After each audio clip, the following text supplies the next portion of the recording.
Yeah, yeah, but just like, you know where it normally sits, so that people can see a tent view. Hello, we're back. Hi. Welcome back. You're watching Project 168. Phil Gore attempting to do something no human has ever done before and run for 168 hours. Welcome along. My name's PK. Hey, jump in the chat. Let us know. I'll open the chat up to see you there, just to make sure that we are back. Sorry about our little delay there, folks. Wow, it has. It's been a whirlwind. The computer was just getting a little bit overloaded, so I had to bring back some. I had to bring back some power to the PC. So let us know if the stream's good. As here comes Phil. Yeah, let's go, Phil. There we go. I'll have to get our shots together here. Sorry.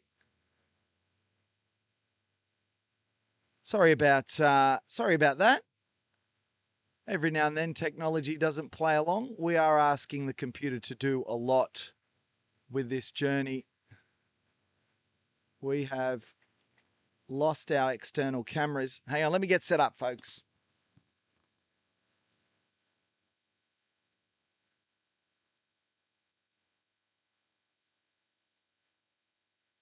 Let me get set up.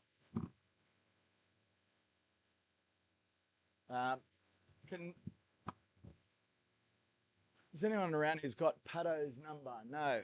Pato, if you're watching, can you message me? Oh, thank you. My water bottle's back. Pato, if you're watching, can you message me the login for the iPad? It has logged itself out, and we'd love to get pictures from the iPad. Pato, if you're watching, DMs, can you DM me the login for the iPad? I might even try to give Pato a call.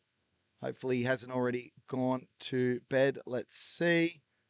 I'll try and give him a buzz. Let's go. I'll start a voice call with him. I know he's trying to have a nap. Poor bloke. Hey, mate. Logged out.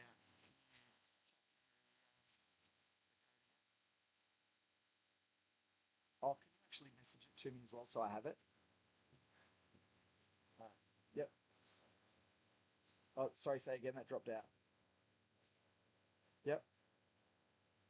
Yep. Yep. Got it. Yeah, can you message that to me as well? Yeah, hang on one sec. It's has Mevo closed? I think I've got to open it all up again.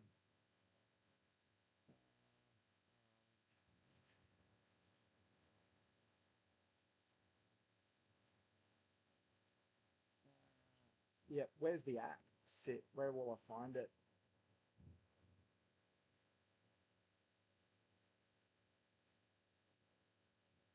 Yeah,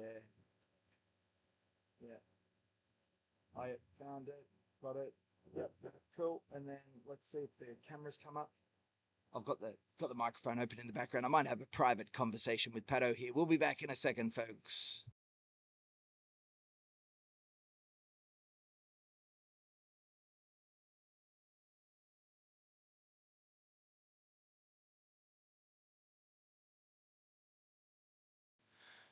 All right. That is what happens sometimes. You get a complete system meltdown. What do we got here? We've got an angle down in the tent. That's an interesting angle we've got there. There's Chris. How are you, buddy? I don't know what's going on with my don't know what's going on with my phone there. Anyway, we've got everything back up. We've got power on the iPad. We've got a shot from down by Phil's marquee. Phil's sleeping. Is he in the back sleeping?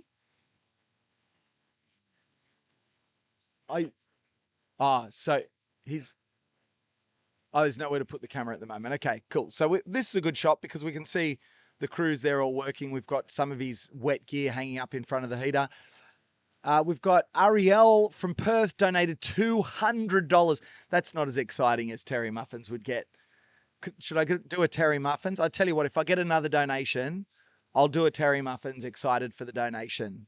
Okay, but it's got to be in the next 30 seconds. After that, deal off the table. You're watching Project. Oh, I've got to be quiet because Phil's sleeping. Yeah, okay. You'll have to wait until Phil's out. Good point. You're watching Project 168. My name's PK. Welcome along. In fact, we've probably got a better shot here that we can show you guys so you can see. There we go. Me in the booth. Hello, good evening.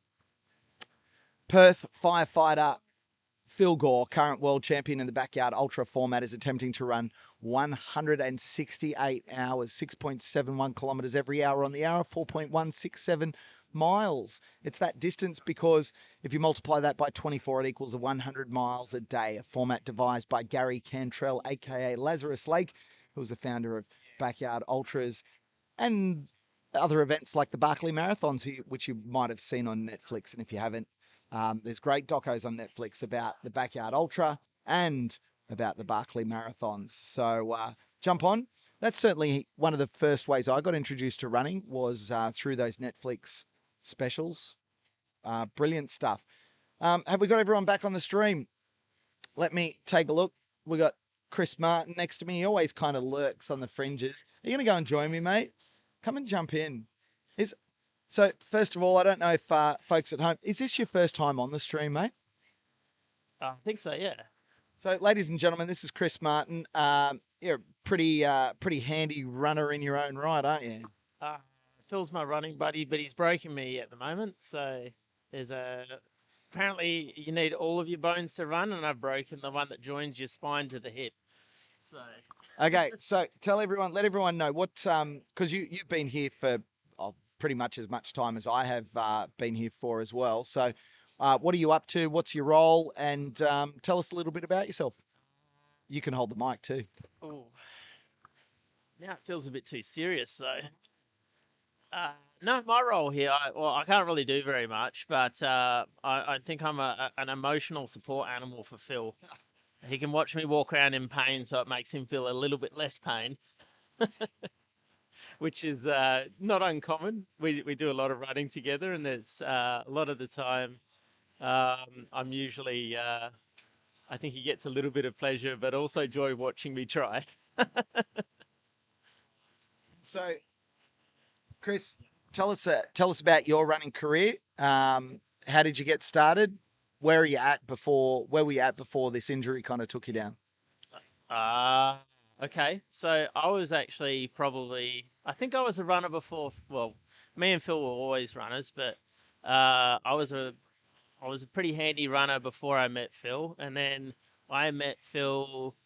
I started stealing Strava segments off him because he's quite a decent. Apart from the backyards, he's actually quite a decent quick runner. So in our little area of Armidale, it's not many people run. Well, lots of people run, but it's unusual to see two good runners in the area. So if you go into Strava and look up the segments in the area, you'll find that a lot of them are either mine or Phil's. And I kind of started off just picking off a few of his segments here and there, and I think Phil quite likes a challenge. And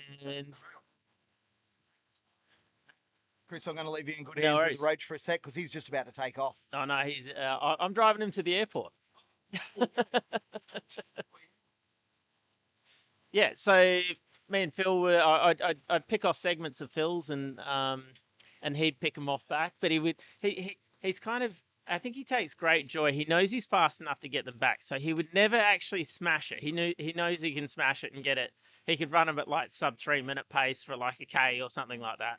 And he instead of like absolutely smashing it, he would go back and get it by just enough so that you had to go.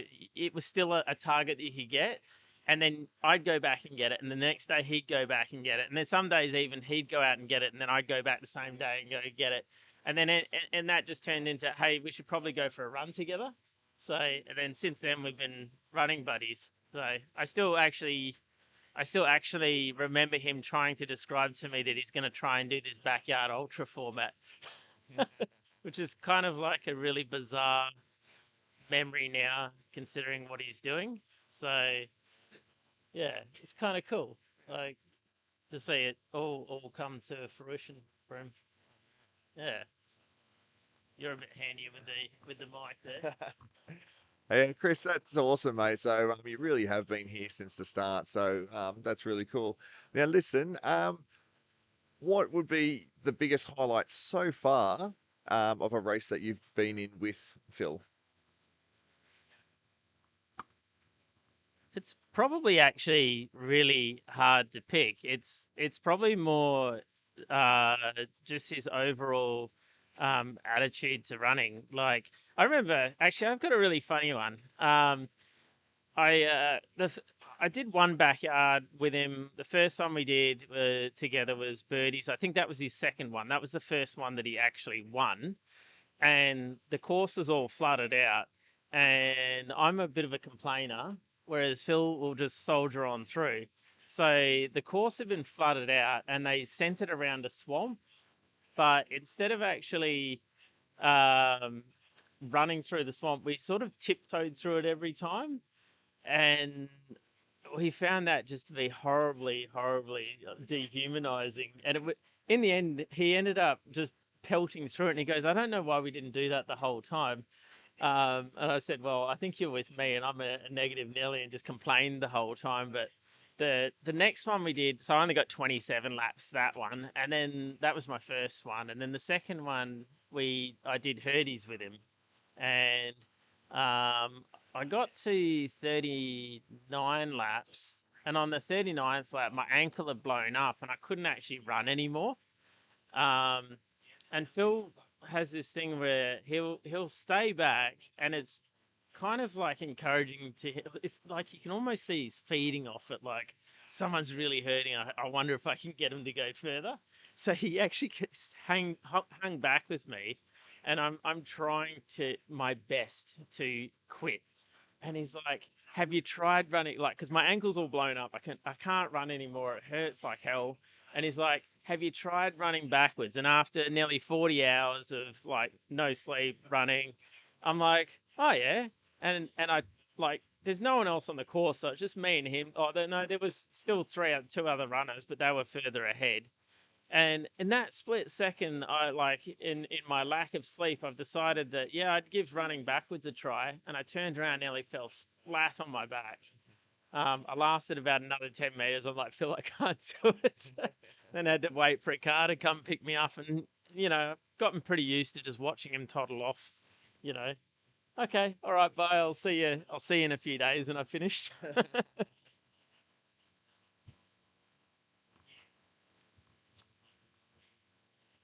Yeah, thanks, Chris. That's really interesting. Now, they were a couple of games that Phil won, or a couple of races that Phil won. What about yourself?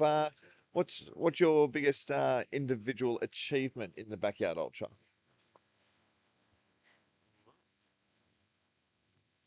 Well, after many, many, many attempts of Phil to get me to actually run well, I put in a decent block and managed to pick up the win at Birdie's 2 years ago, and that got me the silver ticket, and I got to race on the Australian team with Phil. So, um, which was actually the second time that I've managed to do that. The first time that I managed to get on the team was. Got with the number of laps because it was a bit easier back then. 20, It's 20 wasn't it's a little bit harder now, just a little bit. And then the second time I managed to pick up the silver ticket at Birdies. That was Birdies, my favourite course. So yeah, nice, nice. I like anyone that knows me knows I love my camping, and Birdies is like camping to a T. It's great. Yeah, well, I think Birdies might be the next interstate one that I'd like to try. So if all things fall together, maybe not next year, but possibly the year after. I've heard that Birdies is a lot of fun. I will So, pick you up from the airport. unreal. It's a date. Pick That sounds good. Yeah. Now, you talk about making the Australian team twice. What an absolutely outstanding achievement. Um, Now, I remember the first time I met you was at the Satellite Championships in Perth in 2024. How about you take us through that? Because that was a massive achievement what you did that day. Yeah. Yeah. For me, it was a bit mixed because I tore my hamstring about 8 weeks before, and because of like how closely timed Birdies is to the Sat Champs race, I basically finished a taper, like 4 week taper going into Birdies, then raced Birdies, ran really well, could have kept going, um, but we stopped at 38. Then 3 weeks later, I started to get back into training, and I think on the fourth week back at training, I tore my hamstring, and then I had another 8 weeks or so. Yeah, 8 weeks. I had to get it going again, and then line up, and I ended up. It was a bit disappointing. I was hoping for more, but I'll take the. I got a PB of 43. But if I can get this sacrum fixed, then hopefully I said I wouldn't do another one because I don't think I'm really suited to backyards. Not like Phil, he's a machine. I'd like a nice 24-hour casual 24-hour, and then I know when I'm going to finish. But if I think I have to do another backyard because it's just such a good format. It just you can't get away from it. So Yeah, well, what people might not know is that Chris is actually quite a quick runner. So I think the 24-hour like kind of challenge would be really good for you, mate. yeah. And definitely, we're all wishing you all the best for a speedy recovery and to get back running soon. Um, but what I will say is that first time that I did meet Chris, I remember the first time that me, him, and Phil shared a bit of banter on the course. So obviously I wasn't racing because I think I'd only done two backyards by that stage. And but I do remember that Chris was going out on his PB lap, and Phil had been definitely getting everyone's attention. The great man was running that day, and I remember being along the course with Timmy Moffat and a few others, and um, here come the boys, and I'm taking a video. I took many videos that week, of course, but I saw them coming. I'm taking a video. I'm doing a little bit of commentary, and I said, "And here comes international. Oh, what was it? No, world famous backyard ultra champion Chris Martin, followed by Phil Gore."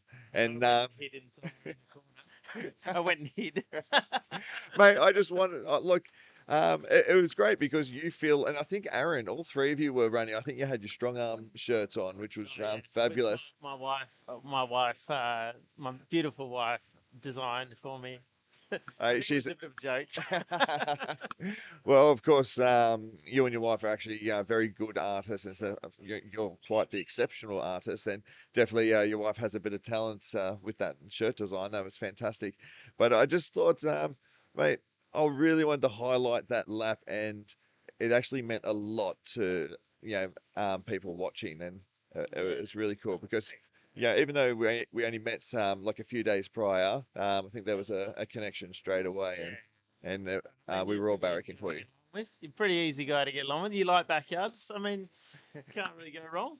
That's a pretty small criteria to me. So as we have a minute and a half left until Phil comes, and at this stage, I am about to sign off permanently from the central commentary box, and You're not willingly leaving, though. You have to leave. I've been banned. Look, I've got a flight to catch in just over an hour, so I will be leaving Perth very shortly to head back home to Sydney. So, to all the listeners out there, I hope that you've been entertained over the last 4 days. And I very much look forward to jumping on the commentary at some stage at the Satellite Championships in October 2026. For now, this is I'm the at goat least saying got time. goodbye. Keep going. That's okay.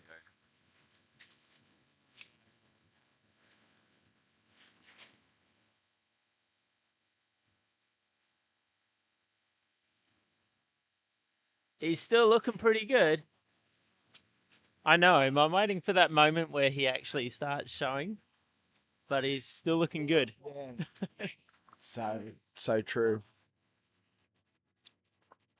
There's the bell. Off he goes. Phil Gore.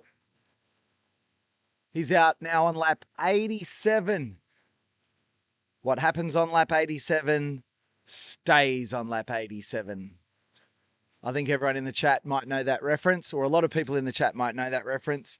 But out he goes. He looks good. I'm with you, Chris. It's you're waiting to start to see. I mean, at some point, right? You've got to start to look like it's starting to weigh down. You've got to start to look like it's getting harder. He's not showing that yet. No, no, no. I know him well enough. I mean, to see when. I mean, there's definitely struggles that he's like having, but none of them. It's going to take a lot to stop him. Like, and I can't even see it in his face or anything yet. So he's got a long way to go. I mean, I know him pretty well, and to watch him go through this is an amazing. Yeah. Yeah, we're gonna have the Roach take off in just a moment. He's got to head home with after the tragic passing of his uncle. We talked about him and his ride across Australia just a few weeks ago. The Roach will be incredibly proud, but he's got to head back to the East Coast to say his farewells. It's time for him to be with his family. We're going to miss him. He's been so much fun here in the booth. It's going to be quiet without him, isn't it? Yeah, I mean, I don't really have many jobs I can do with the sacral stress fracture, but when I had the opportunity to drive he's been called, what has he been referred to as the heart of the group, or the energy of the group, like keeping everyone ticking. I'm like, yep, I'll drive him to the airport. I'll put my hand up for that. So, yeah, definitely. Nice. So we've got you can see everyone here. Uh, that's Gemma Gore in shot there with Fat Cat and Chimpy and so the Roach is like, oh, you need someone to stand in front of the camera. I can do that for you. So he's very helpful there. Thanks, Roach, for standing in front of the camera, mate. That's super helpful for her. You should have seen the Roach last night. I was having a conversation with him. It would have been about 10 o'clock or 11 o'clock at night. And like, he was just like, sort of like mid sentence falling asleep. Here he goes, coming through. There's Phil. He's got a runner with him now as well. You'll see that pop up on screen.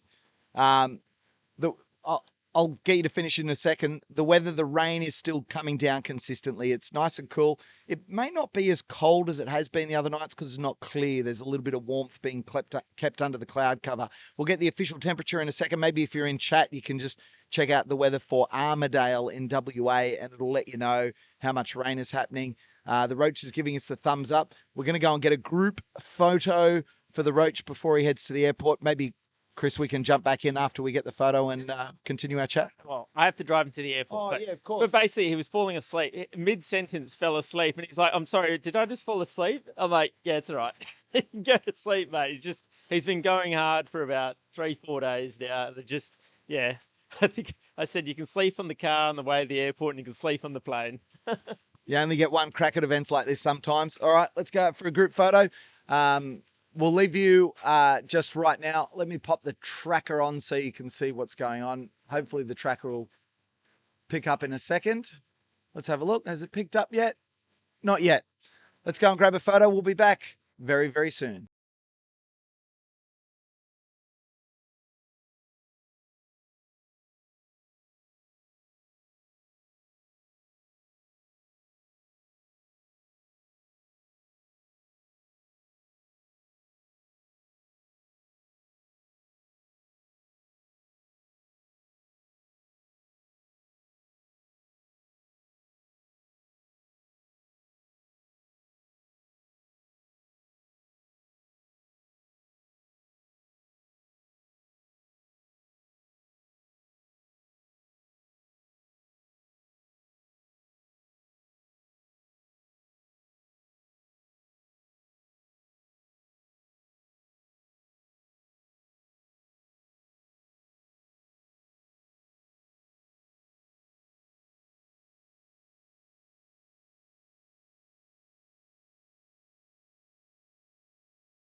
Well, the farewells here. There he is, Simon the Roach Macaulay. He has been a wonderful part of this live stream for Phil Gore's Project 168. It's been so much fun to have the Roach on board. Everyone jump in the chat quickly. Send some messages to the Roach. Say goodbye, safe travels. He's headed back to the eastern seaboard, as I said, to say farewell to his uncle after his tragic passing following an epic ride across Australia, raising an incredible amount of money in the process. So let's see. What have we got? I can see someone saying that the stream is buffering. Can we just check with everyone and just check in, make sure the stream's okay? Let me have a look. We're not dropping frames at my end. It looks pretty smooth from my end. So let me know if the stream's okay. Send your love for the Roach, so that when he looks back at this, he can read the comments. I'll just let him know. Hey, Roach.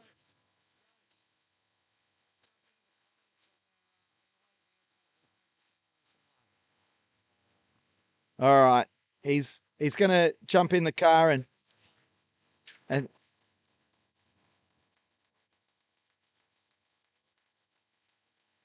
there's a warm round of applause as he says goodbye. Wonderful stuff. See you, Roach. Thanks, Roach. Great to meet you. Shout out to the announcing team, volunteers, donators, the crew, Phil, and everyone watching worldwide. This is epic, Brian. It sure is, man. Thank you from the bottom of my heart. And thank you for your generosity too, Brian, in Carson City, in Lake Tahoe. Man, you've been a great part of this journey with us. It's good to have you back on tonight, buddy. Watching this has been a mental health blessing. Being a part of it has been a mental health blessing, which has been epic. Let me flick back to a shot so that you can at least see what I'm up to. Thank you very much. I've got my water just delivered. That is fantastic. Oh, a donut. Yeah, it's probably not a safe place to put them here. No, but I'll grab one later. But thank you very much. I think if anyone's doing a coffee run at some point, I'll have a mocha. I don't need a coffee. No rush though. Like just when someone goes. Yeah. Everyone in the chat knows that I love my mochas. I like my mochas. What do we got? Let's have a look at the chat. I'll just scroll back a little bit. What do we got here? Oh yeah, we've got to do the maple syrup giveaway. We've got to do the maple movement giveaway. I mean, not maple syrup, the maple movement giveaway. Let me get that so you can have a look. Thanks to our sponsors.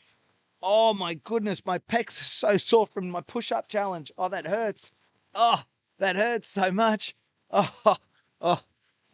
Here we go. 1 box of maple movement. 2 box of maple movement. There we go. Actually, you know what? What have I got? Hang on, I'm going to get into my goodies bag here. Let's see. What have I got in my goodies bag? I've got all sorts of stuff in my goodies bag. I've got heaps to give away. Some of it already being done. We've had a bunch of very happy winners. We got more sunnies. We got more Dometic bottles. See you later. I'm definitely not going to hold Gemma back this time. I'm going to let her go, get some rest, some much needed rest. All right, we've got our maple movement here. These are wonderful. I mean, they're energy gels. That's what they're marketed as. If your stomach doesn't really handle some of the more traditional gels that they sell, that people run with, then there's a very good chance that you might prefer something like maple movement. Pure maple syrup. This one's got the lemon and salt. 100% natural, gut-friendly nutrition. Natural source of manganese, zinc, and riboflavin, vitamin B2. So maple syrup, a natural source of, I can't read that word, long word, contributes to the growth of beneficial gut bacteria for a healthy gastrointestinal system. It's also chock full of carbohydrates. So it says when to consume sessions over 60 minutes, one 32 ml gel for every 45 to 60 minutes. And they're saying alternate with sap fuel for longer sessions. I mix these in with my normal gels. Phil has one of these every few hours. They're like a bit of a treat, really. They're quite sweet, and they're quite sweet. Like it's maple syrup. It's beautiful. But lemon and salt in this one. The black ones have just pure maple syrup. They're delicious. If anyone in the chat's tried them, let me know what you think. So, and Eleanor, of course, won one of these yesterday, but because she was overseas and she said, well, let's give it away to the next female runner with Phil. And we had a female runner pop in and off she went. It looks like Phil's tracker at the moment is not happening. I think he might be getting his phone charged. So we'll have to wait for Phil's tracker. Apologies about that. But we can tell you he's out on course, lap 87, going through the rain. We've got to get all our gear to work. We'll get some shots from out on course at some stage tonight. Look, even if it does continue to rain, I'd love to get out there. And I've got to get my body moving. I haven't been for a run today. Another big day here at Project 168. Strava art for Chris. We'll have to get back to him on that.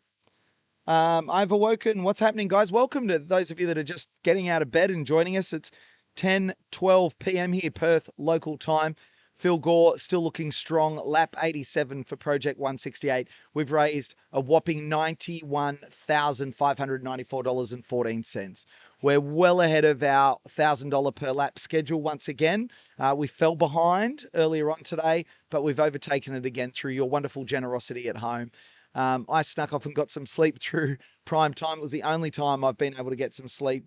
I've had less than 10 hours sleep in the last 5 days. So we are burning the candle at both ends and then off 8 wicks in the middle of it. So it's really important for us that we bring to you as good a pictures as we possibly can, given the weather here is absolutely appalling. Right now, the rain is getting a little bit heavier. It's still not terrible running conditions, but if this rain keeps up, there might be some puddles out on that day loop once day breaks in the morning, which might make it a bit more tricky to swap shoes, but we're prepared. There's no way you're going to get through 7 days of running without weather like this, so it was going to happen. Okay, what do we got? PK warming up for the plank.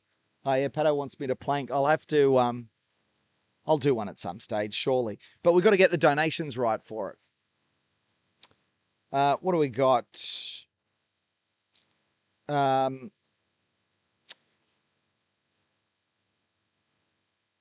eyes are freaking me out.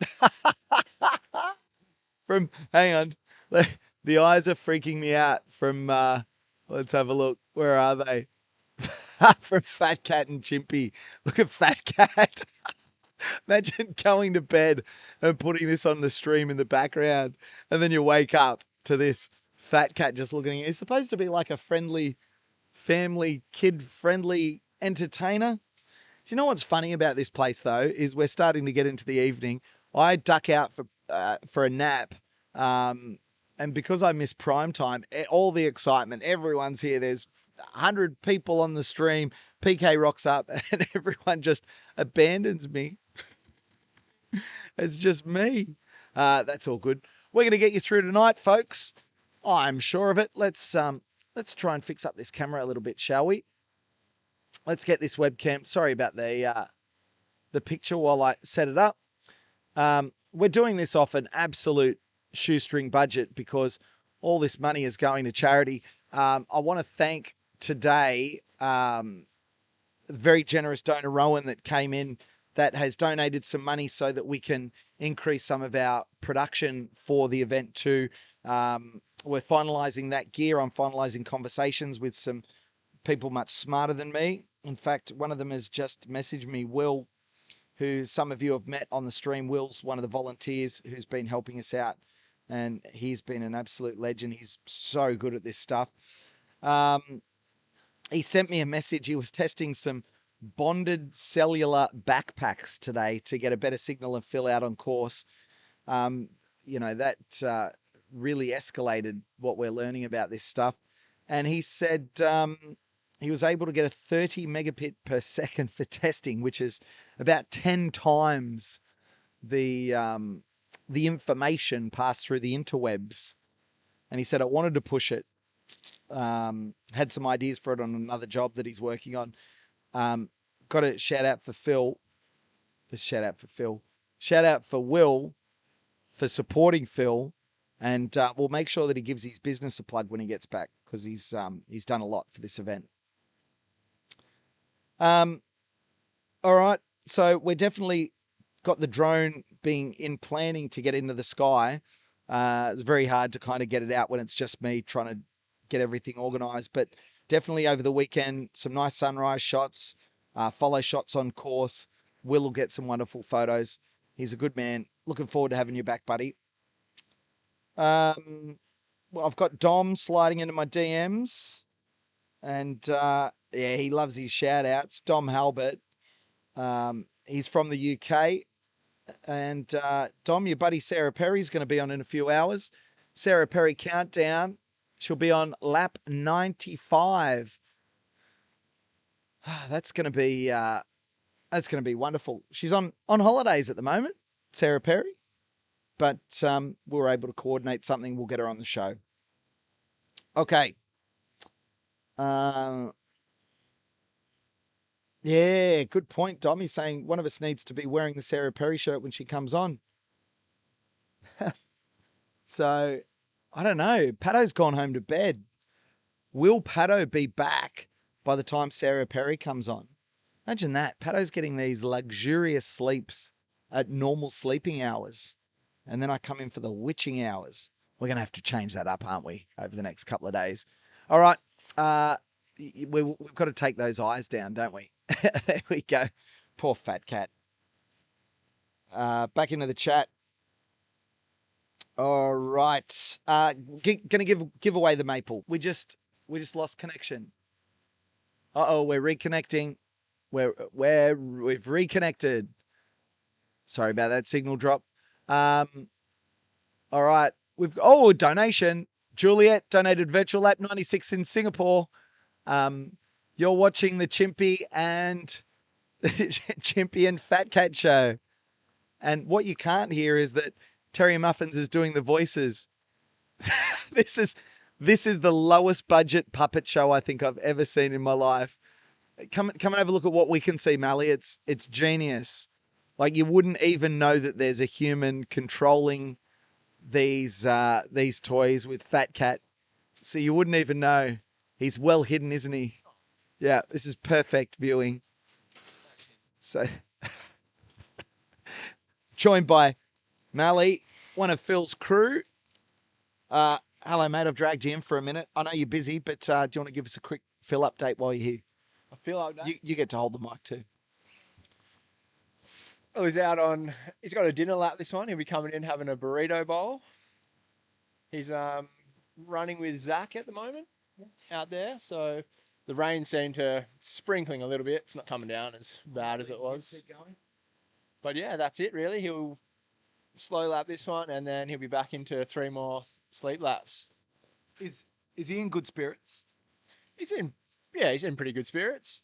He's just sort of gets through the night. So and it's raining, so it can be a little bit more miserable, but he's in pretty good spirits still.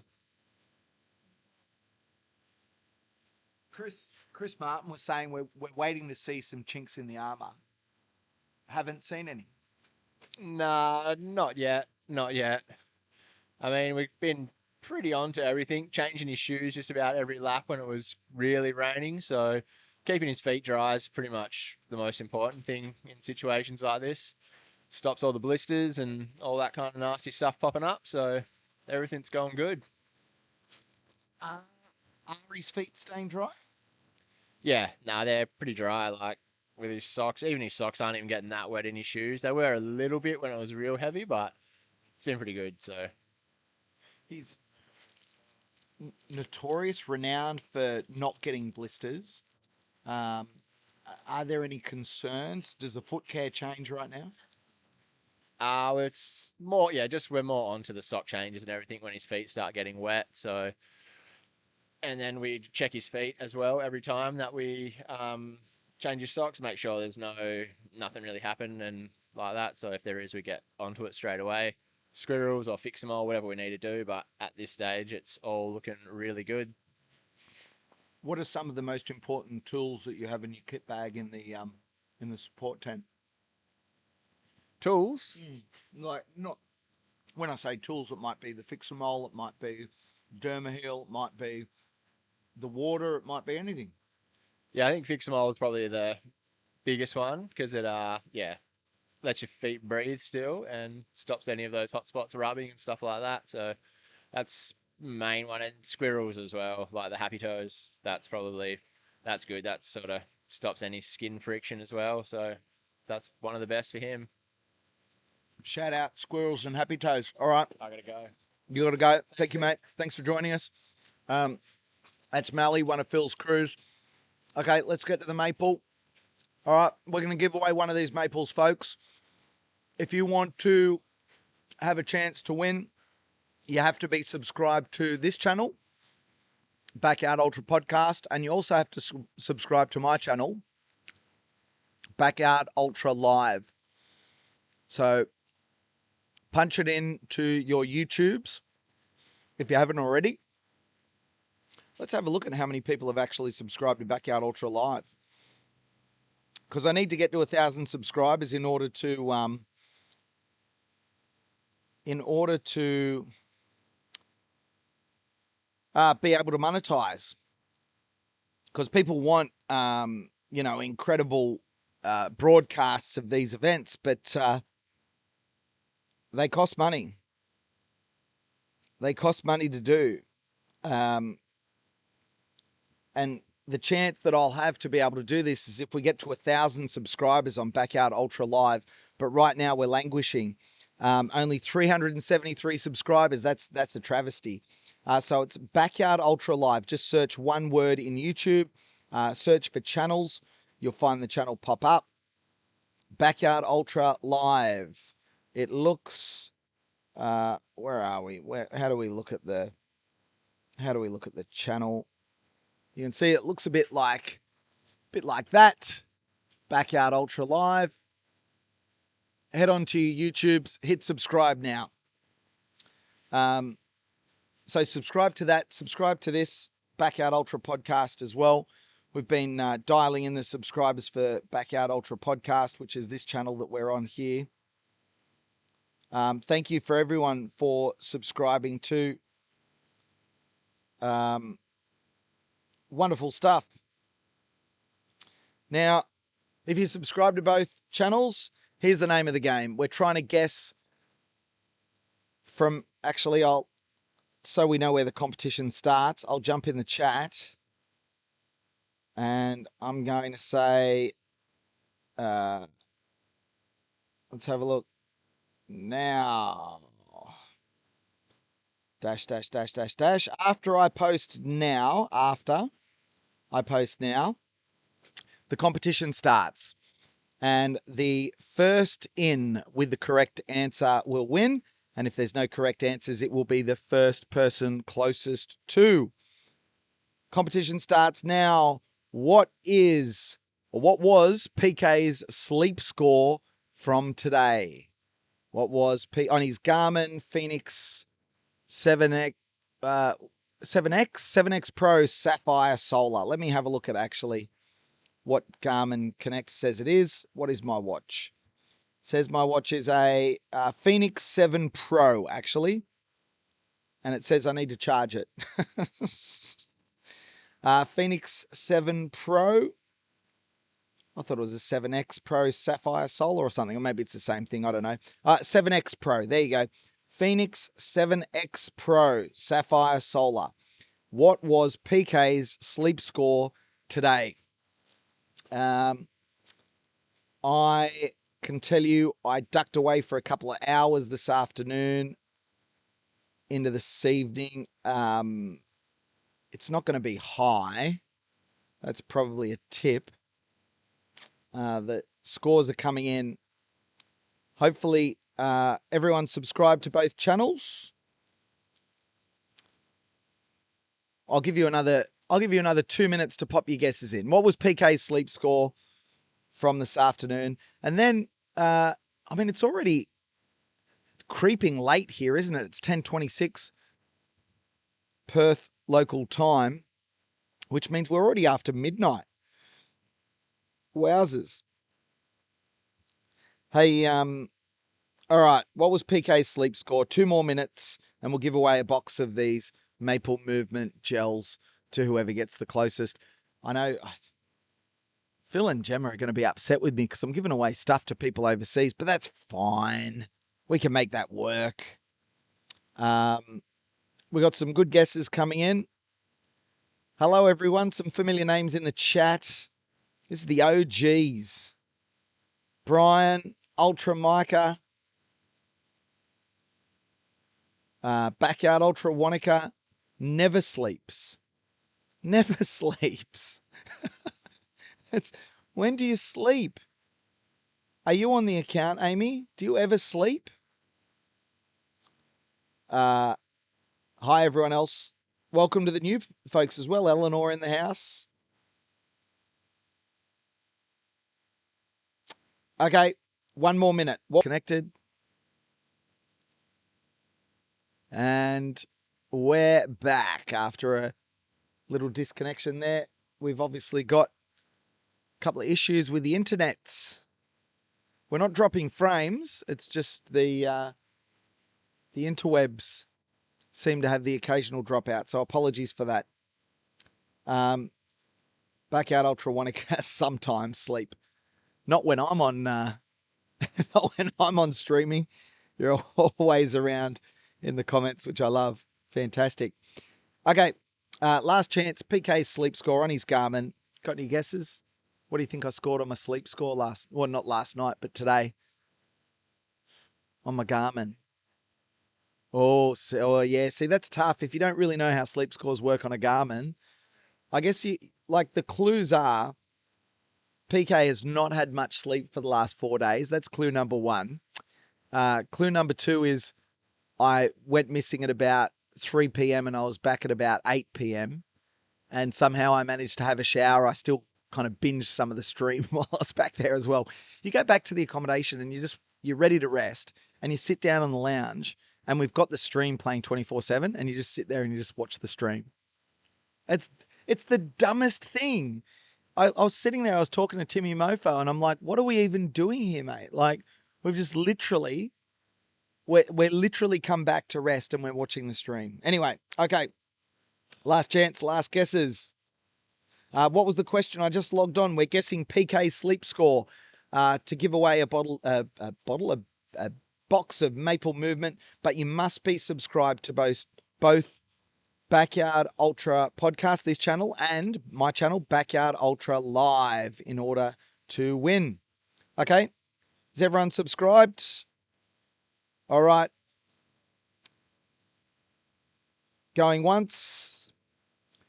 Going twice. I'm going to add the end note. Hang on, I need 2 hands. I'm hopeless at this. To be fair, I actually feel pretty good after a little bit of sleep. It's funny how your body starts to adapt. Like it's really weird. The first couple of days of, I'm switching over to like a night owl and, covering the night shift and everything. And the first couple of days it's hard, but once your body starts to adapt, it just is. And that's what Phil says about running. I don't get it, but that's what he says about running. Okay, sold. All done. That's the end of the competition. Let's find out if we've got a winner, and then I will tell you the correct answer. PK's sleep score. You can't change your answer. I'm not going to let you change your answer. But I can tell you, I slept for 3 hours and 58 minutes. That's my best sleep in a while. The quality was poor. Garmin describes it as short, non-restorative. It says, your sleep was short and your body didn't recharge well. You may feel very tired today. Garmin's just rude. Here's the breakdown of my sleep. You can't change your guess. Oh, where are we? No. There we go. You can't change your guess, but is that going to zoom? But does that give anyone any different ideas? 3 hours, 58 minutes, 1 hour, 3 minutes of deep sleep. So that's pretty good. 2 hours, 12 of light sleep, 43 minutes of REM.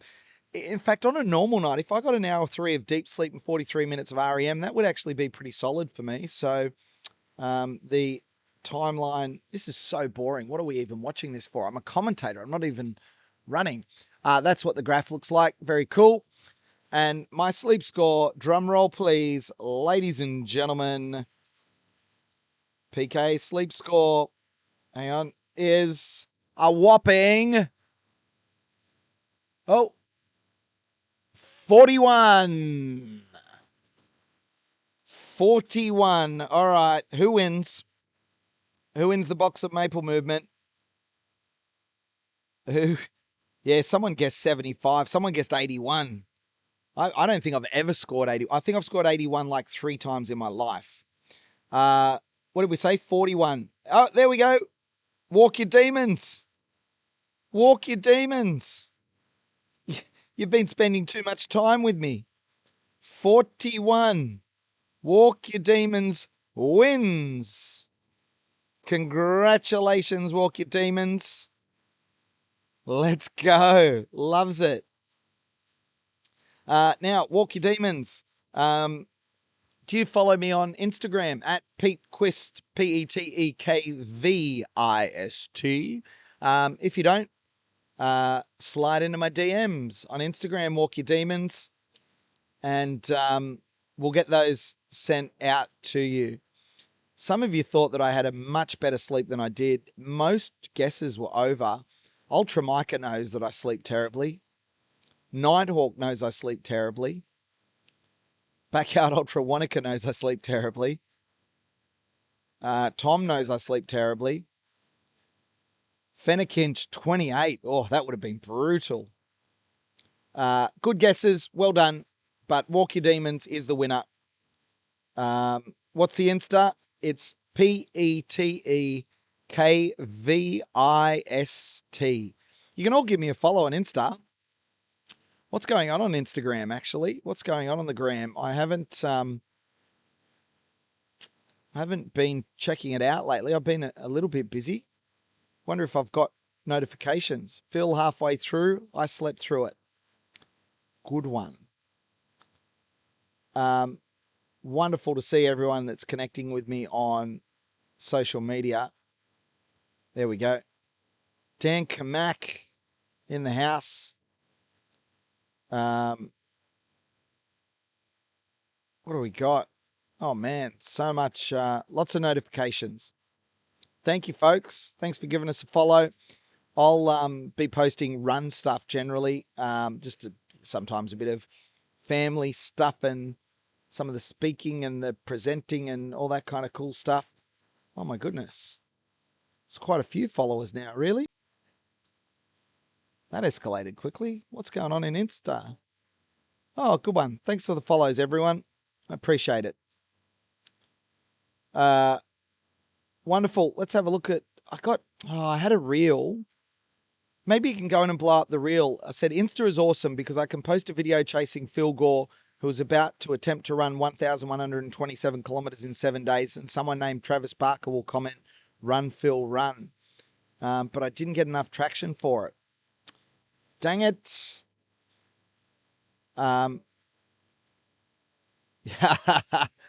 We had Trav running commented on it. That's pretty funny. Well done, Trav running. I'll give you a follow, buddy. That's cool. Well done. Yeah, Get in there, folks. Get in there. Make sure you follow Phil Gore, Ultra Runner, as well. Got some messages there. I've got to get back to everyone. Thank you so much. Bridget's messaged me, who I met at my very first Backyard Ultra. Bridget, she is a machine. Did a marathon on a treadmill was her only preparation for her first Backyard Ultra.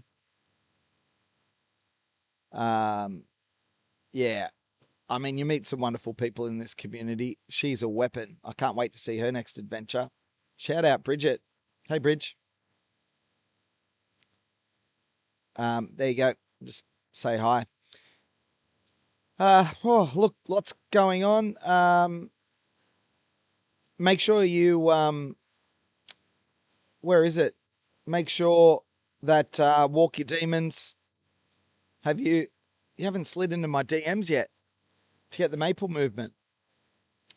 We might give away another one later on. I've got to find out who Walk Your Demons actually is.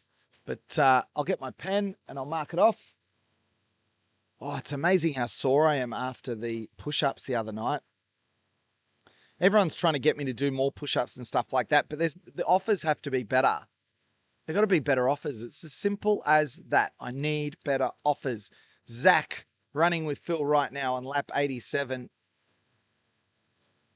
Phil looking very strong at this stage. Walk your demons. I'm putting it on the box. Oh, that's terrible. I've literally just scratched it on so that people don't give it away. I'll put a star on top so that we know that that one's been given away. And we'll get that out to you. So make sure you DM me on Instagram. And congratulations once again. We'll give away more stuff later on. Hey, let's... time for a poll. Oh, actually, I've got a better idea while we're waiting for Phil to come back. Where are we? 10:38. Let's have a look at the graph of lap times. First of all, I'll show you the live shot from the starting corral. Rain falling. It's quite heavy. It's really quite nice. It's not too cold. It's kind of relaxing, the rain on the tin roof here, but not ideal running conditions, but it's not terrible. It's not driving wind and rain. It's just raining, just a bit cold. But the trick will be to make sure that Phil can stay warm enough through the night, dry enough. That'll be the trick. Okay. Now that we know that, let's figure out what kind of lap Phil's on. So at night, he does the 3. If you're just joining us, there's a pattern emerging that you can see on the screen. All this is available on the website too, philgore.com.au. That's where you go to donate to the cause. You can see Phil's, what have we got here? Phil's last lap was 40 minutes and 45 seconds. That's so fast. 37:17 was his quickest lap. That was not a shower lap. That was a sleep lap. Slowest 55 minutes, 40 seconds was his first lap of the event. And his average lap time, 45 minutes, 55. Been slowly creeping down on that graph throughout the event. And if you have a close look, we started off in the daytime. You can see he was doing one fast, one slow during the day. Or in fact, he was doing one fast and then 2 slower laps. Or one medium and 2 slower laps, I should say. And then it drops down rapidly. And you can see 3 dots down low, which are 3 sleep laps. And then it goes up to 1 little recovery lap where he has something to eat, and then 3 sleep laps. The night course definitely much quicker. Oh, pardon me with the yawn. Will it be quicker tonight? 3 sleep laps, 1 recovery. 3 sleep laps, 1 recovery. 3 sleep laps, 1 recovery. Then a shower lap. That is the pattern that we're seeing for night 1, 2, and 3. We're now on to night number 4. Can you believe that? Incredible. Night number 4. We've had 2 sleep laps. I would assume this one would be fairly rapid. We'd expect Phil back within the next 5 minutes or so. The tracker, unfortunately, not working this lap, so he may not have taken his phone with him, maybe getting a bit of charge. Oh, stop the yawns. What time is it? 10:43 p.m. local time here in Perth. My name's PK. Welcome along. Oh my God, we had a coffee run. Say what? Oh, this is the best ever. My mocha has arrived. Mocha in the house. Oh, thank you so much. Oh, what a gem. I do have to go and clean out my little Dometic tumbler to put my mocha in. So give me a sec, folks. I can't see a headlamp yet. Phil's not back. I will be back in just a moment. Actually, what I'll do, I won't just give you dead air. Let's pop a telethon video on so you can see why we're doing this. Yeah. I think that's so important that everyone watching understands what we're raising money for. You know, as Pato would say, we're not here to play hopscotch. As I would say, we're not here for a haircut. Although Phil had a pretty good haircut. And for the right price, I will get a haircut. It's got to be the right price. Oh no, I'm lagging again. Oh, the computer really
run out of things to talk about, but the machine is absolutely crapping its pants right now. Yeah, we got to get trivia. Okay, I think we're back and moving.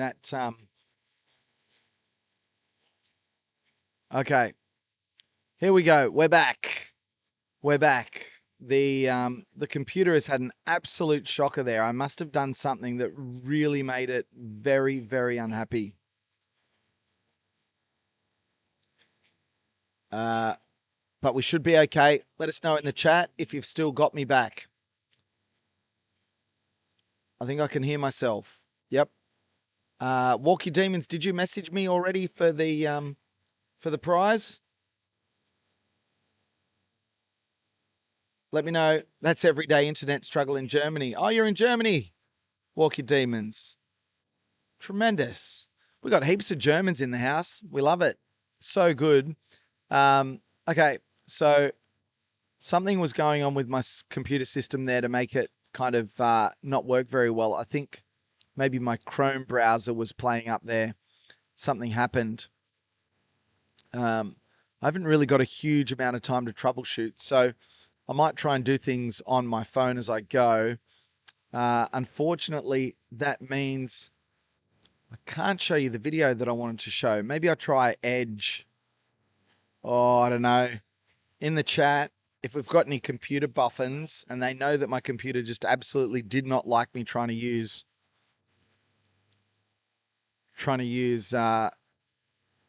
Chrome, I'm not sure. Oh, hang on. You can't have trivia without us being involved. We got trivia going on over to the side here, and they think, no, we don't want this to be entertaining for the people at home. You got to come over here and tell everyone the question so that people can answer on chat. Oh, well then, okay, tell me. I'll relay the question. What's the trivia question? Yeah, trivia. You can't even see us right now. What can go up a chimney down,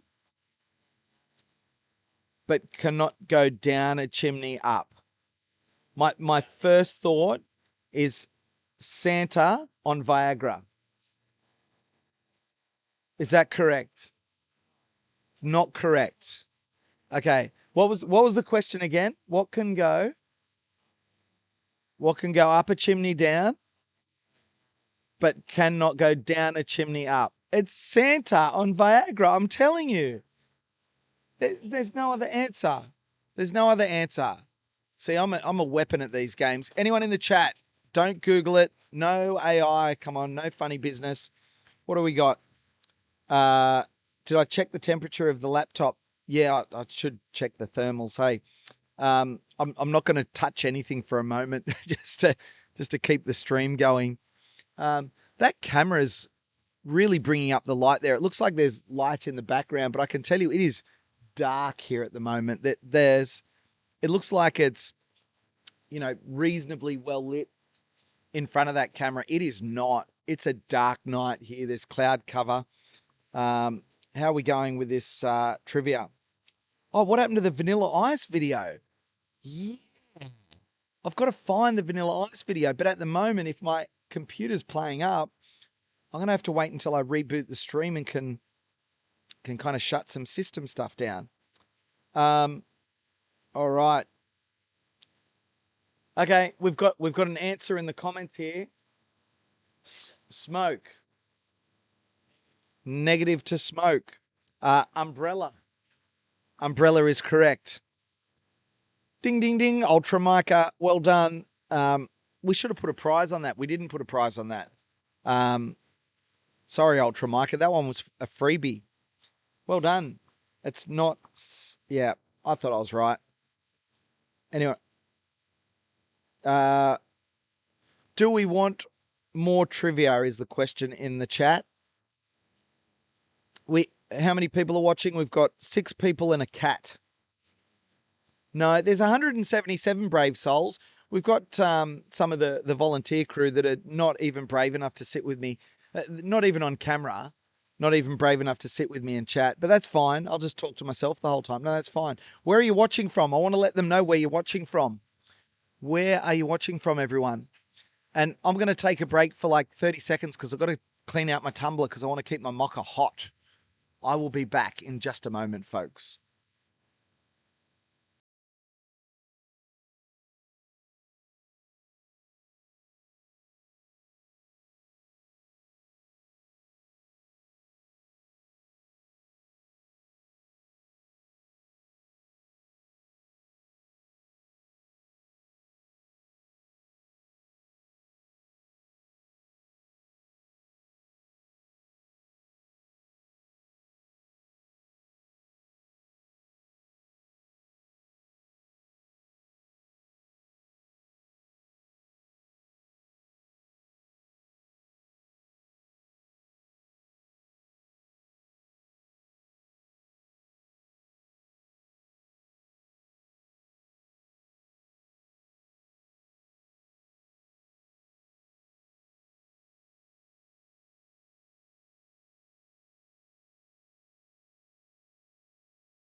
You know you're losing your mind when you're back and you go to start talking again and you go to pick up the mocker to talk into the mocker and commentate.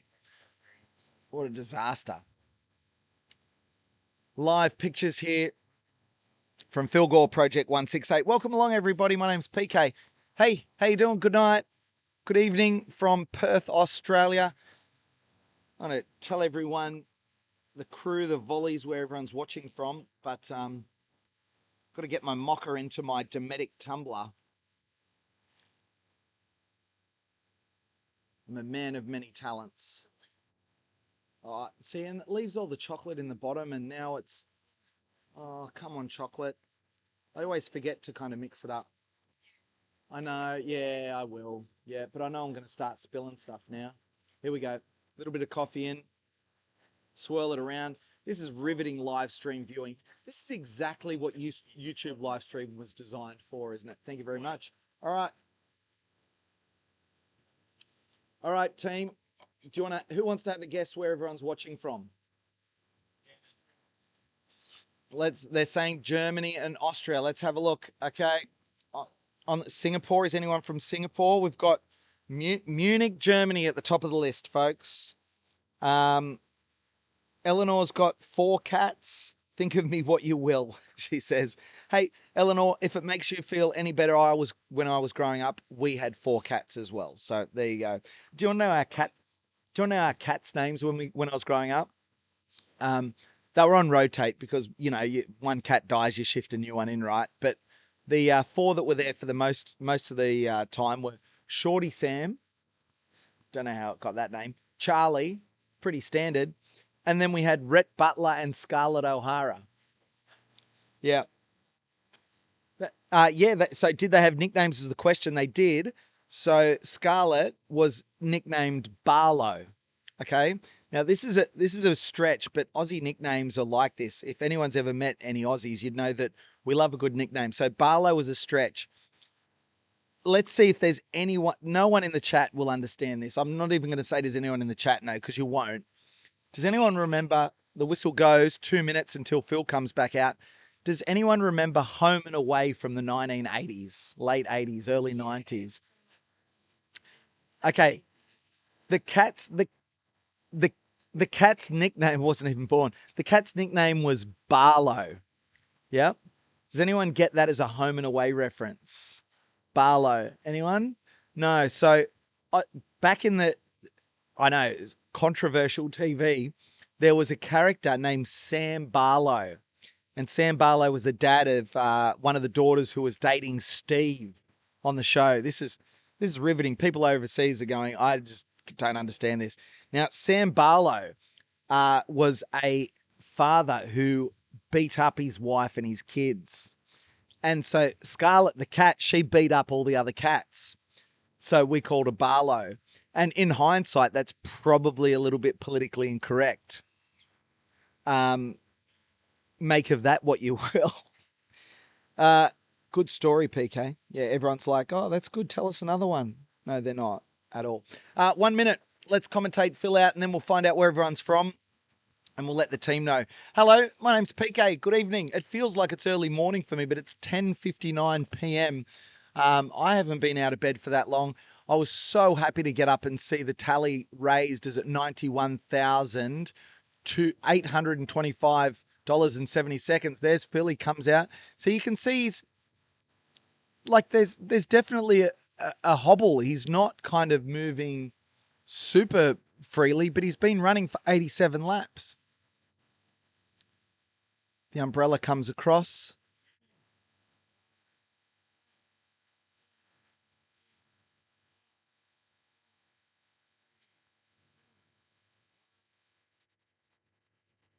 And off he goes. There he goes. Phil heading off. You can see as he goes past the gazebo and into the distance. That's actually a pretty good camera shot. So I think I'm going to play around with the settings on Paddo's cameras. This is one of Paddo's cameras because that one really brings up the light. But the one back here at home base, it's dark. I mean, that's a better representation, but maybe it's because of the how bright the red is. And then you've got Chimpy and Fat Cat in the corner that are just freaking people out all around the world.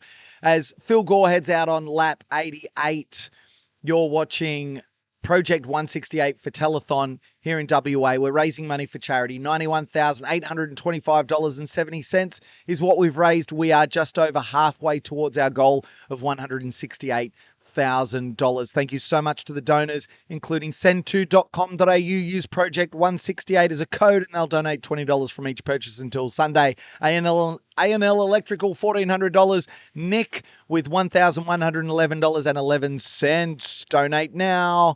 philgore.com.au. If you donate more than $1,111.11, Elise has donated $168. 58 Singapore dollars for Juliet to do virtual lap 96. Hannah, $50 donation.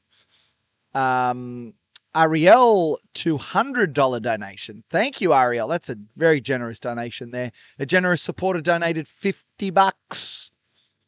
And last lap from Phil's 46 minutes and 20 seconds. CS2 PTY Ltd, $1,899, our top donor. Uncommon Elements, Big Gum Energy. Let's go, $1,680. Send2.com.au, flowers and hampers. Remember that code and get extra donations. ANL Electrical, Geraldton, $1,400. Nick with 2 contributions, $1,111.11. They're our top donors, and we'll put those top donors in they'll be there constantly. So if you want to donate and you're a corporate and you donate more than that amount, that donation will stay up on screen. Zach, did you want to come over and have a chat, mate? Come and join me. Oh, no, come and sit down with me, mate. Zach's just come back. I want to find it. Everyone wants to know what it's like out on course. They can see the drops on the camera and stuff, but they're not sure. We haven't got the camera out with Phil. You're our only person. Come and join us. Ladies and gentlemen, this is Zach, who's just been out with Phil on lap 87. How are you, buddy? I'm feeling good now. It was a bit chilly out there. When that wind gust took in, it was a bit chilly, but feeling good. Here he comes now. Here he goes. There's Phil. Let's go, Phil. Okay, he's out for a solo lap now. He'll have the bike. Was the bike out there with you for support? Yeah, the bike was definitely out there. I think the biker was definitely trying to do his best out there, trying to tell us where the puddles were. So we did a good job on that. Okay, so people at home are watching. It's hard to tell. It is raining. The rain's pretty steady. Can you describe what conditions were like for running at the moment? It is, or would be tough for someone that's out there all the time. I think at the moment it's not too bad. It's just consistent rain. It's not bucketing down. It's just kind of drizzling on us. I think it would be tough to hours on end to see this though. So he's doing bloody well out there. Yeah, he is. Was he up for any conversation on that last lap, or is he pretty locked in at the moment? That one, I reckon, was one of his toughest laps. He accidentally forgot his phone, so there was no music being played. So he wanted to actually listen to some music, but yeah, forgot his phone, so had to take his AirPods out, and we had to have a few conversations out there. But I think that was real tough for him to try and go against what he tried to plan. Yeah, and he's always a very well planned dude. We noticed that the tracker wasn't on, so I assume that that's what happened. What'd you end up talking about? Oh, there was a few different pieces from sort of when he started, and what he sort of likes to do. He heavily told me from the get-go that he didn't want to talk about food. Um, is he said that he had tacos or nachos coming in for when he finished. But apart from that, straight after that sentence was, "Let's not talk about food. I don't want to talk about it." Interesting. Do you know, during the day, just before as it started raining, he came in and he had a jalapeno and cheese meat pie. Wow, that's probably laid for a reason though. It's crazy, right? So if you're watching from overseas, in Australia we have meat pies. So I know in the US they have sweet pies, like a pumpkin pie is actually a sweet pie, but we have savory pies over there, and the meat is kind of put into a gravy and then into a pastry. So jalapeno and cheese meat pie, and he really enjoyed it. He said it was super gourmet, and I'm just looking around at other people going, mate, I wouldn't eat this at the best of times, and he's doing it while he's trying to run over 1,100 Ks. I think he's definitely taught his body how to digest food nice and quick, or different types of food. Like something like that, I reckon I wouldn't be able to run from the get-go straight after it, but I think he would have done it many of times off his history of either backyards or even just at home, I reckon. So he doesn't really want to talk about food. That's understandable at this stage. Let's get back to the weather, because the rain's just increased here. The wind's picked up a little bit. Was it windy out on course? It's a bit exposed in places. The first part wasn't too bad on, I think this is Armadale Road here. It wasn't too bad. I think once we turned down Forestdale Road, or the pretty much unmarked Carter Road, where no cars went, I think that it did pick up a few gusts there, where we got a few good cold chills down our spines. But apart from that, it wasn't too bad. It definitely has picked up here now. So good luck to him out there. He's yeah, doing it tough, I reckon. Do you need another layer? I've got some more layers if you want to chuck some more stuff on. That's all right. I'll probably head home and into the heaters. I reckon. I'm surprised you're out here with no heaters at the moment. So I think you're doing pretty good as well. It's a tough gig, but when I went home and had a nap, I got up and, watching in prime time, and they're all here, and, there's lots of people around, heaps of conversation, lots of vibes. But you get to this time of night, there's a couple of volunteers. It's just me. There's a heater going over in Phil's gazebo, but up here it's a little bit cold, isn't it?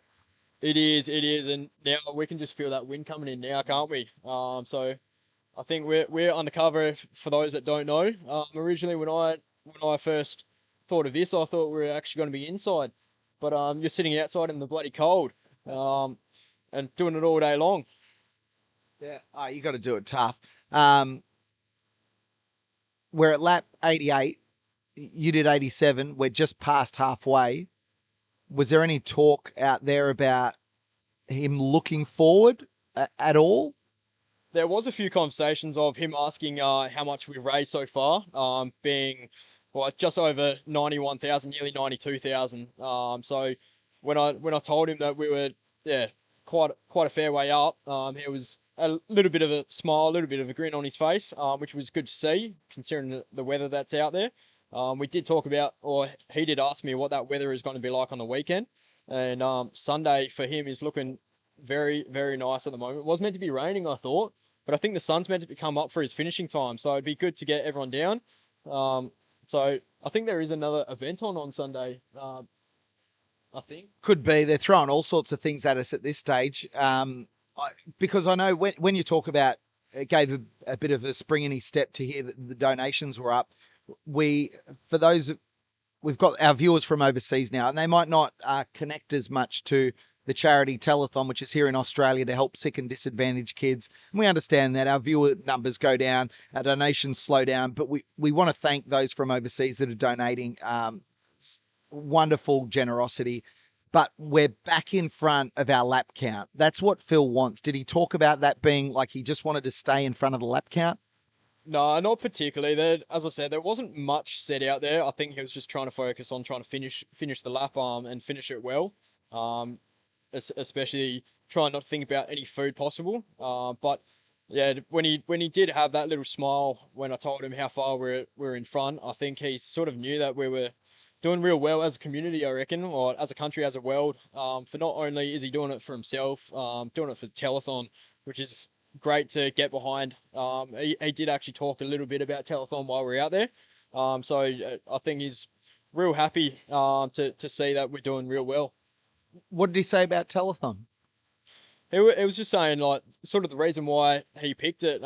Being as a kid, he was there, for those that don't know, for a little bit in and out, through any sort of injuries or anything sort of like that. And he's got a family there as well.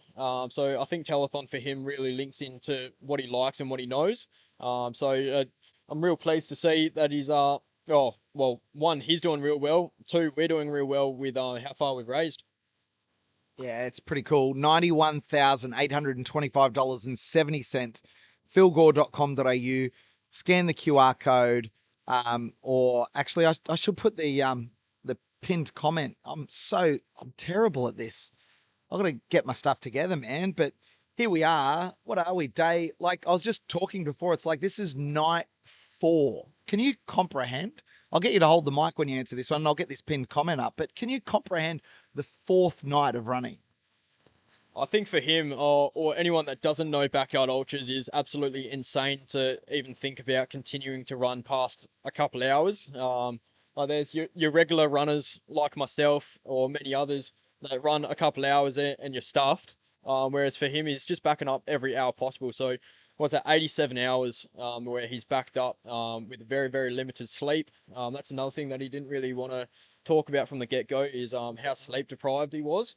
He just, well, 87 laps of the course is pretty phenomenal. So, I mean, the thing is, though, he's actually getting quite a bit of sleep for this format.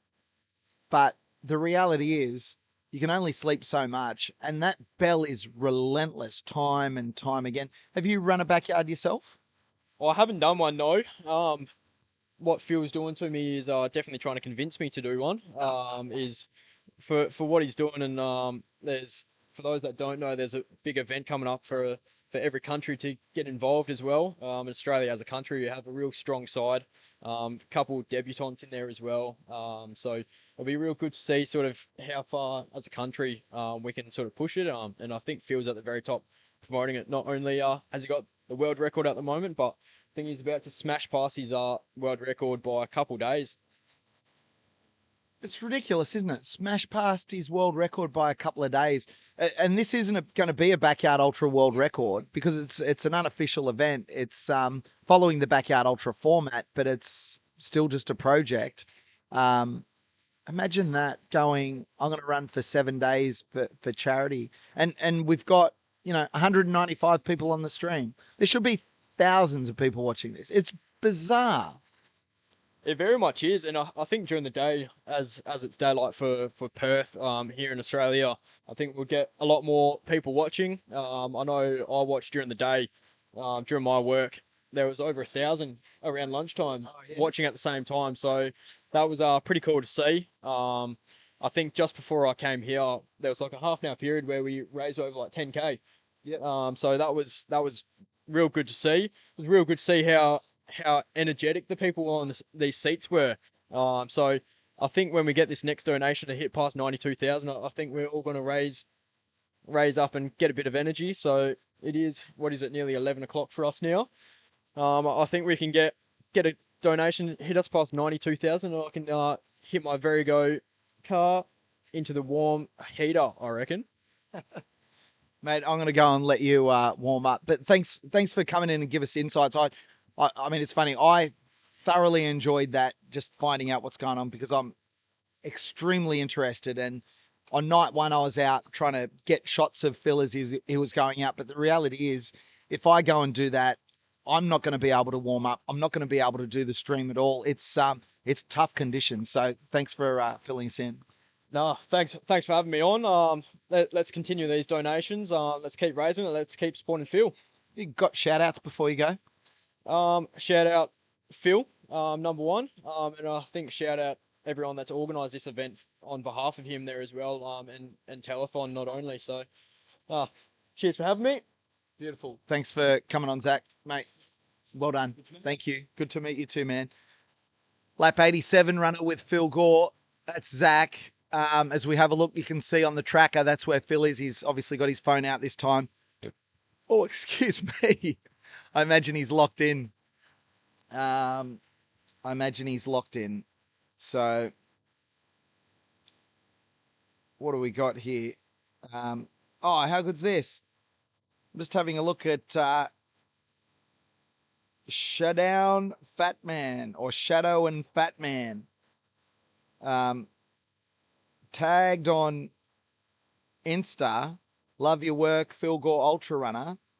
And they have done, let's see if I can hold it up for the camera. It's pretty bloody cool. Check this out. Strava art. Oh, hang on. Can we see it? Let me stand up.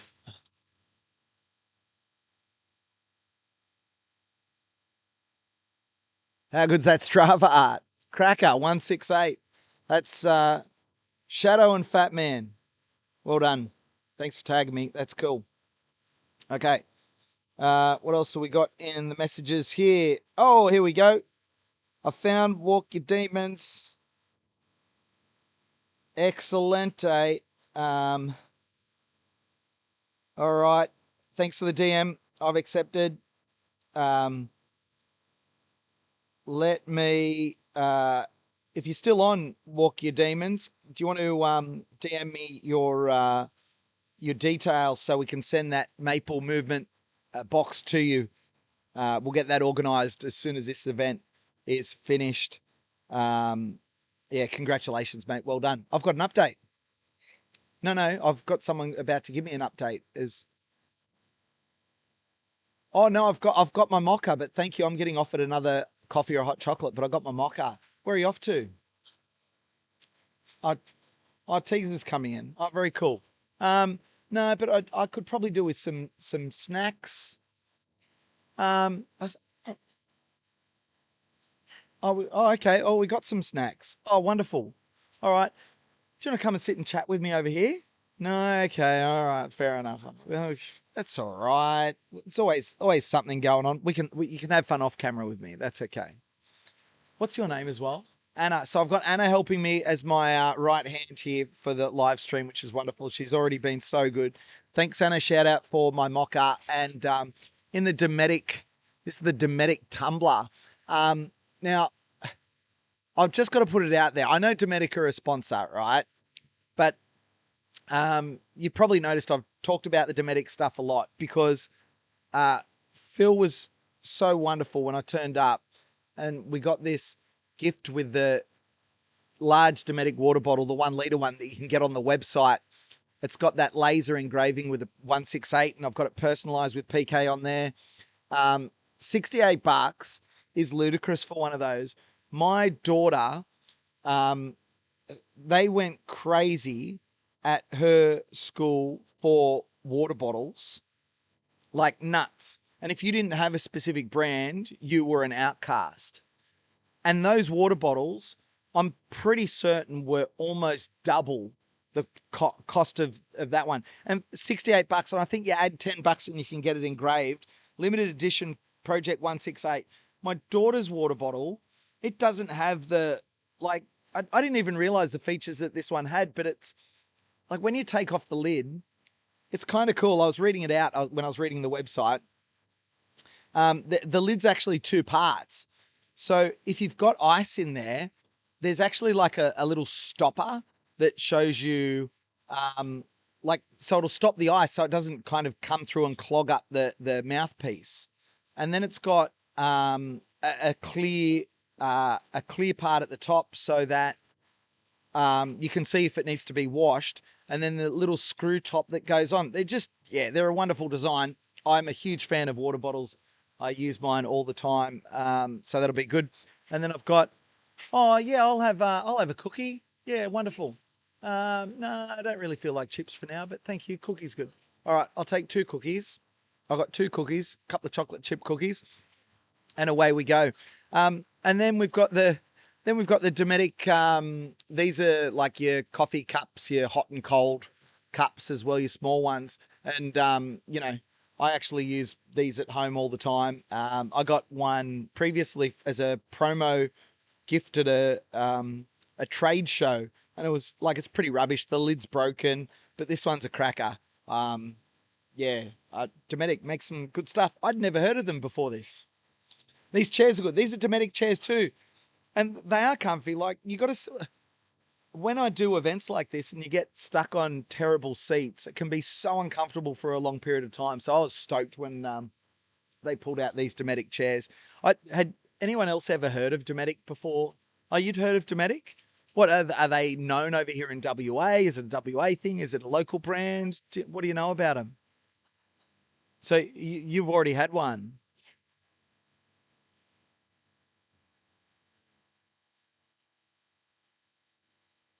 So yeah,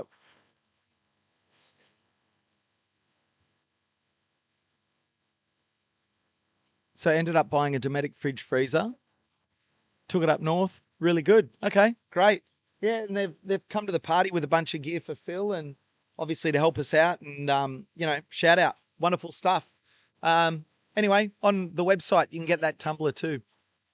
I didn't get it in the divorce. I'm not jaded. So it's the important things in the divorce, isn't it? Didn't get the Dometic fridge. The fight for it. I don't know if I'll repeat that, but we'll keep moving on. Uh, yeah, yeah, but you don't share the fridge. All right. You're watching Project 168, $91,825.70. My name's PK. Welcome along to the live stream. Hope you're having a good time. I'm just catching up on my messages here. All right. Oh, cool. Oh, what a cracker. How good's this? Got a DM from Callum. Am I going to be on the late shift tomorrow night? When did I get this one? This afternoon. Did you mean tonight or tomorrow night, Callum? I'm not sure. So this is, well, you know who you are in the YouTube comments. I won't say that so that I can attach a name, but shout out, said, love to come down and shout everyone coffees or hot chockies. I think we're all pretty good right now, but we'd love you to pop in, and, you know, even if you pop in, don't bring like a load of snacks. We're pretty good here, but if, like, something in particular is always kind of well received amongst the crew, to keep the crew going, to keep the spirits up. But anyone in the area, if you can pop down, come down. The most important thing is like to come down and provide a bit of energy and say hi, because it can, you know, it is it's a long journey. We've been here 88 hours. I've had officially, I think, I'm nudging 10 hours sleep. Nudging 10 hours sleep. We're doing, what do I normally get? 10 hours a night. No, I don't normally get 10 hours a night. I think normally I get like about 7.5 hours a night. So this is, even my wife, so my wife knows very clearly. She knows I come to these events and I just lock in. And I mean, that's good in that I can lock in and be in the zone for the entire event. But it also means, and I know this so clearly, is once this event's over, there's going to be just that massive adrenaline dump. I'm going to get on the plane and emotional and tired, and you know, I'll get home and then the family's got to cop that for the next couple of days. So apologies in advance. But the good thing is, I'm home for 3 days, I think, and then I've actually got a holiday. Heading with the family over to New Zealand, to Wanaka, for a bit of a ski. I know I give them more than their fair share of shout outs, but Back Out Ultra Wanaka always in the chat. And I know I've said it a million times. If you've never been in New Zealand, have you guys been in New Zealand? Go go. It's so ridiculous. I know it's a bit far from this side to get across the country and then over to NZ. You got to do the double hop. I think there's still some flights you can get direct from Perth. It's probably about 7 or 8 hours kind of thing. So it's a fairly substantial flight. But New Zealand is it's just such a beautiful country. It's so different to Australia. Australia's so vast. You get on the plane to Sydney and from this direction, you cross over the Great Australian Bight and you're over the ocean. You're trying to catch that jet stream. When you fly from Sydney to Perth, much more over land, and you just see how vast and empty it is. Like, it's orange. It's just empty and desolate for a long time. Then you fly across the Tasman Sea, and you're already descending. Even if you're flying to the other side of New Zealand, or Christchurch is on the other side, you're already descending. This is your captain speaking. We're descending now into Christchurch. I wonder if pilots go to school to get that voice on. This is your captain speaking. And they're always so relaxed and casual. This is your captain speaking. Actually, true story. I go off track all the time. Everyone knows this, but it's the only way we can crap on for 15 hours at a time. When there's an incredible story, everyone survived, so spoiler alert. There's a flight that was going over somewhere in Asia and a volcano had erupted. And the reason planes have to divert around volcanoes is volcanic ash is like a glassy type material. And if it gets into a plane engine and cools, it seizes like a rock. Yeah. So it actually stops plane engines. So there was a plane that was going over Asia, a 747, so 4 engines. And one by one, the engines shut down. So first engine goes, second engine goes, third engine goes, the fourth, because you can still land a 747 on one engine. Yeah, still possible. It's an emergency landing, but you can still land it on one engine. Fun fact. Fourth engine goes. All 4 engines are stopped. And it's now a glider, a 747. And the captain comes on. You can correct me in the comments if I've made up this story or I've embellished, but the captain comes on and goes, "This is your captain speaking. You'll notice we're now descending. We've just lost all 4 engines due to some interference with the engines," or whatever he said. You can rest assured, though, we'll be doing our darndest to get those started again. And that was it. And down they descend, they're gliding, and eventually they get away from the volcanic ash and one engine fires up. And I think they ended up with 2 engines. And then they were able to make an emergency landing and every single passenger survived. Incredible story, but that's why, if let's say you're going from Perth here, flight to Bali, right? Get on a flight to Bali. If you hear, the volcano's erupting, you can't land, we can't go to Bali. Don't sit there and go, why don't they just fly in? It's like, no. Give it a wide berth, go around it, don't go anywhere near it, because the volcano in Bali's still active. So, and it gets angry every now and then. Back to New Zealand. So, I don't know how I got onto engines flaming out over volcanoes. God, I take some traverses. We can see on the GPS, Phil on his way back now, by the way. So this will be a sleep lap once again, lap 88. So when you start descending to come into Christchurch before you even get over land, that's how narrow the country is compared to something like Australia. And then as you come in, you cross the range. The mountain range in New Zealand is nothing like in Australia. In Australia, the Great Dividing Range is one of the oldest mountain ranges in the world, and it's one of the longest mountain ranges in the world because it stretches from right down in Victoria all the way up into North Queensland. And I think it's the second longest mountain range in the world. And someone in chat might be able to look this up, but I think the longest mountain range is possibly in Antarctica. If it's not it, I'm assuming it would be the Andes. I don't know. Anyway, there's a bit of trivia for someone to look up. So mountain range in Australia, very old, very worn down. That's why it's not super rugged. New Zealand, it's a very new mountain range, like in the history of the earth kind of timeline. And so quite rugged, very beautiful, very different.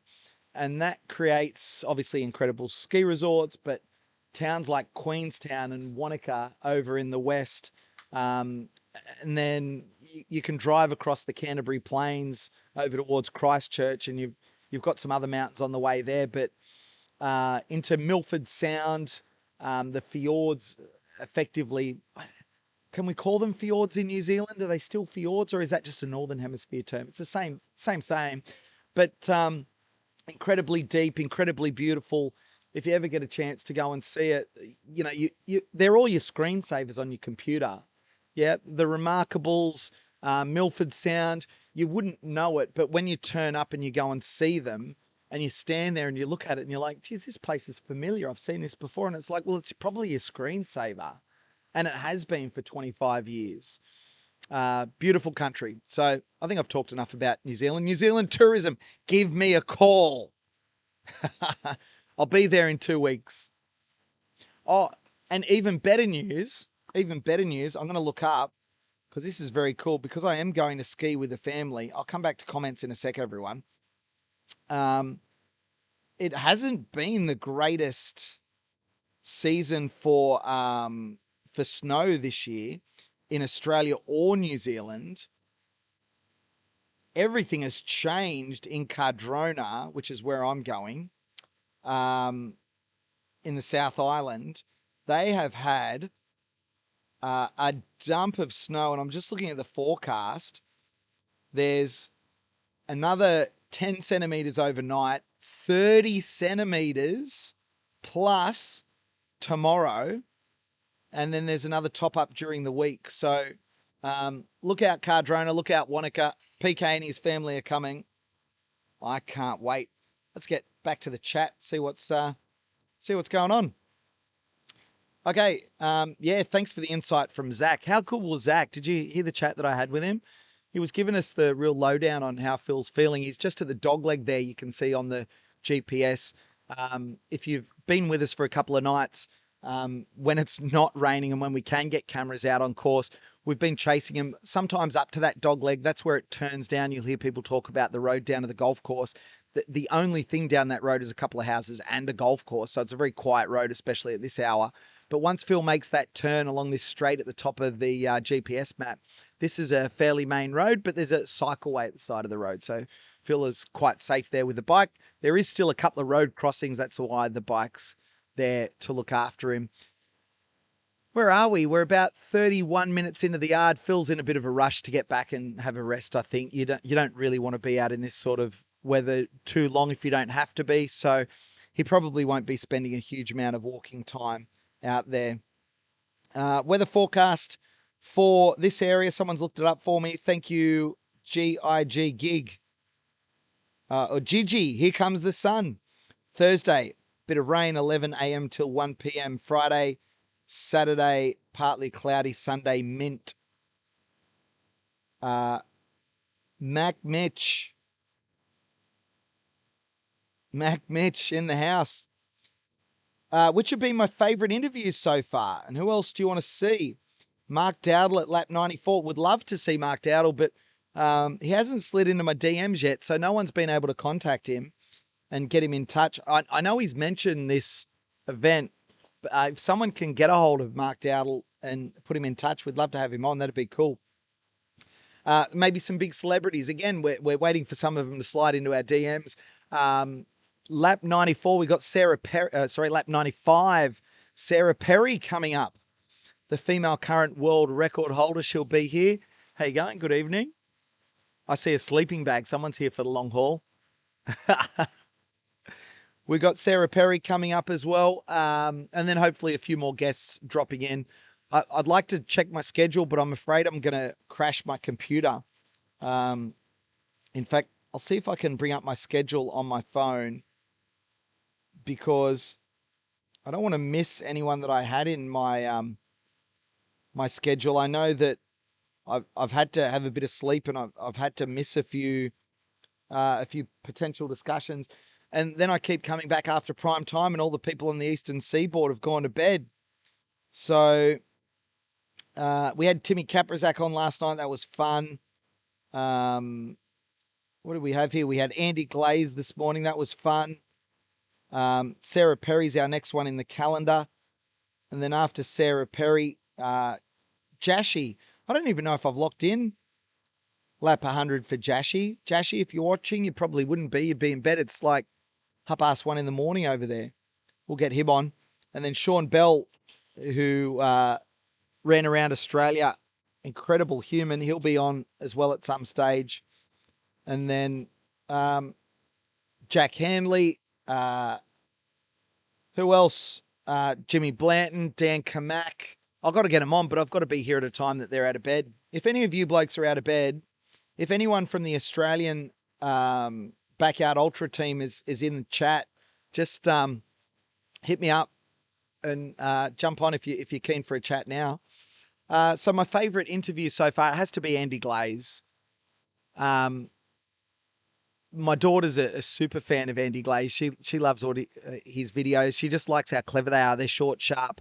And then when she ran an 11K fun run recently, she wanted to do a video in the style of Andy Glaze. So that was very cute. So I love that. That was cool. Okay.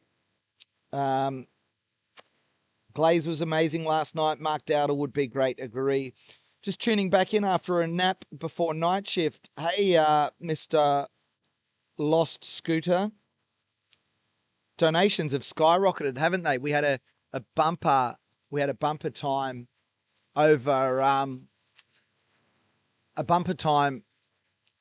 our prime time here in Australia.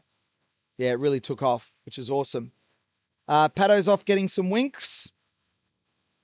Yep, Pato's got the cushy job because he goes back in the evening, like when it's night time, he'll have a nice meal, sleeps overnight, comes back in the morning. It's a normal day for him. Easy game. And then everyone comes and joins him. And then I just sit here by myself. Yeah, it's so true. What else have we got? So Leslie says, I've got a Dometic fridge in my camper van. Yeah, there you go. Good stuff. Okay. To all the awesome German viewers, what's the chance of getting Ello on here for an online interview? Good question, Brian. If anyone can get Ello to get in touch with us, would love to have him on, especially now because we're getting very close to that mark, which they got to at the last Seoul Ultra a few weeks ago, 94 laps. People just don't realize the gravity of what Phil is planning to do here with Project 168. Just like the enormity of it is really starting to weigh down now because, I mean, we're barely halfway through and it just shows you how ambitious it is when, you know, all the drama was unfolding at this point in last Seoul Ultra. You know, lap 87 was just incredible. Lap 84, lap 87, and then, of course, how it all ended. And Phil is just doing this as a one-man show. It's bizarre and incredible. Okay. Elo's a bit shy about his English. Well, Celine, you know my German is excellent, don't you? You've been here enough to know how good my German is. It's not good. Spoiler alert. Fair enough. Brian, as dumb as it sounds, that kind of sounds like Nevada. I'm not sure. I must have been mentioning something. David Goggins. Wouldn't Goggins be awesome to come on? He'd be there like, Phil, stay hard. Well, he'd use more choice words than that, though, wouldn't he? Do you know what?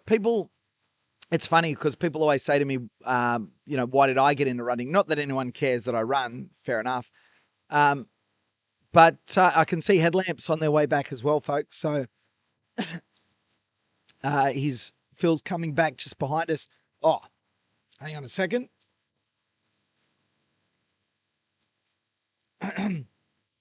Just had a frog climb into my throat. Goodness.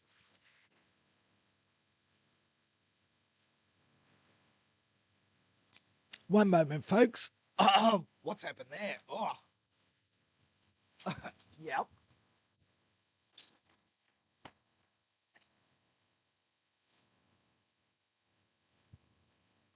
Sorry about that. Oh, we'll get a Strepsil here. Something's gone down the wrong way. Oh, goodness.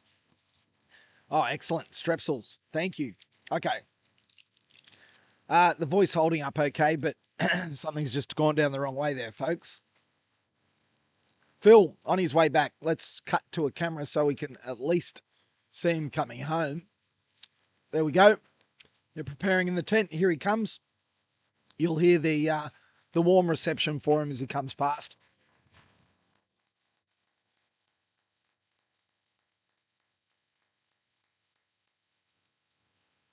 And there he goes. Stops the clock.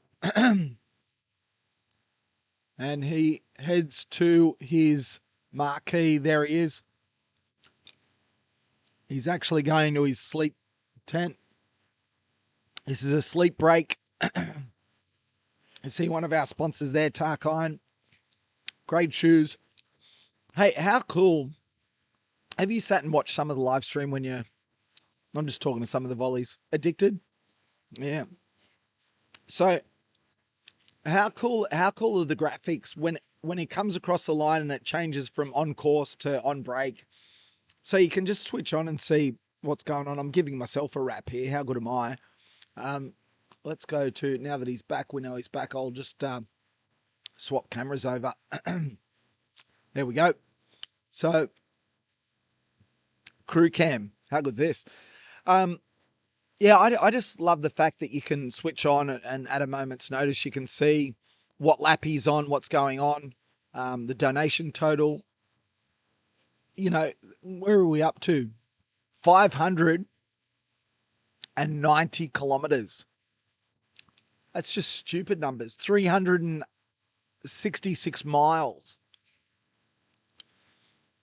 I mean, Phil talked about how difficult it was night 1 and night 2, but I think this is going to be a grind. Getting through this weather tonight. Just trying to keep things dry. Yeah. Yeah, David Goggins. When I got into running, there was a lot of reasons that I got into running. I know most people are the same, but I did read David Goggins' book, and people are like, "Oh, was that why you got into ultras?" And the answer is no. And to be fair, I'd love to chat to Goggins, but him and I are two very different people, and I love listening to his stuff. His book was amazing. I could not put it down. I picked it up, read it faster than pretty much any book I'd ever read it. It's if you've never read Can't Hurt Me by David Goggins, it's unbelievable. But $125 donation, Dixie Normus back in the house. Another massive one from Dixie Normus, I tell you, has been so generous throughout this event. Everyone loves Dixie Normus with another donation. Oh, that's so wonderful. What are you even doing at? There's another person. Dixie Normus is in the chat constantly. Constantly. I swear to God, every hour of the day sleeps less than I do. It's not me.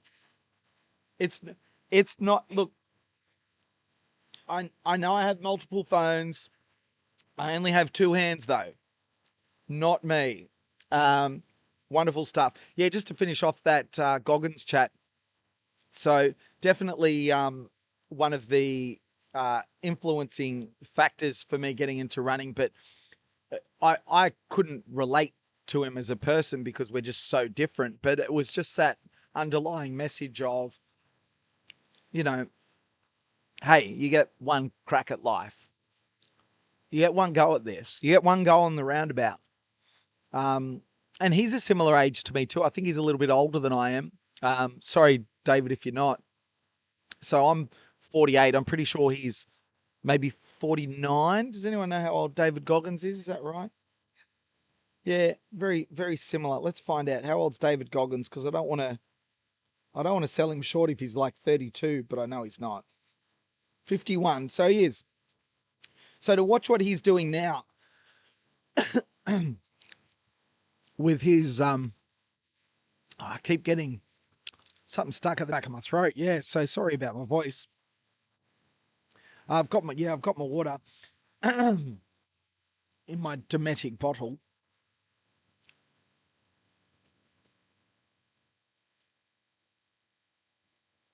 quality pictures from crew cam.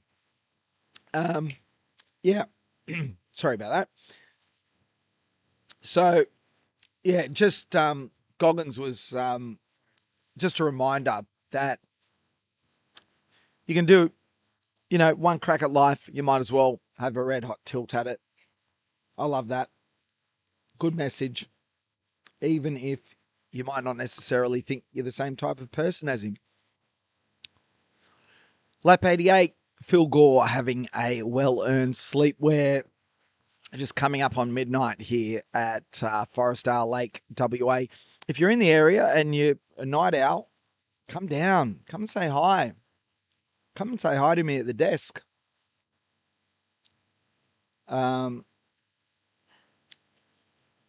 Let's have a look here. Back into the messages. See what's going on. Air crash investigation revisited. Yeah, I reckon I'm going for a job at Air Crash Investigations. I do like that show as well. Lap 87 lap time. I can look that up. Let's have a look. We've got our own crew lap tracker.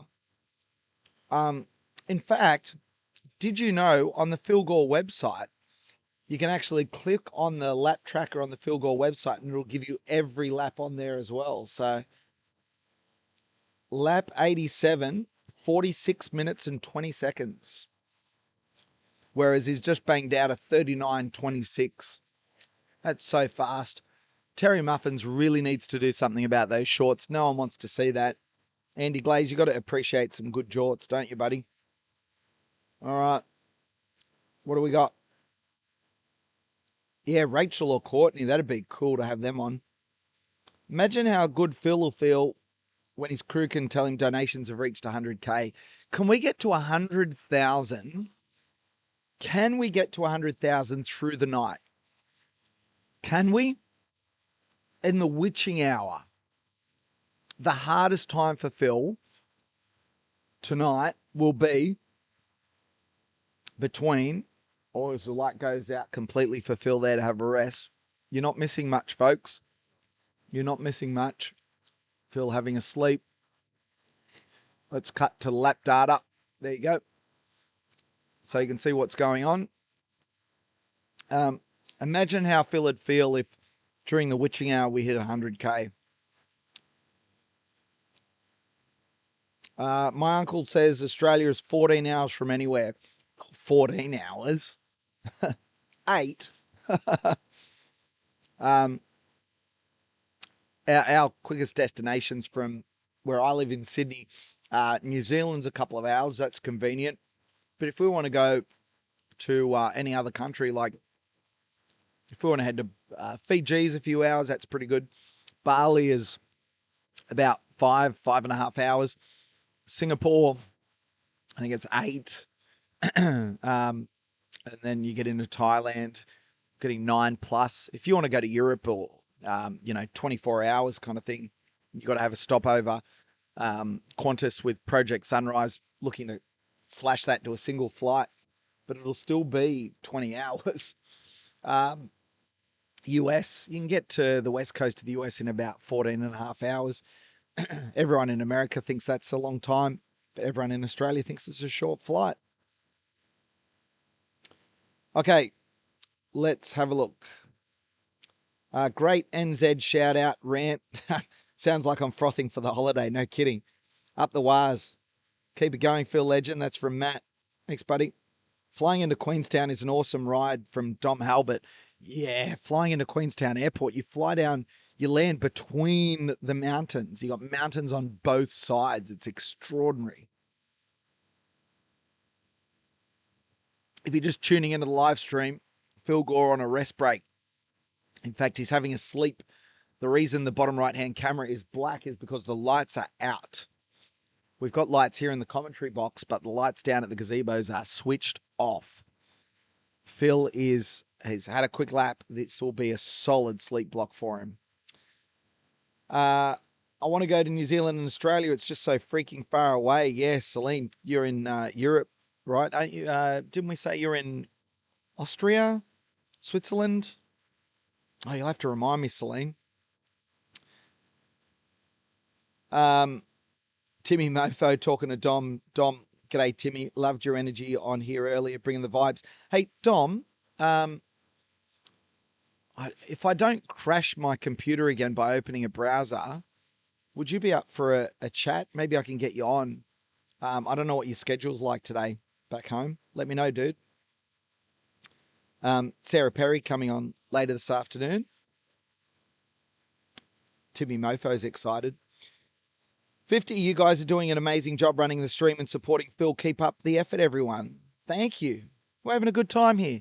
I've got like 8,000 volleys next to me and none of them want to come and sit on the stream.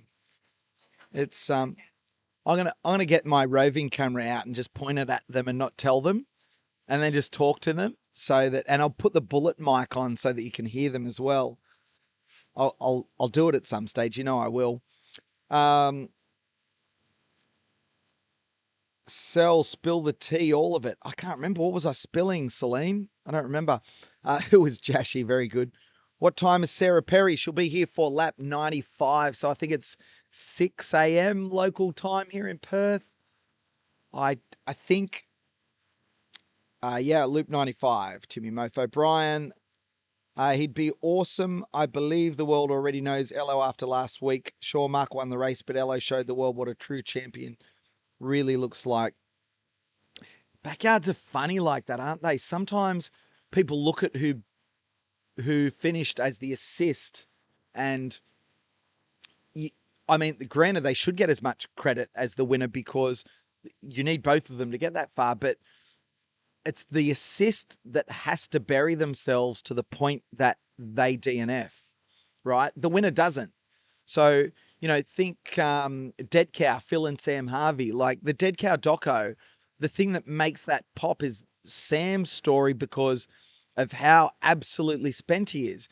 Because if it was all about just Phil looking fresh the whole time, people go, well, there's nothing to see here. It's an incredible sport, but I tell you what, we're already seeing Phil starting to battle here at lap 88. It's going to be war. Phil's going to war. So we will see how this unfolds. But yeah, Ello left it all out there, didn't he, last week? Marked out all, both of them increased their PBs significantly. If you want to find out about Backyard Ultra stats as well, head to backyardultra.com.au.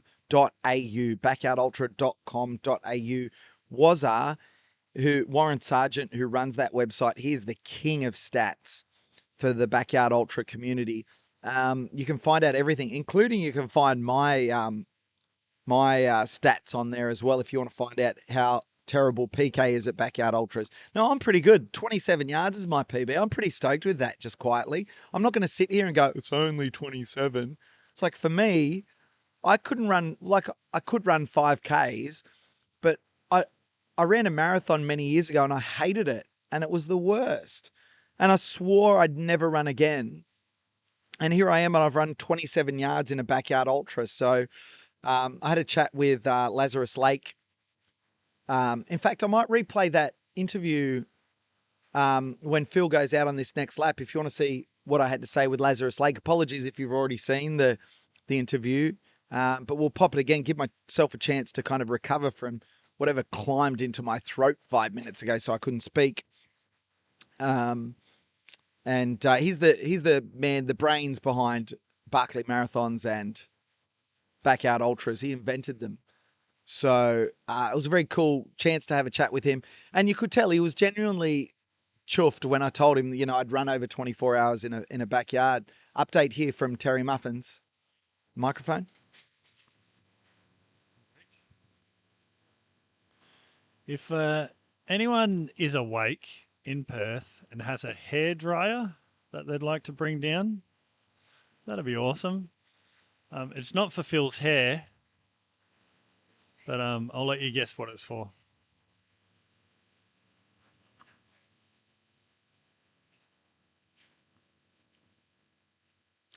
You know what we need? We need a battery-powered hairdryer, like an industrial battery-powered. Well, we've got a plug. Hairdryer. If anyone's in Perth, yeah, you can kind of imagine what it's for at this hour. Pouring down rain. Thanks, Timmy Mofo. We'll get him back in a sec to give us a Phil update. Wow. Just in case you're wondering, I just had a bite of that cookie and all of a sudden, my throat feels a million times better. Let's, instead of a black screen, let's pop me in the corner there so you got something to see. I'll just eat my cookie. Let's go back to the comments.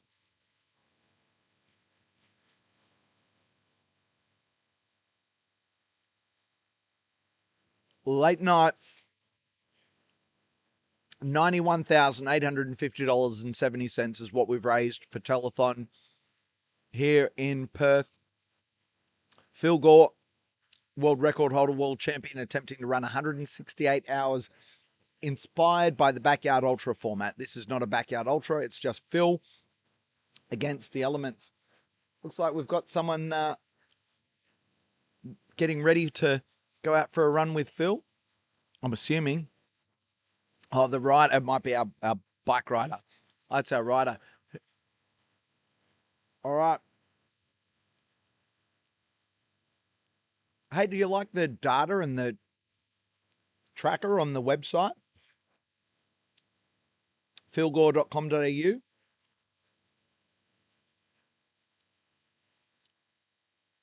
What do we got? When you were describing the nothingness of flying over AU, a lot like Nevada. It is, Brian. I can confirm. I've flown over both. It's just way more vast here. When you fly over Nevada, it's, when you get, well, anywhere in the US, once you kind of get away from the coast and then that trek to the Rockies, I've done that flight quite a few times and it's just desert. But there's a lot of places there as well where you've got a little bit of terrain, something interesting, but it just doesn't last as long. Like when I say it doesn't last as long, it's still a long time on the flight. But here in Australia, you can fly 3 hours. Fly 3 hours. Imagine driving. Okay, what do we got? Everyone's laughing at the donation from Dixie Normus. PK show is back on. Let's go. Muffin Man is in the house. Nevada is quite beautiful. Love the colors of it in winter. Yeah, that's true, Celine. Nevada is a beautiful place. I spent a lot of time in California, Nevada. I've done the drive from LA to Vegas and spent a lot of time up in Tahoe. If you've never been to Lake Tahoe, this has become the PK Tourism Show. Hello. You going to get on today? No? Okay. All right. Say hello though, like that. Okay. Oh, it's good. We're training them. We're training them. This is good. He's getting closer. We'll get someone in the seat at some stage.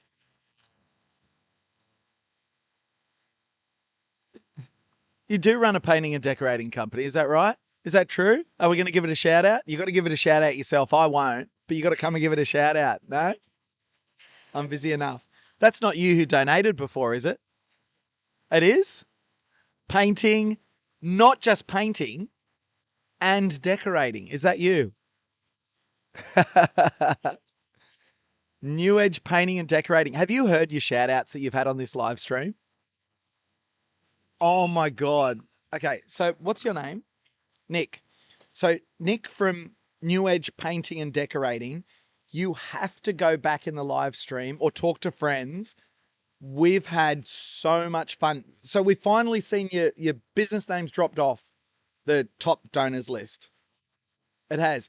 Now, remember, I'm pretty sure when you donate, it actually accumulates your donations as well. So don't quote me on that just in case, but I'm pretty sure it does accumulate. So people that donate multiple times, it adds up. But when with your business, when it popped up, it was at the top of the leaderboard for a long, long time. And we just wanted to make a point of the fact that if anyone had a business, this is a great opportunity to get your name on the leaderboard. And there was a running joke that every time people had come in, especially Adam Macca, who's doing the documentary, would come and sit in the seat and we'd talk about it and we'd say, all All right, let's see who. 1 minute to go. Phil's going to be coming out in a second. What are the top businesses who are donating? And then we'd see your business, and we'd just go off on this tangent of, do you know what? They don't just do painting. It's like, no, really, what do? They do decorating. What? Painting and decorating. And mate, we ran with that for over a day. It was excellent. Like 2 days we were running with that for. So yours just popped up. Oh, the one with all the ones. Oh, so that's come up as a different donation. Okay, cool. Oh, right. We did the 111. Let's talk about Phil. We'll get back to the painting and decorating. 10 seconds and Phil Gore is going to head out.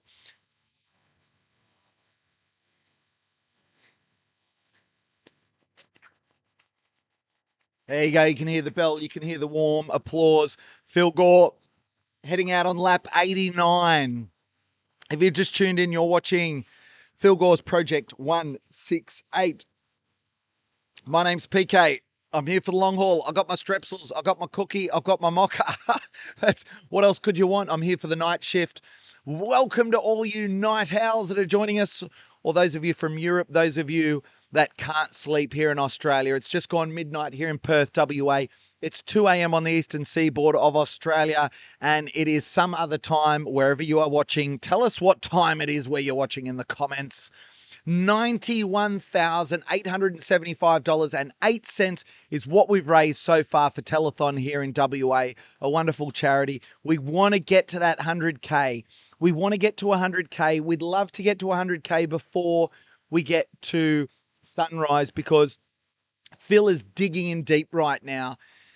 89 laps. It's not easy. There's still a long way to go, but at 89 laps, it's going to be a tough night. The weather here, it's raining, it's cold. There's a bit of a breeze. It's not driving rain. The rain is just kind of drifting across and making it uncomfortable. There's puddles out on the road on the night course. Phil is trying to stay away from those. The crew is desperately trying to keep, let's have a look. Actually, we can catch up with the crew here, desperately trying to keep some of his stuff dry. We've got a gas heater in there. It looks like it's bright, but I can tell you that camera is not doing the darkness justice here at Forestdale Lake. Everyone here is just, the energy behind Phil is starting to lift, because you can feel we're getting into those tough hours of the night. Every hour is tough at 89 hours, but right now it's really challenging conditions here. All you desperately want to do is get through these wet conditions and back to sunrise. But to get to sunrise, we've got 6 hours. There's Mally, one of Phil's crew. We'll get the crew on soon. You'll see Timmy Mofo here in a second. Why he's wearing shorts, I will never know. He's making Andy Glaze proud. He's not just wearing shorts, but that is barely a piece of fabric that he has around. He's got the pins for it. Ladies, sorry, he's taken. I know everyone's in the chat. I know you cannot slide into his DMs. Please don't. You slide into my DMs. But I do suggest, if you don't follow Terry Muffins on Instagram, search Terry Muffins. It's like a parody of an ultra runner, and the account's fantastic. As we wait for Phil to come back through, he's just having a nature stop on his way out on the lap. The night loop, you just do a little out and back around. Basically, it just goes back past the portaloos, the porta potties, that gives Phil an opportunity to have a nature stop. And that just adds enough distance so that we get to that 6.71 kilometres every hour, or 4.167 miles. In this format, you run that distance every hour on the hour until you can no longer run anymore. And the event would normally be called a backyard ultra if there was many people in the event, as I see Phil's headlamp start to make its way back towards us. But this is just Phil, Project 168, trying to do something no human has ever done before. It's inspired by a backyard ultra. It is not a backyard ultra itself. It's Project 168 for Telethon. We're raising money for a wonderful cause for sick and disadvantaged kids. As we can see, Phil's headlamp coming back towards us. He's making his way. He's moving pretty well by the looks of things. You'll see him, the crew's standing in the way, but there he is popping through. And as we cut through there, yeah, let's go, Phil. Running past. His form looks good. He's holding together well. We'll cut back to crew cam since the crew's there, something to look at. So, where's Nick gone? Yeah, it does say 2 contributions on there, mate. 2 contributions, $1,111.11, but it's listed as Nick. It's not listed as the business name anymore. Oh, so we've got... Oh, nice. So let's do another plug for your business because you deserve it with multiples. The name of the business is New Edge Painting and Decorate. It's not New Edge Painting. It's not New Edge Painting. It's not New Edge Decorating. It's neither. What is it? It's not New Edge Decorating and something else. It's New Edge Painting and Decorating. Nick, mate, you've been so generous. Thank you so much. Really appreciate it. What's that? Hey, no, come up here. Give your business a plug, mate. You got to. Man, you got to give us a plug.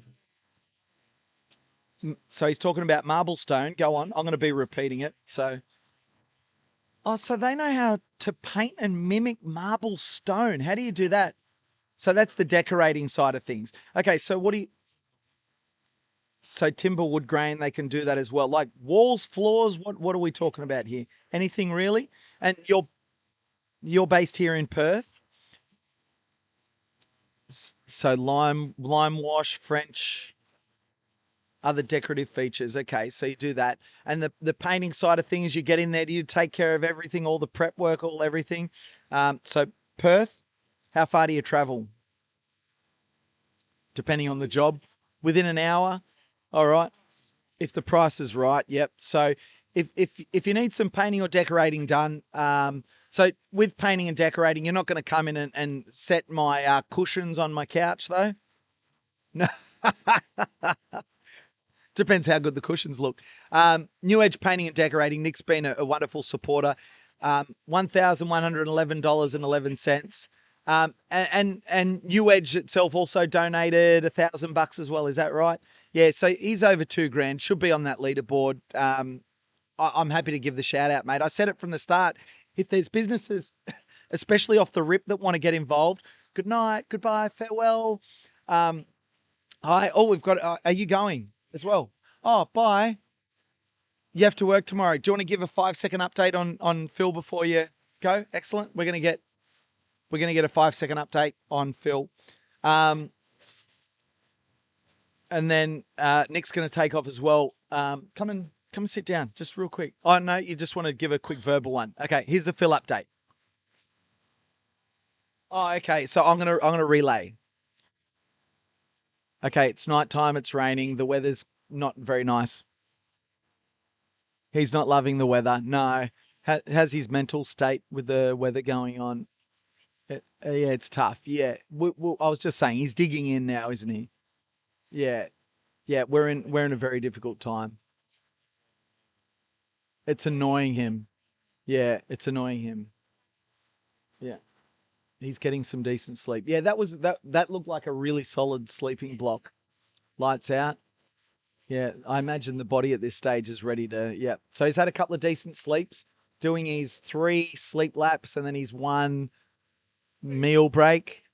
That's kind of the rotation that we're on at the moment. That was his first sleep lap in this rotation, so he'll do 2 more quicker laps. You can see by his lap times. Let's bring him up as much as we love crew cam here. This is excellent. Oh, we're not giving free plugs to any businesses. Get away from that shot, PK. What are you doing? What do we want? This one. There we go. You can see on his graph, he's not losing any time. He's looking good. Nick's off. See you guys. New Edge Painting and Decorating. If you want, so sorry, let me repeat that. They don't just do painting. They do decorating. You wouldn't believe it. Nick, thanks for your generosity, mate, coming down. Give him a buzz. Get in touch with him. Yeah, call him Picasso. All right. Good one, Picasso. Yeah, we'll have you on another time. You go sleep. Go rest. Good night. Love your work, guys. Thank you so much. So we've got some of the crew just turning over now. Do you want to come and sit with me? Okay, excellent. All right, I'm going to be joined, so it's not just going to be me here. Oh, so this is where we sit down and we read comments and we crap on. Now, normally at this time of night, we'd kind of be out on the course, getting a couple of shots, but like the weather's rubbish. How, like I can describe it, but obviously everyone's got a different way of, you know. That's the board going nuts. Okay, the board's making funny sounds. See you later.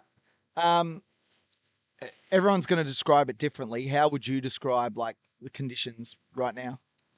Well, the rain's You get to hold as well. all right. The rain's definitely set in. I've been watching the live stream and been at home only 20 minutes away most of today, and yeah, it's just never ending.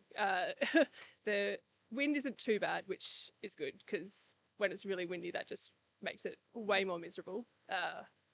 Yeah, I think according to the weather forecast, hopefully within the next couple of hours it will start to ease off, and then it looks like potentially for the rest of the run there may not be any more rain. So fingers crossed that happens. Yeah, looking forward to trying out the track a bit for Phil.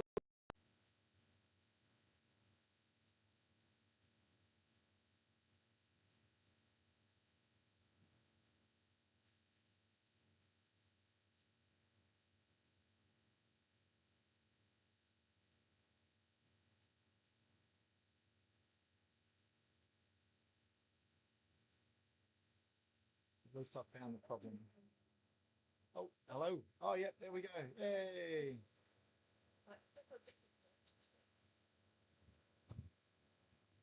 Hello. Are we back?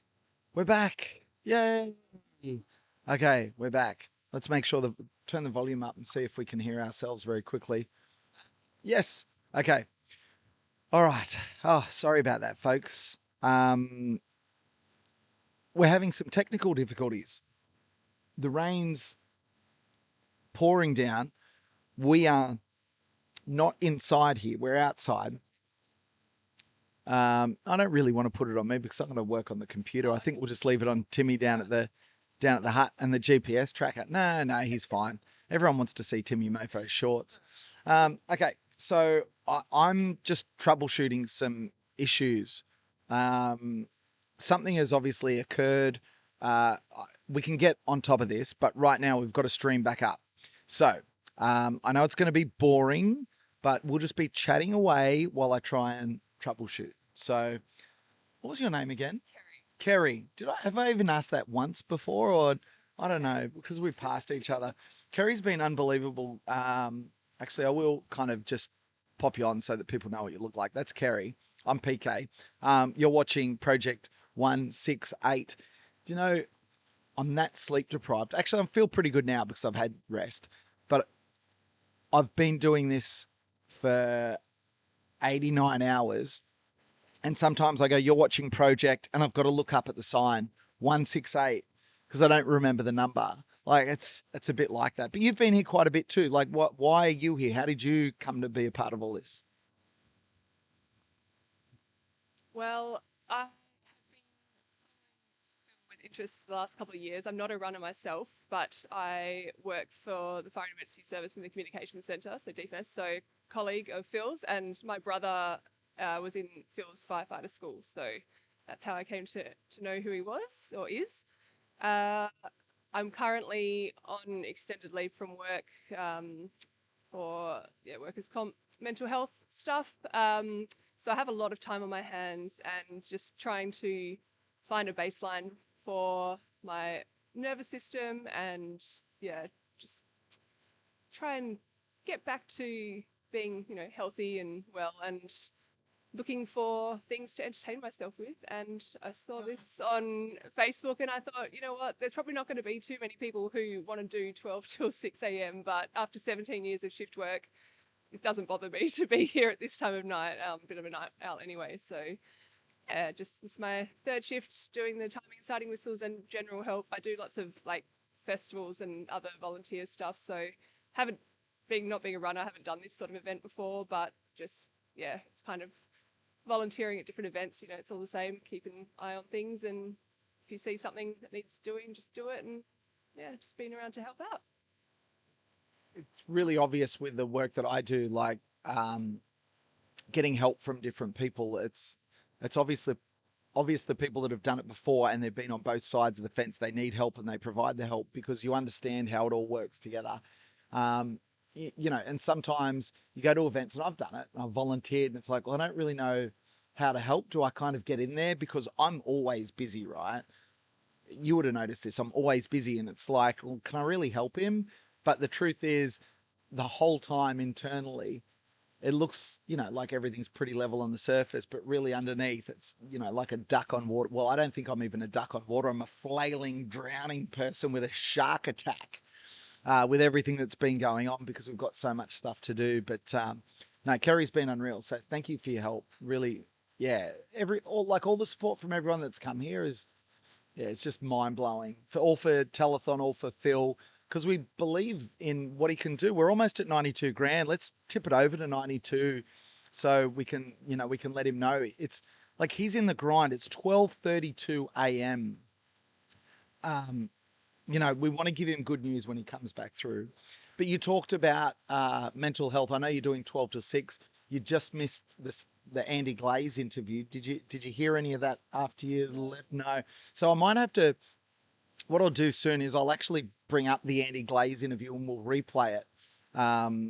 In fact, we might do that on the next lap. Remind me if I can get the computer to work. That'll give us a chance to troubleshoot, but it'll also give you a chance at home to see the chat that I had with Andy Glaze, and you as well, Kerry, to see the chat that I had with Andy Glaze.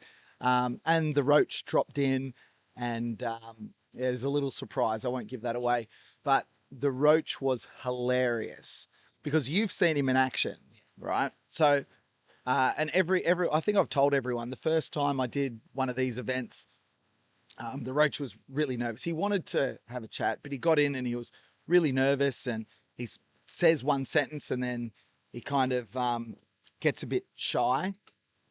He's like, what do I do now? Well, you saw him last night in his element. So good. Andy Glaze is on. He's kind of walking around with a smile on his face. And I'm like, come and sit down, mate. Come. Andy, this is the Roach. He's also a fellow fiery. And he gets on and he goes, yeah, g'day, Andy. You know how he does that? G'day, Andy.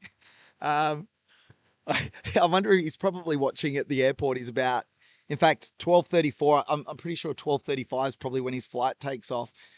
He's headed back home to be with his family because of the passing of his uncle Bob, which was incredibly tragic after his ride across Australia. But yeah, he needs to be with his family right now, which is pretty special. But yeah, watching him fanboy Andy Glaze, it was so much fun. But we talked a little bit about mental health because he's. Do you know much about Andy Glaze? No. So Andy Glaze, bit of a run fluency. He's on almost a 6-year streak of 100 miles a week, every week, which is crazy. I forgot to actually ask him. There's some weeks on Strava because he does events over a weekend. Phil was saying this as well. He's like, oh, my streak's going to end here because Strava treats this as one event because he started on Sunday morning and then he'll finish on Sunday morning. And it's like, well, he didn't run all week. So, yeah, that'll be interesting to see. He'd probably have to call Garmin and get him to sort it out for him. There's a donation. Hello. Who's that? Michael. In Germany. Wo wohnst du? In Deutschland. Michael, get in the comments. Tell me, where are you in Deutschland? We'll have a look in the comments in a sec. It's funny. I thought I'll get Kerry to have a chat here and I'll troubleshoot. And then all of a sudden, topic goes to mental health and serious stuff. And it's like, no, we got to lock in here. Hey, but we'll show that Andy Glaze interview soon. Phil is not far away. You can see on the GPS tracker. The crew, I'll show you there.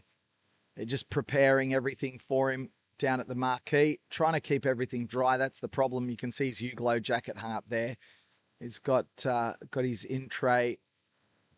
Crew just trying to stay dry as well, right? Like, that's the challenge. I mean, what do you reckon it's like out there running through the night in these sorts of conditions? Yeah, not for me at all. I just ran from the car to the shelter here and that was enough. It's not miserable in that it's not windy and freezing cold. It's cold and it's wet, but it's not freezing cold. It's not windy. What was the term that Zach used? He's annoyed. Phil's annoyed. That makes sense. It does say showers easing on the bomb forecast now, so hopefully they do start easing, because I think just being wet, as much as they were talking about it on the live stream yesterday, like, it's not, or this morning, sorry, no, it was yesterday now, because it ticked over midnight. Yeah. As a runner, it's not the end of the world if it rains while you're running, it's just water, but when it's been, 7 hours or something of constant rain, and he's dealing with everything else that he's dealing with, just adding in that extra factor of being wet and colder than he needs to be is probably just not really helping. It's true, isn't it? Like, I've talked about running in the rain and I kind of enjoy it, but the fact that this has been relentless, like, you're probably at home because the microphone's so good, you probably can't hear the sound of the pitter patter on the tin roof above us here, but it hasn't stopped. Yeah, it's been non-stop. It'd be cool next time if he does, well, not next time he does this, but to have had a rain gauge the whole time and actually seen how much it's rained here specifically, because it does feel like it really hasn't had any breaks at all. People in the chat are probably saying, Pete, why haven't you built a rain gauge widget? I was actually building some widgets until my computer crashed, so I can't implement any of the new cool widgets. Thank God there's nothing else for me to do at this stage widget-wise, because I'd be in all sorts of trouble. Which reminds me, so we sold lap 100 to Run with Phil. Congratulations, Nick, who's going to be joining us. I don't think it was Nick, the painter and decorator. I think it was another Nick. Nick's getting involved. We are also selling lap 167. We're not selling. We're saying whoever donates the most money to, and as a byproduct would like to run with Phil on lap 167, we're going to offer them that as the donation.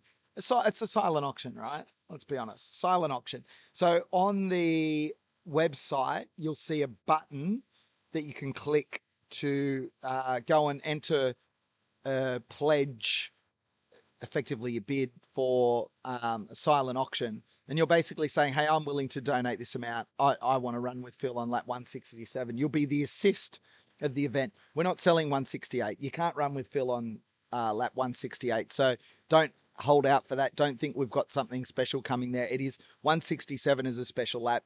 You get a special, I won't go into it, but let's just say there's a few added features to it, which is really cool.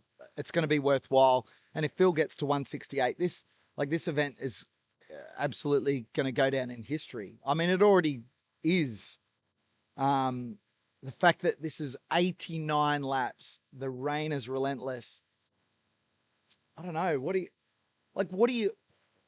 We're no experts, but what do you think would be going through Phil's mind? What is he even thinking about while he's out there running? I wouldn't have a clue. Maybe warmth and bed? I don't know. Or is he just thinking of Telethon? Oh, here he comes. Wait, that's not a car, is it? Is that the bike? Yeah. No, I think this is him with the bike. Jeez, he's moving. Like, look at how quick his headlamp's going. I thought because they're so close together, the two lights, I was like, oh, have I mistaken the runners for a car? But no, it's definitely them coming in. Okay, so I've got to get my shots ready here because I haven't actually loaded all my different frames. So let me get my frames loaded here, folks, so we can see Phil as he comes in. 1 second as we get that organized. It's not that one. It's not that one. Not that one. Man, I've got so many different tabs here available. That's the crew preparing.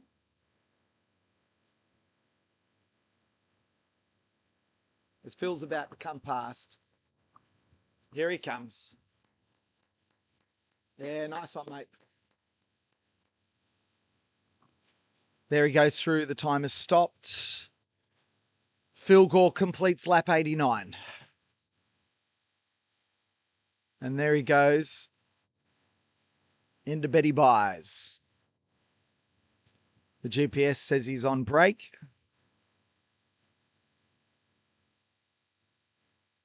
We reset the clock. Do you want to come and have a quick chat? You don't have to sit down. You don't even have to be on camera, but we want to find out what it's like out there. We've got the rider. It's a bit quiet. In fact, I'm going to come off camera now. Oh, well, actually, I'm not on camera because we're showing down at Phil's tent. All right. Yeah. What's it like out there? Oh, this is the support rider for Phil. What's your name? My name's Brad. Brad. Thanks for riding. Unreal support. Can't thank you enough. It's rubbish conditions out there, isn't it? It's a bit damp. Let's just say that. Yeah.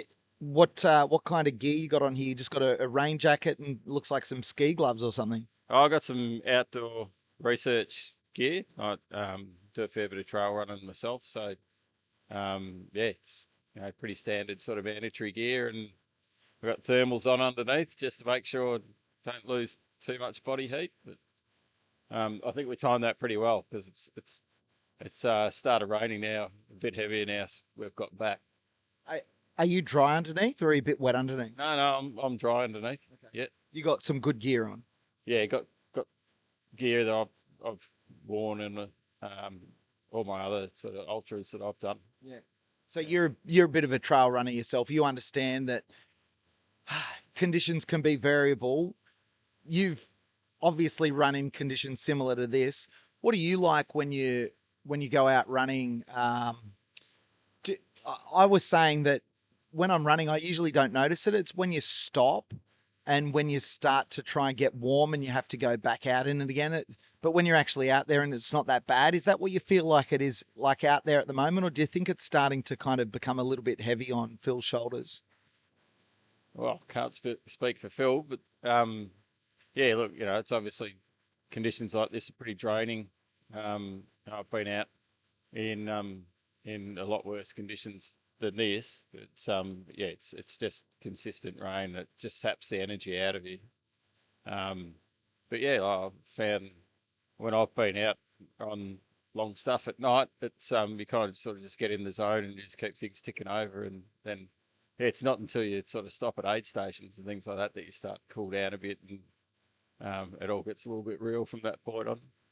But we're out, on the yard then, and we did pass someone, they're obviously doing it way tougher than we are. They're out there dragging a bag behind them with a plastic sheet over their bag and another plastic sheet over themselves. So it just kind of gives you the sense that someone out there's always doing it a bit tougher than you. It's a reminder too when you've got, like when you're someone like Phil and you've got this ability to do, even attempt the ambitious plan of Project 168, it kind of reminds you that, we've talked about this a bit today. It's become the theme. You get one crack at this life. Like you get one shot. So, why aren't we out there just pushing boundaries, doing what we can? My friends were saying, why are you going to Perth, like you're not getting paid to go over there. You're going over to Perth, you're spending all this money, gear, you spent weeks working on all the background stuff. You know, you're here in the middle of the night, you know, away from your family in these conditions. It's like, why are you doing it? I don't know. There's just something in some people that, you know, you kind of go, what's over the next hill? And then you get to the top of the hill and you sort of enjoy the view for a bit. And then you go, well, there's another one. I wonder what's on the other side of that. And yeah, for me, it's just, you know, not knowing how far you can actually go. And it's not till you get out there and sort of test yourself. You know, and in these sort of situations where you're sort of out pushing right to your limits, when you get back into, you know, everyday life, work, family, all those other pressures don't seem to be so bad anymore, and you're able to manage them a lot better, have much better relationships with people, you know, that are special to you. Yeah, it's true. Can you describe, so you're on the support bike that's out with Phil. We've got a bike with Phil on every night lap. Can you describe for people at home, what does that role entail? What are you actually doing out there? How does the role look? Well, that was my first one, so I had to learn what I needed to do for that one. But essentially, just yeah, I'm just sort of keeping an eye out. You know, Phil gets in any sort of trouble, I'm obviously a port of call back here. But you know, getting out in front of him as we get to a couple of those road crossings, I just park up in the middle of the road so he knows that everything's clear and he doesn't have to worry about looking. He can just worry about running. So keeping him safe, and you know, it can be a bit sketchy if you're out running at night. And but I imagine tonight, you know, as you said, you came across someone doing it tough. But apart from that, doesn't look like there's many cars on the road. Doesn't look like there's anyone out. Incentive to be out in these sort of conditions unless you've got a real purpose. And the golf club would have been quiet because no one was out playing golf today. So you wouldn't have even had people staying at the golf club late and heading out. There's no reason to go up that road really, other than a couple of burnouts. And when it's wet, it's probably, you can't lay the rubber down. It's not that I've ever done burnouts. I've heard stories, but I can't imagine you seeing any cars up that road at all. We certainly didn't. No. Yeah. No, it's a pretty lonely stretch of road. Are you communicating with Phil while you're out there at all, or is everything staying pretty quiet? He locked in? Oh yeah, look, you know, a couple of words either way. But yeah, I'm sort of just keeping quiet, letting him do what he wants to do. If he wants to have a chat, I'll certainly chat with him. But you know, just being out there and yeah, just being there if he needs anything. That's kind of the way I treat it. And so for people watching, I think they've probably seen some of the pictures on other nights, but if people are just joining the stream, you know, they're wondering, Phil's running 6.71 kilometres every hour on the hour. He's trying to go 168 hours. And they might think, someone with a bike, what are they pacing him? But pacer usually sits in front of someone. Whereabouts are you normally sitting? I'm sort of sitting off behind him and to the right. So out on the road, I'm sort of taking up the rest of the lane. You know, just to make sure, you know, if someone does come up behind them, that they see us. But yeah, most of the time I'm sort of just tucked in behind him until we come up to road, and then I'll sort of push ahead and just guard the lane as he's going past. So yeah, nice, playing a bit of blocker, a bit of bodyguard, and looking after Phil. to do as well, something to focus on. So I'm not just sort of monotonously sitting behind him. I actually have a job to do, and I'm taking it pretty serious as well. Nice. And how long's the shift? How many loops will you do? Well, that was the first one. There's another 5 more to go. So from midnight through to 6 a.m. So 2 shifts, 6 p.m. to midnight, midnight to 6 a.m. is your first crack at it. How many stars are you giving it on TripAdvisor? Oh, it's 5-star, mate. It's 5-star all the way. All the best. Stay safe out there. Try and stay as dry as possible. Let us know if you need anything when you get back in. Yeah, all good. Thanks, mate. Thanks, Brad. Well, there's a bit of insight. Yeah, you can feel the energy is. I mean, it's not like it's it's flat. It's not like it's gone. Oh, we're looking at a dark picture there. Apologies for that. It's just that all the lights are switched off while Phil has a sleep. At this point, I'm told that the body just, anytime you lie down, it's ready to rest. So your body knows that it needs sleep at some stage. So Phil getting some well-earned rest after lap 89. That's Chimpy in the picture just there. Chimpy with a bow tie. Chimpy represents that voice in your head that says, no, you can't, stop, you're going to hurt yourself, what are you doing? And that wants you to stop. But, Michael Sheikey taught me this. He's a very handy backyard runner. He's gone for several days. And he said, you got to learn to accept that Chimpy's going to be there. Chimpy is what keeps you alive. But then when Chimpy decides to talk to you when you're out there, you say, it's okay, Chimpy. We've got a plan.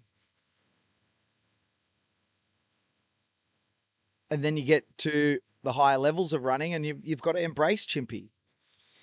Know that Chimpy's there to do a job. If we didn't have Chimpy, you wouldn't survive. So that's what Chimpy represents. We love Chimpy. Hey everyone, good morning or good afternoon or good evening, wherever you are watching right around the world. My name's PK. We've had some technical difficulties earlier this evening. We're still working through those, but I wanted to check in on the chat. 178 of you watching. Let me know where in the world you're watching from. Where in the world are you watching from? What's going on? What time is it where you are? What's happening? What have we got? Oh, people writing limericks again. I heard about the poetry. Okay. They should play back the sounds of Phil running at night. Yeah, how good was it when we could get out there? I mean, obviously the gear doesn't like the rain too much. Again, we'd love to upgrade that sort of thing, but not something we have available right now is very weatherproof gear to head out. But how good was it when we could listen to the sounds of the pitter-patter of steps rather than the pitter-patter of rain? Walk Your Demons, obviously referring to when I was talking about David Goggins, says, stay hard. You know what, Kerry? I'm glad that comment wasn't put there by Coxie, our mate Coxie. Yeah, I bet you Coxie's a fan of David Goggins.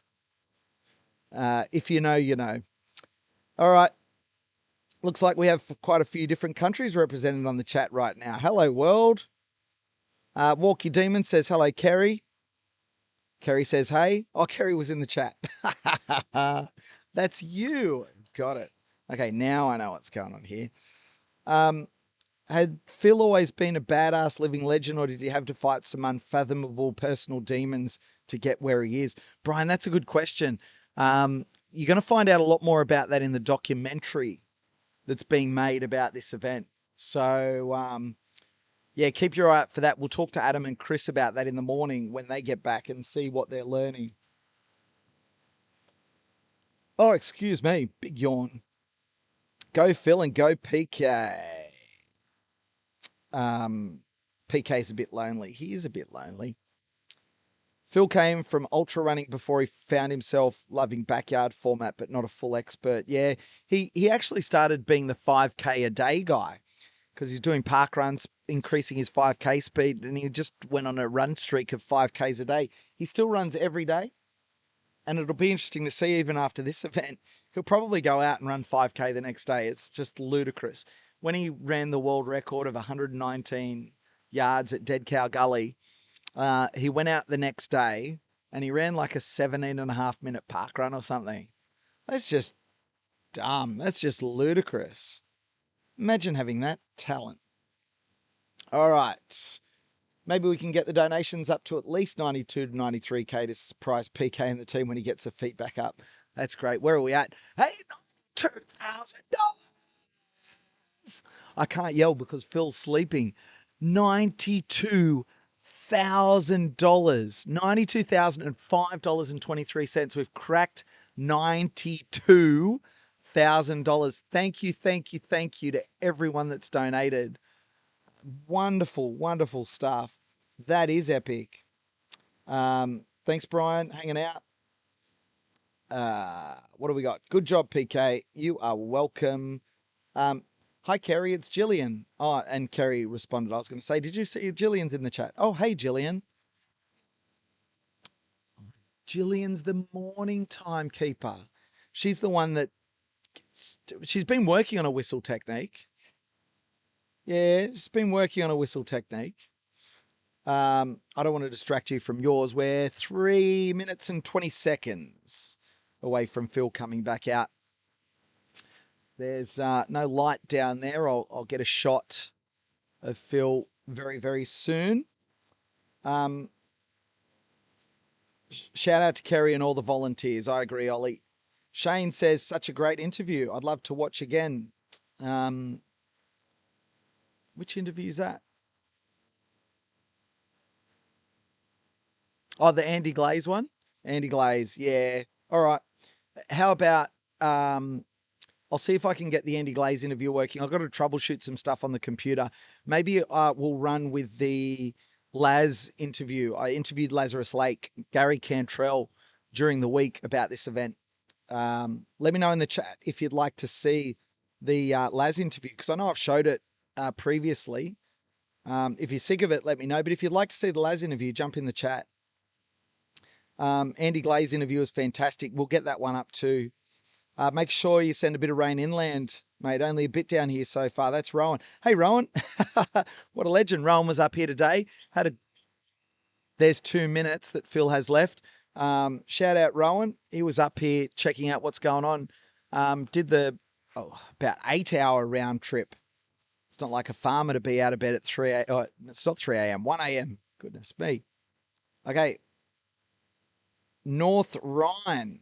Westphalia. Good one. Bro just switches languages. Love it. Don't you love people that are multilingual? I still feel like I won the ultimate consolation prize when PK talked about me to Andy. Mental health matters. How cool is that, Brian? Mate, go and snip that, put it on your socials, send it to your family and your friends. You deserve the shout out. You've been such a support of this event. And I just realized saying that it's like, and it's locked in forever now, mate. Like this is, you've got that forever, buddy. Great to have you. Eleanor said, I missed the interview 1 minute. Yeah, so we'll get the Andy Glaze interview up, but I can't get it up right now because we are troubleshooting as Phil just comes out of his cocoon and comes towards the start line. Here he is, umbrella over his head. He's got his buff on, still wearing his shorts. He's not opting for rain pants, so that might mean it's not as cold out there. Mally's holding the umbrella. We've got the team there. His runner going out with him. Looks like Phil's locked in. He still manages to smile for the photo, which is wonderful. Oh, this is amazing scenes. You can't help but be moved. Heading out on lap 99.0. And how good does his jacket look? Just quietly.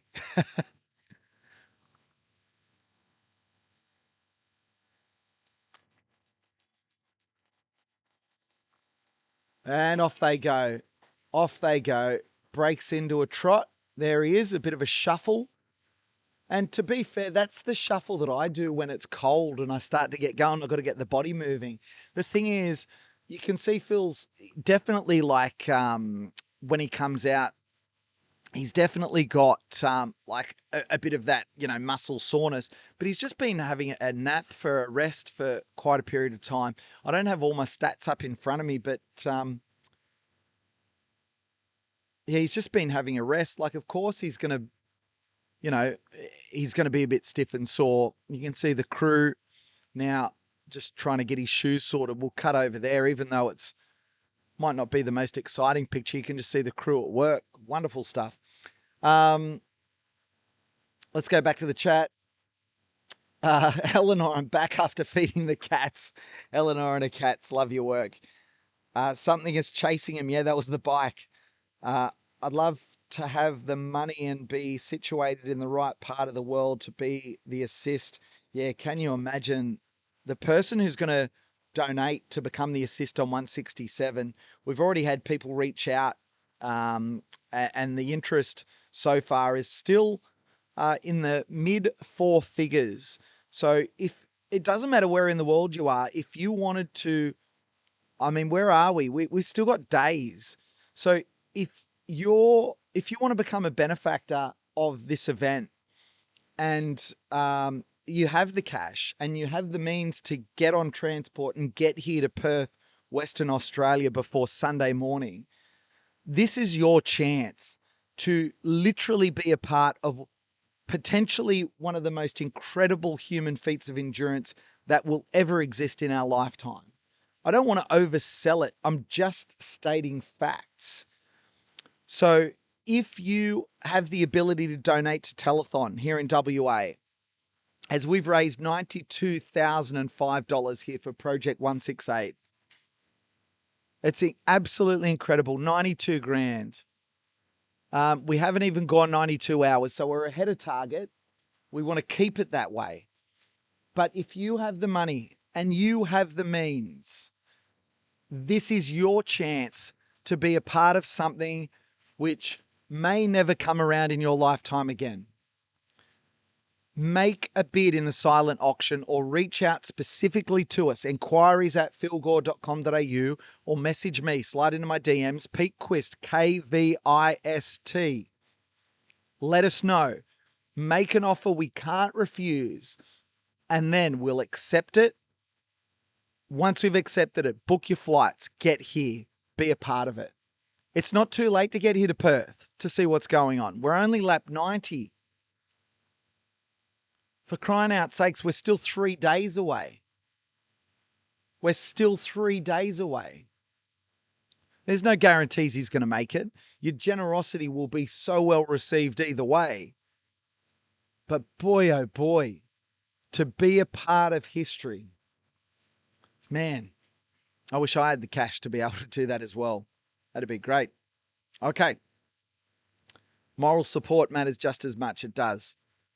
So amazing you can watch this live. It's cool. We'd love to bring you more cameras out on course, but the weather just not playing ball now. We can't even get some basic shots at this point in time. I have some ideas, but we just don't really have the manpower at this point. But maybe we'll try and get some shots on course soon. I think I might be able to bring something to you. I've got it in the works. Leave it with me. We'll see what we can do. Okay. Hi from Germany, wie geht's? And I asked, we've got Mohahan from Kassel, Deutschland. I asked him where he was from. Or her. Don't know. Amazing. Keep going. Total legend, Brad. Thank you for being on the bike. Hey, Brad, you got shout outs in the chat here, mate. They're loving your work. That's from Gigi. Here comes the sun. Let's get it, Phil. Let's go. One positive from the rain, Connor Tube said, is that the faux critics who dismiss this as fake ultra or optimal conditions will eat their words. This will go down as one of the great efforts in ultra running. Yeah, no kidding. But we knew it was like it wasn't going to be perfect weather all week. The chances of that happening are slim to none. So, yeah, here we are. Will there be a documentary of this? You bet, Fat 9335. There absolutely will. We've got the Search for Hurt guys. Jump on YouTube, search for Hurt. Subscribe to their channel. You'll be the first to see the documentary when it's released. Teaser out in a few weeks. Shout out to Brad from Brian, buddy. Support bike guy, Celine. They're making a few docos of this. Walk Your Demons, about Pato's world record attempt in chewing gum. and the 102 longest plank done by the man himself. Okay. 92K. How exciting was that? Eleanor says, thanks for your service, bike guy. Anya runs in Germany. Walk your demons. It's 7 p.m. Germany, neutrality. That's right. Celine's in Switzerland. That's right. Germany, Huntington Beach, California. Hey, Vince. How are you, buddy? Lincoln, the Lego guy from Norway. Now I'm curious about your channel, Lincoln, the Lego guy from Norway. Lucas and girls, of course. Thanks for the stream. You're welcome. Switzerland at 7 p.m. Good evening for all our European viewers. St. Paul, Minnesota at 11:54 a.m. Hey, Diggs. St. Paul, Minnesota. Beautiful weather this time of year in St. Paul. But I tell you what, it's a very different story when it's the middle of winter in St. Paul, Minnesota. Goodness me. On night shift in Perth. Hey, Zach. Had last Soul Ultra to watch last week. Project 168 this week. What am I going to watch next week? Zach, I can tell you next week I've got the week off. But tune in September, what is it, like 18th? September 18th is the next one going around. Sydney's Backyard Ultra. It'll be on the Backyard Ultra Live YouTube channel. If you haven't subscribed as yet, Backyard Ultra Live, go and do that now. If you like this content, I'm going to have more of these events coming up. It seems as though there's an appetite for them. I just have to figure out how we're going to be able to monetize them so that we can get the manpower to bring you the pictures that we want. So Backyard Ultra Live on YouTube. There'll be more as we can see Phil coming back through. We'll have his reception as he comes past here with the crew and as he comes past the box. Here he comes now past the crew. You can see them lining up. Still very appreciative. There he goes. He passes them and then he passes us. Yeah, let's go. Nice work. Nice work, guys. Phil and his support act, off they go. We'll go back to crew cam because that's a little bit interesting at this stage while I chat. Back to the comments. You're watching Project 168. Phil Gore attempting to run for 168 hours for charity. And thanks for your generosity. Most of the people in the chat that I recognize have always have all been so generous. So wonderful. Dan, how was this evening? I was upset. I had to work, couldn't make it. I had a great night here. We raised so much money during the peak time when I was asleep because I had to catch some sleep at some stage. We got to $92,000. Here we are on lap 90. So we've just snuck in front of our hourly goal, which is wonderful. Phil's very excited about that. We want to stay in front of goal pace, which is $1,000 per hour run, $92,005.23. Thanks for your generosity. I'm blown away. It's incredible. What do we got? Canada, 1:55 p.m. Anna, which part of Canada are you from? It's a big country. Laz interview. Oh, yes. Let's get the Laz interview. Let's load it up. I'll come back to the comments later on. Let's have a look. I think I've got my Laz interview loaded somewhere. Let's have a look. Local. There it is. I've got my media. Now I've just got to find which screen it's on. Won't be a sec, folks. What have we got here? I've got a different setup because I have to get sorted. Let's go. So that's 8020 Combox. It's probably the one that I want.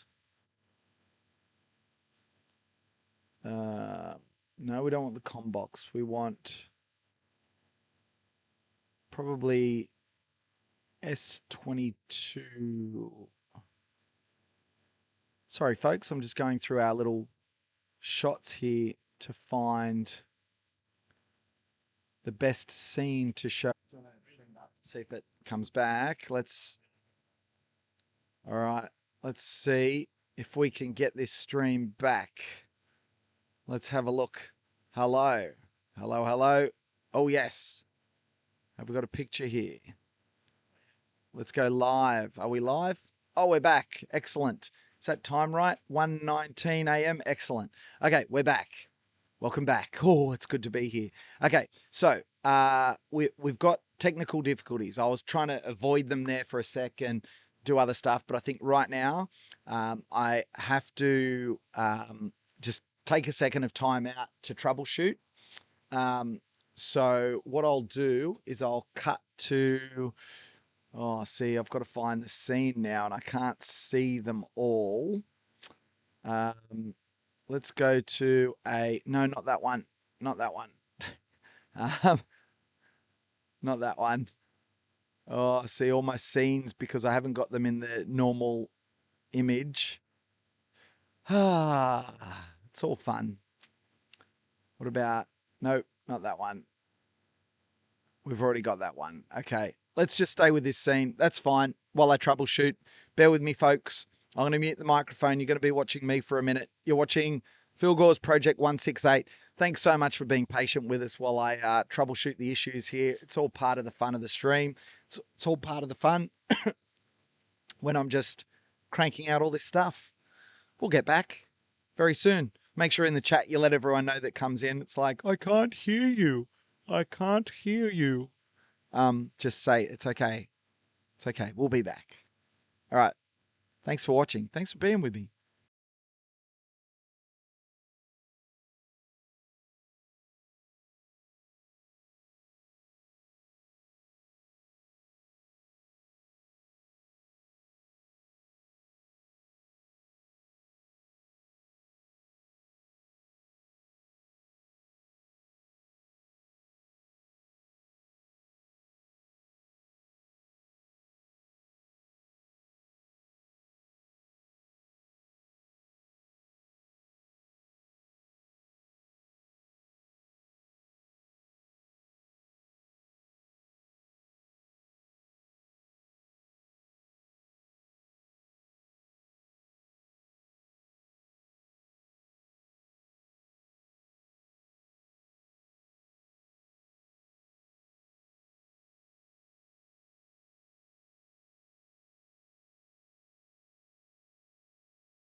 Hi, everyone. Sorry for the shock.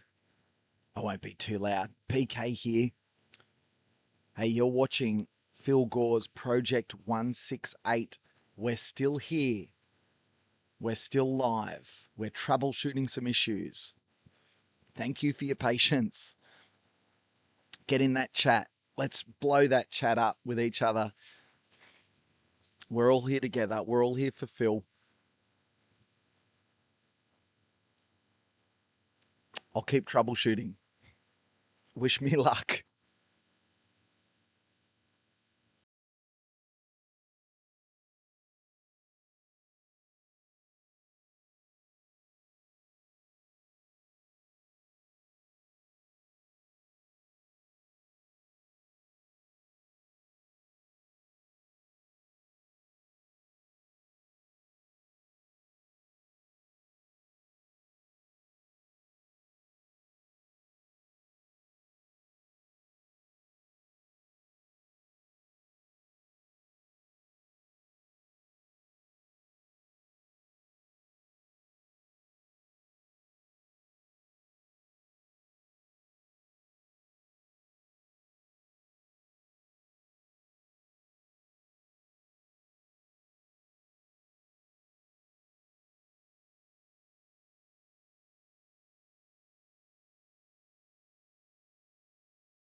So I'm still troubleshooting.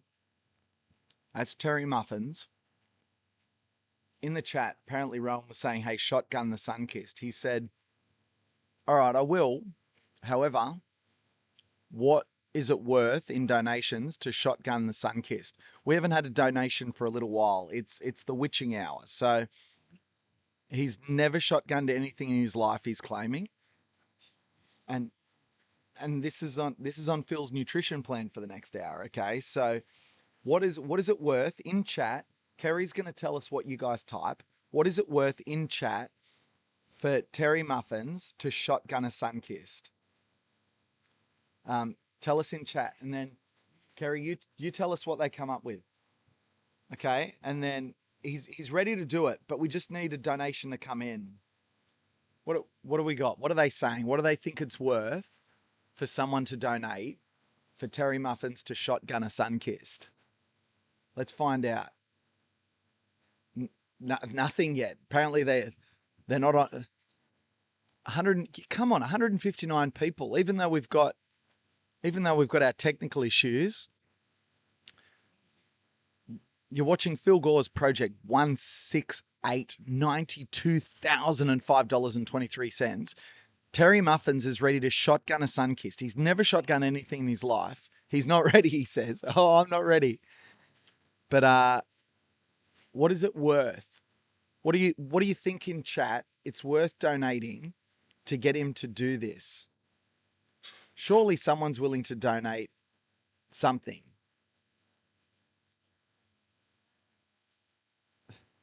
About tree fitting. You got it. I'll tell you what, just what else have we got? By the looks, Timmy doesn't know the shotgun action. That I think you got spell corrected there, Rowan. He's there, he's going, I don't know how. All right, someone put a donation in, no matter what size. So I can at least see that total go up a little bit. And then put in your comment, in your message, say shotgun Terry Muffins.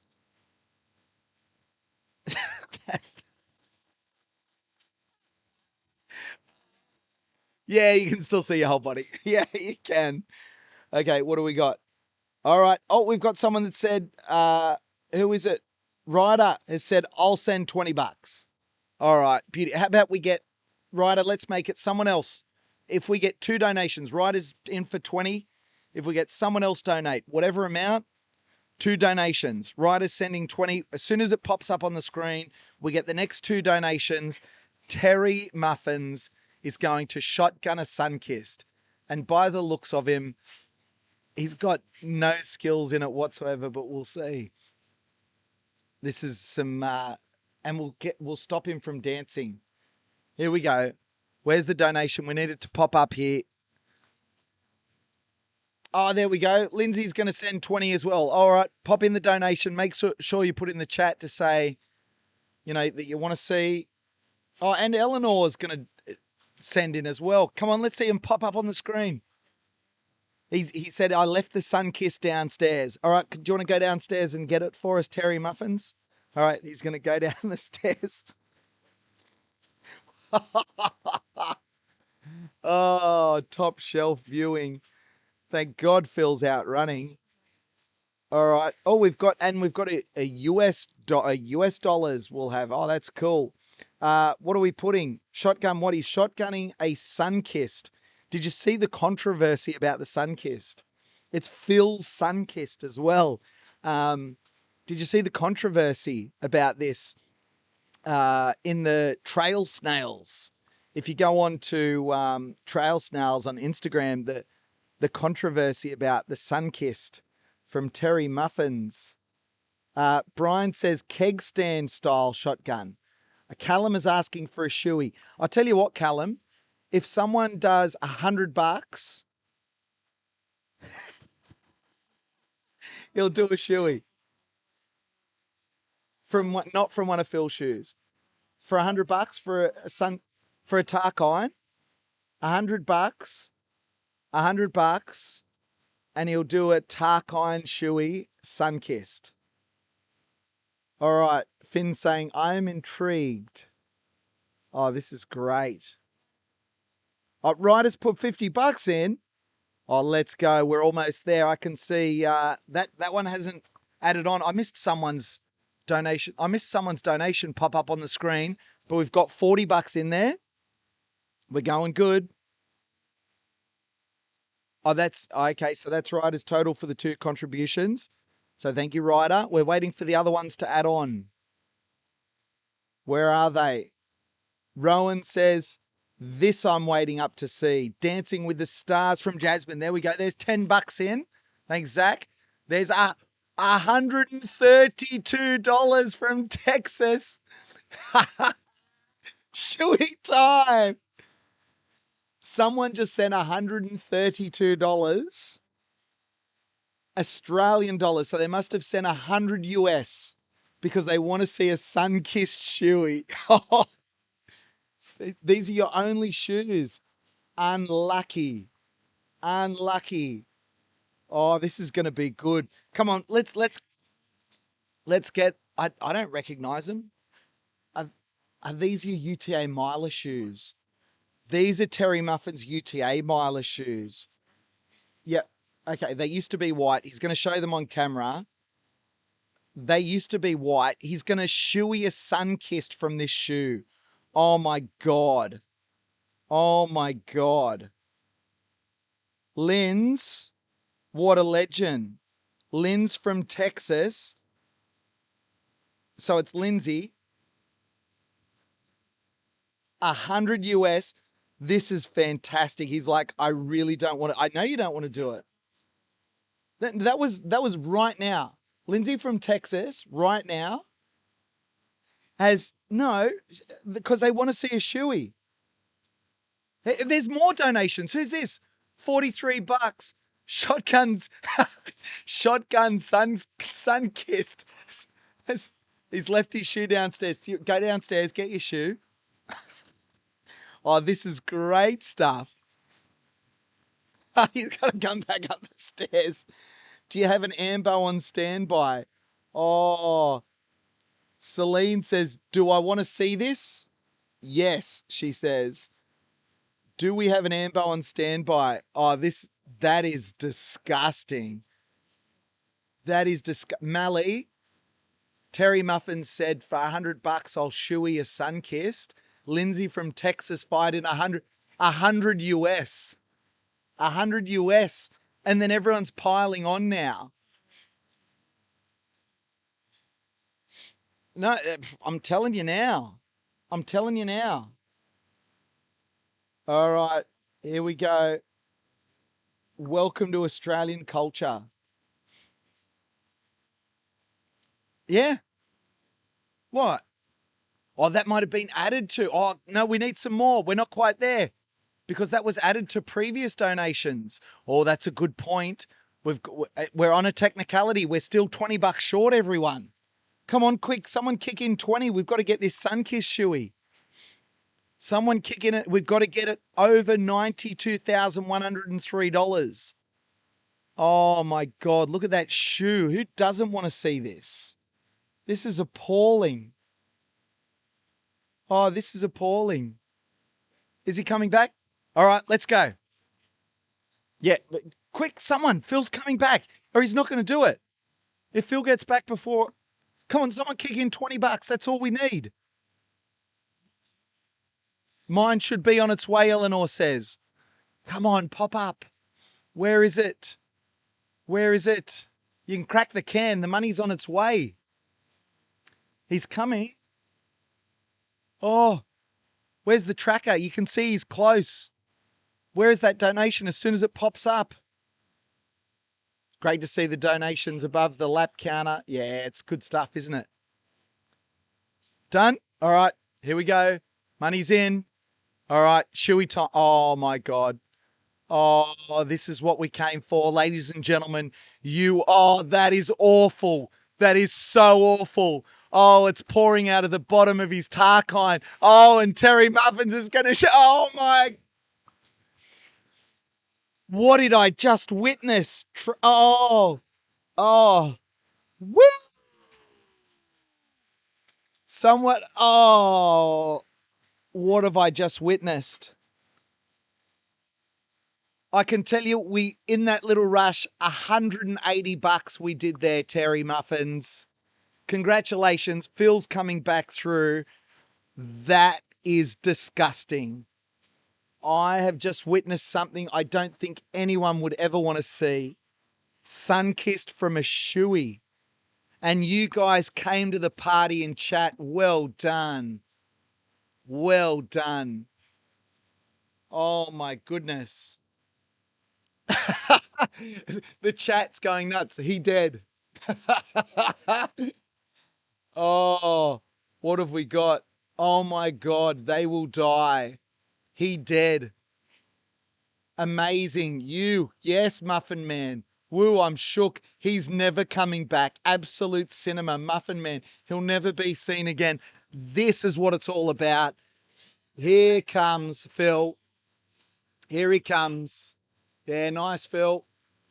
Ask Terry Muffins what he just did for charity. All right.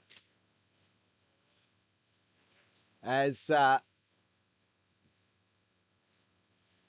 Phil will head off and have his rest. Wow, that was appalling TV. That was absolutely appalling TV. I'm trying to troubleshoot the stream and you guys distract me. He's done a rally for $180. That's well played. I'd rather do 80 push-ups, including knuckle push-ups. I'm still sore from those, by the way. Were you here when I did the push-ups? Oh, I'm still sore. Like I woke up, like I was actually fine. Like the first day after I was fine, but I haven't done push-ups in so long. I woke up like tonight, I was going to say this morning, tonight. I woke up and I'm like, oh, that hurts. What is that? Push-ups, who knew? But that's better than, he's going to have to go and get his tetanus shots. Oh, that's appalling. What else have we got? He never coming back. Oh, the chat's excellent. Just came back to this. Nice, Terry. Came in well. Better send that footage to Sunfist. That's pretty good, Celine. Sunfist, not Sunkissed. That's very good. Timmy. Wow. We have to send that. We have to tag Sunkissed in that post. Do you know what just happened here? Terry Muffins just shooied a Sunkissed. Hey, Brad, you got a lot of love that last time. You got to come and give us a quick update. Yep. Come and give us a quick update. What's going on?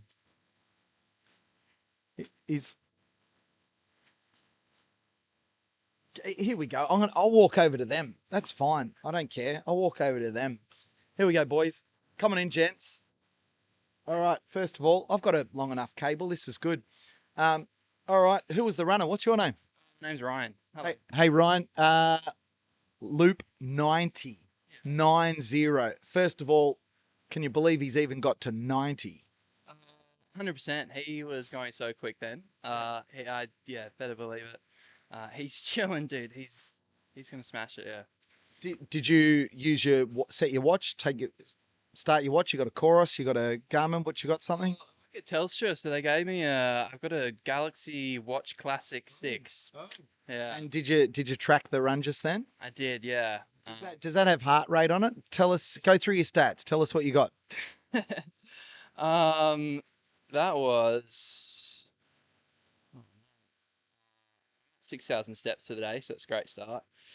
It was 42 minutes. It doesn't really tell me on my watch, but I'll pull it up on Strava and see. Okay. We started off with like a toilet break, then maybe 5 or 6 more toilet breaks, and then just at the end, some guy in a car stopped us for the hospital to know where to go.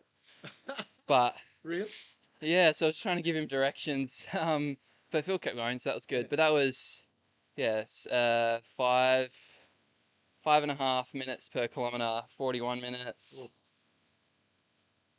600 calories. You got heart rate on that? What'd your heart rate get up to? Let's have a look. Oh, mate, this is exposing me. Average heart rate 143, max 171. After the car stopped me at the end, I was like, oh, I've got to catch back up. So I just kind of Got a leg. tried to gun it back. So I'm going to make you feel better. You got to 171. When I went out with him the other night with the camera following him, I cranked out 182 at one point. So Yeah. when he does these sleep laps, he doesn't hang around, does he? No, he doesn't. No. He's gunning it the whole time. I didn't expect it on the way back. I was like, oh, he's probably getting a bit tired now, but yeah, he just kept pumping. So he's got heaps of energy. Was he talkative at all? Did he have a chat at the start and then just go quiet? Yeah, he had a little chat at the start, and then he's like, I'm going to listen to my music really loud. I was like, that's a great idea. And then yeah, he was just singing along for half the time. So He was singing. Yeah, he was singing. I can't remember what the song was called, but yeah, we're having a listen to him. He's got a pretty good voice, so yeah. Is that right? No kidding. I can't imagine what in the chat for people watching in the chat. Drop in. What do you think Phil Gore is singing? What could he possibly be singing in the chat? What do you reckon it is? I think we speculate before you give us an answer. Kerry's going to tell us what people think Phil's singing. Funnily enough, I kind of picture him like they're going singing like a bit of singing in the rain. Yeah. I was thinking maybe like some sort of country and western style stuff, or maybe a bit of Phil Collins. Am I close? I don't think I'm close. The person that sings it, I just know what he was singing, but I don't know the name of the song. You don't know the name of the song? It's like, yeah, I can't remember what it's called. If I Shazam it with myself singing, I might be able to find it. But Okay. All right. I'll take the mic away so you can try and figure out the song. In chat, Swifty, Spice Girls, Here Comes the Sun. Do-do-do-do. Here comes the sun, and I say it's all right. Do-do-do-do-do-do. We're going to get copywritten because that singing was so accurate. They're going to say, oh my God, you can't sing that song. It's on copyright. I love that song. What else is on his playlist, I wonder? He talked about having techno on his playlist, which is crazy. What do you reckon, Brad? Do you know what the song was that he was singing? Sweet Dreams by the Eurythmics. Oh. And he was actually singing it out. Made of this show. Oh, nice. Dinner and a show. How good's this, mate? You go out for a lap with Phil and you get a cabaret as well. Yeah, worth the money. I mean, Telethon's all about singing and stuff, so yeah, he's done his part. Kind of sense. You know what we have to do? We have to get him mic'd up to the point that he forgets about the microphone being on and he pulls some of those. I reckon. And did he sing the entire song or just the chorus? What was he going for? He just kept going in and out. I don't know, but he was definitely the chorus. He was the loudest. Was he really belting it out? Do you think at this stage he's starting to go like just a touch batty? Potentially, yeah. No, I think that's his way of kind of just keeping in touch and keeping himself awake. He's just blast it as loud as he can and keep singing. So he's got a good process. Obviously, if he's 90 laps in, vibes are there still. Yeah. Yeah. How'd you go, Brad? Oh, hands are getting a little bit chilly. Definitely my toes are a bit frozen on that lap, but Do you want to know what you missed here? Terry Muffins came in and we rallied donations we ended up getting like $180 tipped in, and Terry Muffins shoeied a sun-kissed. And the shoe he used is the same shoe he used when he ran the UTA miler. So you know it's going to be crispy fresh. People are calling for the medics to come. They're like, dude's never coming back when he went over. That's I really hope Chelsea's not watching. Sorry, Chelsea. He'll probably be in hospital tomorrow. I don't know. How much would you have to get someone to donate to Shuey a sun-kissed? Put a number out there. Yeah, probably $100. Yeah, that's. You'd Shuey a sun-kissed for $100? Yeah, is that too much? Is that like? No, it's not enough for me. But so Terry Muffins ended up getting his number was 100, but he ended up getting 180. They rallied around. So what do you reckon? Seriously, make an offer and let's just see if they want to rally around. Yeah, that's plenty. $100. Yeah, yeah, yeah. Okay, so if someone donates $100, we're going to shoey another Sunkist. This is ridiculous. There's no way. There's no way. Shoeing a Sunkist with the shoe that you just ran with. Is that, yeah? Yeah, for sure. Yeah, that's fine. Oh, this is sensational. Kerry, come on in the chat. Do you want to see? Come around the front with Kerry. Oh, we're watching the time. Come around the front with Kerry so we can put you on camera so people can see who you are. But you've only got until the 3-minute whistle. If it's after, here we go. This is who just ran. This is who just ran with Phil. There you go. This is who just ran with Phil. If we get another $100 donation, but we've got to get it before the 3-minute whistle. Oh, there's no 3-minute whistle because it's a sleep lap, but we've got to get it before, so it won't be the 3-minute whistle, but before 57 past, because then we need a minute to shoey before the 2-minute whistle. Okay? $100 donation. I've got to see it here. And if I do, we're going to get another Sunkist shoey. Oh my goodness.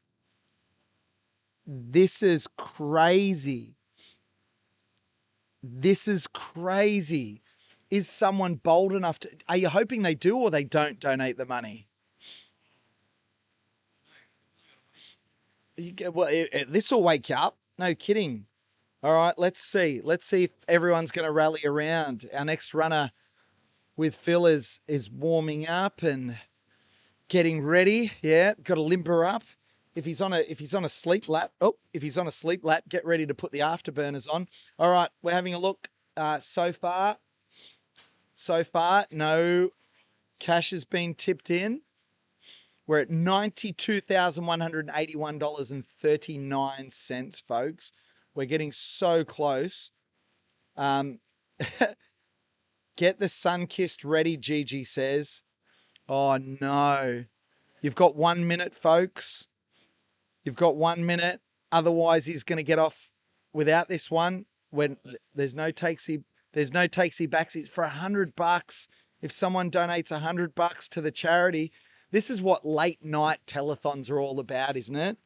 If you've ever been, like everyone talks about when they were a kid and you get late night telethon, you just stay up until the middle. It's the night your parents let you stay up, and it's for these sorts of shenanigans, isn't it? That's it. It's the only night your parents let you do shoeys. Oh my goodness. Is anyone brave enough or bold enough? I know you night crew that are with me have always been so generous. Thank you so much for your generosity. But if you haven't donated yet or you're looking for an excuse, this is your chance right now. We've got 3 seconds and, oh, you've dodged the shoey. You've dodged the shoey. Keep the shoes on. Get some warm clothes on instead. The shoe stays on. No shoey. Closed. Oh, we'll have more offers later. You've survived. But thanks for running with Phil, man. That's awesome. Well done. Part of history. This is amazing. How good's that? Oh, it's fun stuff. I can't believe they let him off. I can't believe they let him off. Oh, that would have been ludicrous. 2 shoeys in like 10 minutes. This is craziness. Are you not entertained? Whistles poised. Now, this is a good time to tell you, you notice the whistle isn't lined up with the clock because we're not going off the clock on the board here. We're going off the actual proper time. So, yeah, we're going off the time of day. Oh, okay. So whoever was responsible for starting the timer didn't actually start the timer at the right time. So anyway, we're going off time of day at the bottom of the clock, which is also actually, let's have a look at whether or not that lines up with my clock. So what does that say? 33, 34. It's about 3 seconds different to the clock that I have in the top left-hand corner of the live stream, but it's pretty close. Hey, thanks for your generosity. $92,181.39 we've raised so far for Telethon. We're just in front of our target pace, which we want to have over $1,000 per hour that Phil has run. He's going to head back in just a second. Let me pick up the camera. We're down to just one camera at the moment while we troubleshoot. There's the shot down towards his marquee. And here he emerges. He comes out. He emerges from his cocoon. He's got 45 seconds. In fact, he's got 30 seconds. And he comes over.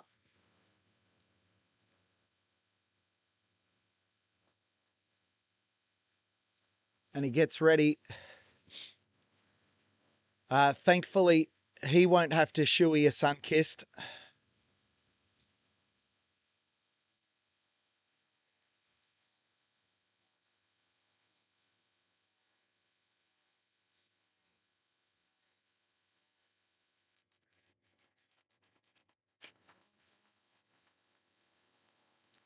Oh my goodness. Off he goes. You're watching Project 168. Phil Gore, the man you just saw in the Backyard Ultra format. It's not a Backyard Ultra race, but inspired by the Backyard Ultra format, Phil Gore is attempting to run 168 hours. You can see he is definitely stiff after he's got up after a sleep there, but once he gets moving, the body will free up. This is lap 91. My name's PK.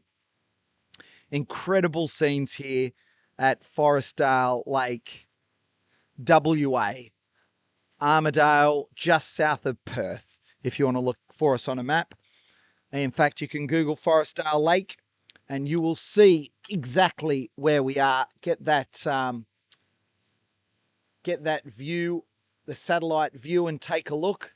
Forestdale Lake, a nature reserve area. There's some migrating birds, I believe, and some very unique wildlife in the area. It is protected, so a lot of stories to be had.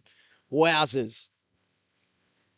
It's funny, every time I look at the clock, it's like, what time is it? It's 2 a.m. here in Perth. We're going to have people waking up on the eastern seaboard soon. Brad's poised on the pushy.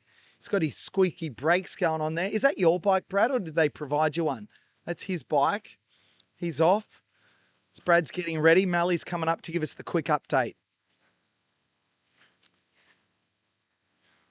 So, oh, no, you're not going to give us a quick update, Mally? He's wondering, update soon? Quick update? Yep. What's going on? Very much the same as before. Yep. He's still getting sleep, and yeah, he's back on like his nutrition schedule again. Oh, good. So yeah, not that he sort of deferred a little bit, but just when just to get cleanse that palate a bit. So now he's all good. Yep. All right. Well, here he comes, coming through. Coming through. Yeah, nice one, Phil. Okay, off he goes into the night. Mally with the quick update. Thanks, buddy. Back on his nutrition. See, once he gets running, he just looks normal again, doesn't he? Like, it's crazy. Brad's on the bike, and Timmy Mofo will be off to hospital. Oh, mate, here he is. Oh, you can hear the squelch out of one of the shoes as well. That's, yeah. Anything for charity, mate. How was the sun-kissed? Yeah, Sunkiss is always great, and didn't make a dish, so nothing to wash. Yeah, not good. How's Phil? Look, not fresh as a daisy. Yeah. But this is the work, and these are like terrible hours. What is the time? Is it 2 a.m.? Yeah. So, look, he probably looks and feels like it's 2 a.m. But he's very aware of what's going on. Yeah. He's complaining, but that means he's thinking, right? So he's eating his food, he's drinking his drinks, he's getting it done. I think he's just looking forward to the end of the rain and Like that'll come eventually. Who knows? It might linger for a bit, but fortunately, he's running long enough that the rain will probably go. The sun will probably come up. And yeah, I think tomorrow's going to be a good day. It's just another 4 hours before sunrise. Yeah. Maybe a shoey might perk him up. I'll give him his next trail brew in a shoe. He can carry that out. What? How much do you reckon someone would have to donate to get him to shoey a trail brew? $500,000? Yeah. If someone slide into my DMs, you know how it works. I mean, it would put the mission at risk, the project at risk. Yeah. So, it's not worth. It's worth more than $50. His shoe's worth more than mine, I'd say at the moment. But they're wet anyway. His shoes are probably wetter than mine. I tell you what, we'll set the line $500,000 on lap 167. Actually, no, let's not put the mission at risk. $500,000. He'll shoey he'll shoey a trail brew after 168. Oh mate, if someone donates $500,000, we'll all shoey a sun kiss from his shoes because he's rotating through about 8 pairs of Tarkine autopilots at the moment, and they are wet. We managed to get them dry like 2 minutes before he puts them on, so we got like 7 hours of wetness in each shoe before we dry them. So, point is that they're pretty disgusting by the end of the race, but there's enough to go around. So I reckon PK, you'll have to do 1 or 2. You like a sun kiss? I tell you what, because it's got to be the trail brew, because we've got to do it for the sponsors. So $500,000 at the end, all of the crew will I'm going to up the stakes. We will not only trail brew a shoey, we will also have a maple gel through one of his creeper socks. The old socky. The old socky. So a shoey is when you get a beverage in your race-worn shoe and you drink that beverage from your race-worn shoe. A lot of people don't know what a socky is, but everyone here has done one before. They're all pretending they haven't. It's when you finish a point-to-point race and all the gels you've tucked away in pockets and vests and belts, you got to get them out. Even the half-eaten ones, all the sticky ones, you get them out. You put them into your toe socks and you have to suckle the gels through the big toe. We'll do that with all of Phil's half-done gels. Yeah. There's a lot of maple syrup in those gels. It's natural ingredients. Don't know if the sock acts as a filter or $500,000.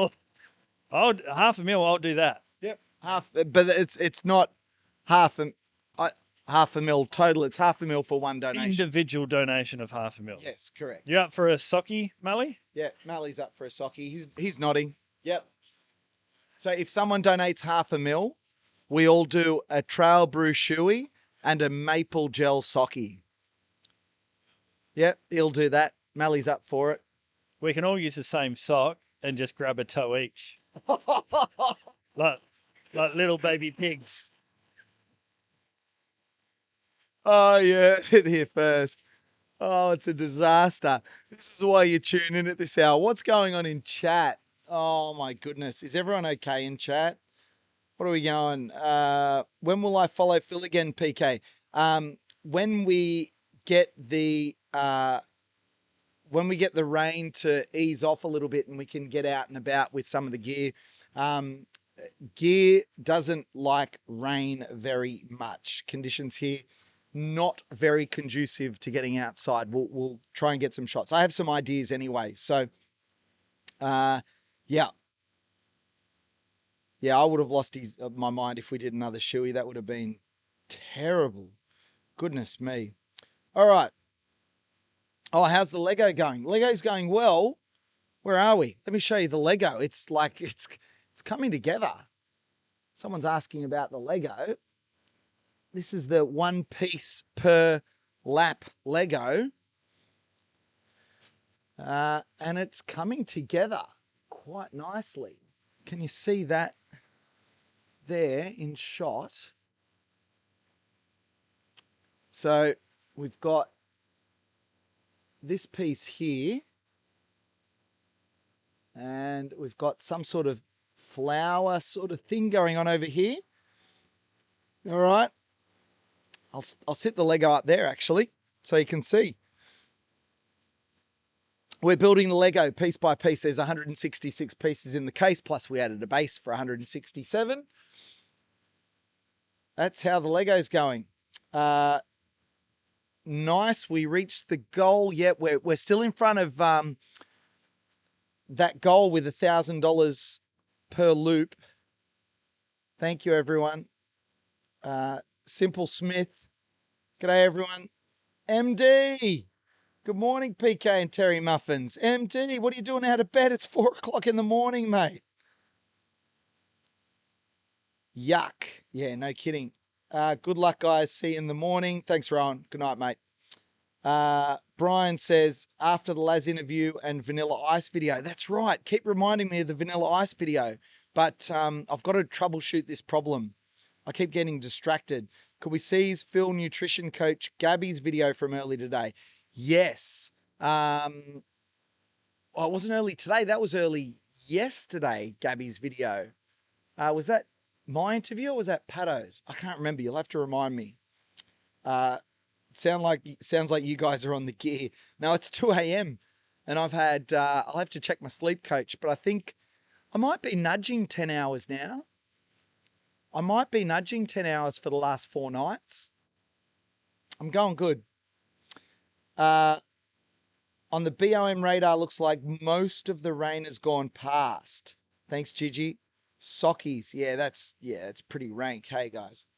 Okay, welcome along to the 212 people watching. It's ludicrous that we only have 212 people watching this. Make sure you share the stream. Hope you're enjoying it.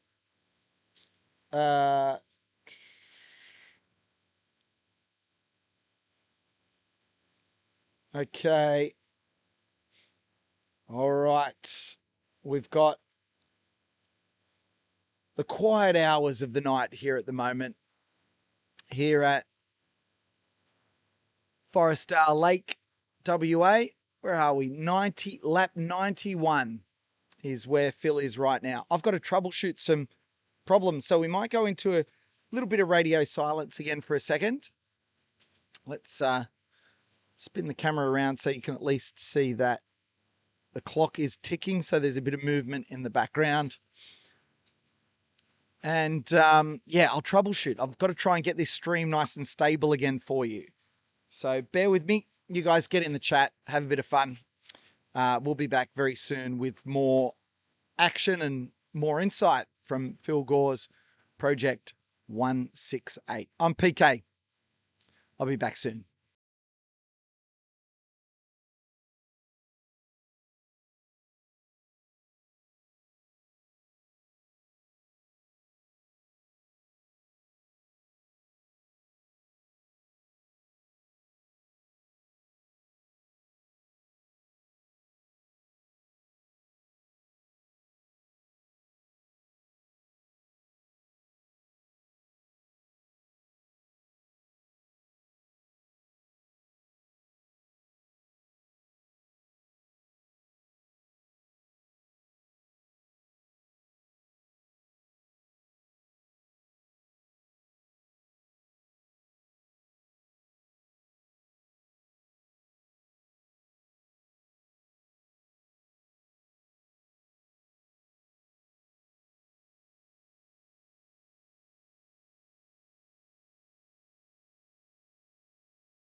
So I'll leave the microphone on in the background just to give you some ambient noise, everyone, just so you know that we're still here. We're not going anywhere. You'll hear me kind of troubleshooting and chatting in the background.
Yo. I reckon around like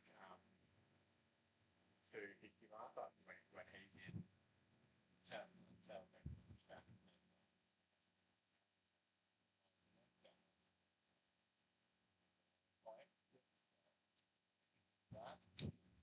Hey, we got Mally in front of camera. That's his luscious beard that you can see there. Um, it's so luscious, isn't it? How much did you say to shave your beard? If if someone donates 10 grand with the message "shave your beard, Mally," he'll shave that luscious beard. But he was just saying something to me. I might just let him pass on the message actually.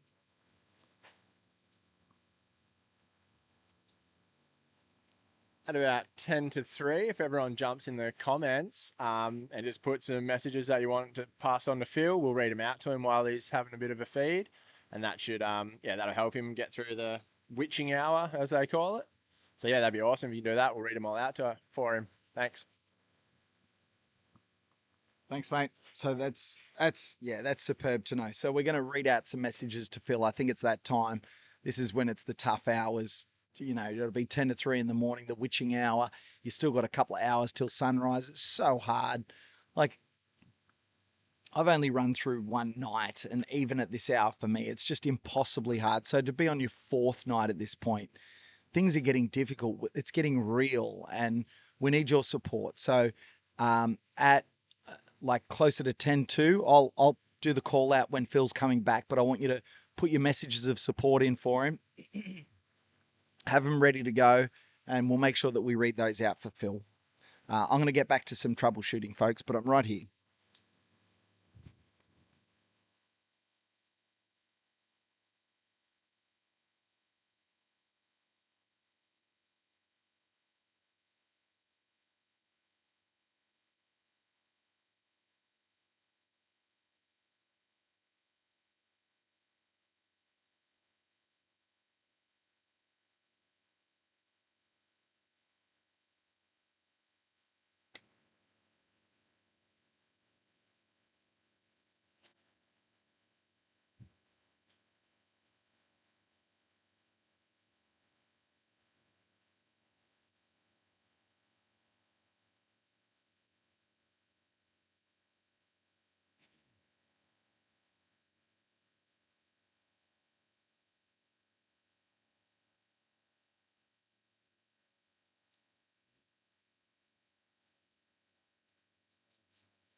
Kerry's going to come and join me. She's got some fun stuff to talk to you guys about. So while I troubleshoot here.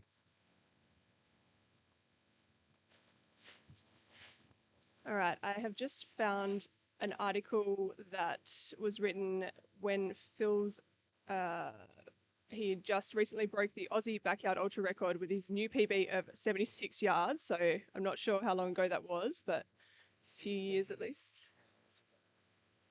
15 hours ago, yes. So there's a couple of questions he answered, which is kind of cool to read and see what things were like for him a few years ago. So the question was, how did you get into running? And he said, I first started in high school. I was never really that good at team sports, and so running was something I could do at my own pace without the pressure of performing to a certain standard. I started out as a back of the pack runner, but after a few years of sticking with it, I would have been top 3 in the school. After I left school and got a full-time job, running kind of took a back seat and I just did it sporadically. In 2014, when I changed jobs and had a bit more spare time, I picked it up again and made the commitment to run at least 5Ks every day, and it continued to grow from there. What was the attraction of the, is it LOS, or last one standing, or backyard ultra format for you? My main focus in running used to be the 5K distance, and I'd run anything up to a marathon, but never considered ultra marathons. I had absolutely no desire to run anything over 50 kilometres. When I first heard about the backyard concept, though, I was instantly intrigued. Although I found 100 kilometres, 100 miles or more overwhelming distances to comprehend, 6.71 kilometres was something I could manage. It was an easy enough distance to run within an hour, and I was interested to see just how many times I could do that in a row. Breaking it down to one lap at a time and not having any goals or expectations of how far I would have to run made it sound much more appealing. At my first backyard event, Birdie's Backyard 2020, I surprised myself by finishing as the assist with 39 yards. And although I had absolutely destroyed myself in the process, I was hooked by the format. I wanted more and I wanted to go further. And then he was asked, recently you broke the Aussie backyard ultra record with your PB of 76 yards. What kept you pushing through the tough times? Good crew is absolutely essential. There were plenty of times towards the end when I didn't think I could finish another lap or just didn't want to. But my crew always found a way to motivate me for one more lap. If I think about quitting, I make myself think about how I'll feel the next day, knowing I didn't give it my absolute all. It might seem easy to quit in the moment, but knowing I'll regret it later keeps me going. Question, what do you eat or fuel with during ultras? I work with Gabby Villa at Intense Eat Fit, and she writes my nutrition plan for me. I try to stick to the foods I usually eat at the times I usually eat them, with a few variations. I eat during the 10 to 15 minute break I get between laps, and when I'm running the lap, I will take trail brew with me to keep my carbs and calories topped up. So not much has changed there. It sounds much the same. I'm sure you've inspired many runners to consider tackling their first backyard ultra recently. Any tips for first timers? Don't overwhelm yourself with the big picture. Just master the art of showing up. This is true during training and on race day. During training, don't worry so much about how far or fast you are running. The most important thing is that you're just getting out there and doing it. Consistency is key. And on race day, just make sure you keep showing up at that start line each hour. Even if you think you have nothing left, you might surprise yourself. What else we got? Do you think running equips you with skills and coping mechanisms that can be applied to other areas of your life? Most definitely. We've heard time and time again that running is great for your mental health, and I wholeheartedly agree. Ultra running really helps confidence, resilience, and perseverance, and can make you realize that you're capable of so much more than you may have otherwise believed. Any future goals? My next big race is the Big Dogs Backyard Individual World Championships in Tennessee, where I'll be up against 75 of the world's best backyard runners. And yeah, that's the end of the interview. So that's pretty interesting to look back on and think that at the time his record was 76 yards, and we're currently on number, 91. So, and only just over halfway. So some pretty epic stuff going to be happening over the next couple of days. Do you know what blows my mind? Because I'm still troubleshooting here. What blows my mind is that there's, in this project, there's still, 68 plus 9, 77 hours remaining. There's still 3 days remaining. And 77 hours by itself gets you comfortably onto the Australian team. It gets you comfortably onto, I'm pretty sure, every team in the world. Maybe not Belgium, but I need was on my stats, man. But we've already run 91 hours to get to this point. It's like, doesn't that just makes your head spin? You can't comprehend once you get to these numbers. Yeah, definitely. And for someone like me who has run a 5K once in my life, it's just, blows my mind. Hence why I'm here, just in awe and just wanting to be a part of it in a tiny little way. It's just, mind blowing. It's true, isn't it? Like, just being a part of it's crazy. I said this to my wife when I came over. It's like, I don't think I understand the gravity of what's about to happen. And there's still a part of me right now, even though we've raised $92,211.54, that, and part of me is like, are we going to make our goal? Are we going to make our goal? If Phil gets to 168 hours, I don't think it's whether or not we make this goal. I think it's whether or not we can start making stretch goals, because people are going to become more and more involved, aren't they? Like, you'd think that's what normally happens with telethons, right? Always in the last few hours, it just seems to just extrapolate and just go, as people catch on and donate. Which is crazy, because if you've got a business, let's say I've got a business and you've allocated money that you're going to donate throughout the year, because you get a tax deduction from it, right? So might as well reduce your tax burden. Got a business. I would be doing it now, blowing everyone out of the water with regards to the size of the donation. And in this case, you only need a couple of grand. And then all of a sudden your name is on that ticker at the bottom of the screen for not just hours, but days. And every time anyone references this event ever, for the rest of time, your business name will be there forever. People can't take it down. They can crop it out, but they won't be able to take it down. And you can get that for like a couple of $1,000. You can get that access. That's what I'd be doing. I'd make sure my business was at the top of the list the whole time. So I don't know if anyone's in that situation business-wise or personally wants to donate for a tax deduction to tax deductible donations. If you're out of Australia, you probably want to check your local accounting regulations. But yeah, seems bizarre. 90. I'm yawning. 91 hours. It's crazy. How's Phil doing? We're going to find out. We want you to put your messages of support in very soon. And if I can troubleshoot, maybe we can get a camera down there to film his reactions. We'll see how we go. But yeah, anything else you're finding? Do you want to go through some of the chat for me while I keep cranking on here?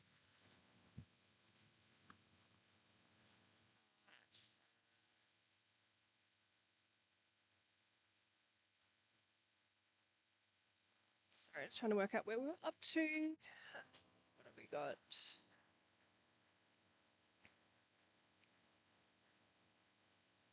Just wondering if still donating more than once, it's showing up as the total of all donations in the green banner that pops up. Yes. I think it also tells you how many total contributions, but not the value of that one particular donation. So, yeah. Awesome to see you guys are still ahead of lap count with donations. Stayed up to watch the halfway mark, and those guys were going crazy. Awesome to watch, and for a great charity. Yes, I was watching then as well, and yeah, that was pretty funny stuff to be watching, and pretty awesome to see how quickly. I think it was almost 7K. It ticked over in like 1 or 2 laps. Like it was, yeah, it was insane. We were behind on the lap count by a few thousand, but yeah, everyone just rallied together and got it over the line. We're losing that buffer though.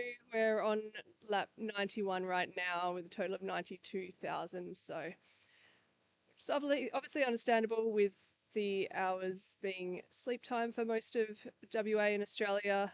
Hopefully we can start getting it back to catch up or give us a bit more of a buffer. And hopefully in the morning when people start waking up and seeing posts on Instagram and Facebook and thinking back to what they were doing on Sunday morning at 8 a.m. and thinking, all right, I'm going to work and it's Thursday, and this entire time where people have had Sunday lunch with their family, they've gone home, prepared for their week of work, they've gone to work Monday morning, they've had meetings, they've had 5 nights of sleep, they've made countless meals, and all this time Phil has been running and running and running. It's just blows my mind. It's pretty epic to think about. I don't know what all this talk about meat ruffle is. I've missed that, so I don't know if that's actually happening or if it's just live chat banter, but someone else can talk about that. Timmy has stolen many a sunkist. Yes, he has. Just before his shoey, though, if anyone missed it, he actually had basically sculled a whole one. So he's had 2 cans of sunkist in probably less than 10 minutes. So can't see him at the moment, but he's probably going to have a bit of a sugar crash pretty soon. I'm just trying to kill time while PK troubleshoots. I only came here to blow a whistle and ring a bell, so apologies if I'm not keeping you entertained enough, but I'm doing my best. She's doing a wonderful job. Get around Kerry and chat. She's doing a wonderful job, and she's letting me troubleshoot. There's not many people around at the moment, so yes, we're talking to the empty field. There's no tractor there at the moment. Oh, here comes Timmy. How are you feeling after your sun-kissed? Delightful. Cool. No sugar crash? 90 sun-kissed. Did you drink all the ones that, who was it who got the Coles delivery? Snails.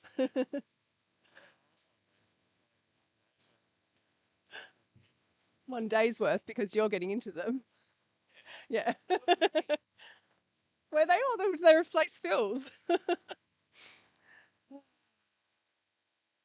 There was an awesome beer that someone had worth 20k, I remember. Who was that? This has a beard. Is it Aaron? Aaron, yeah.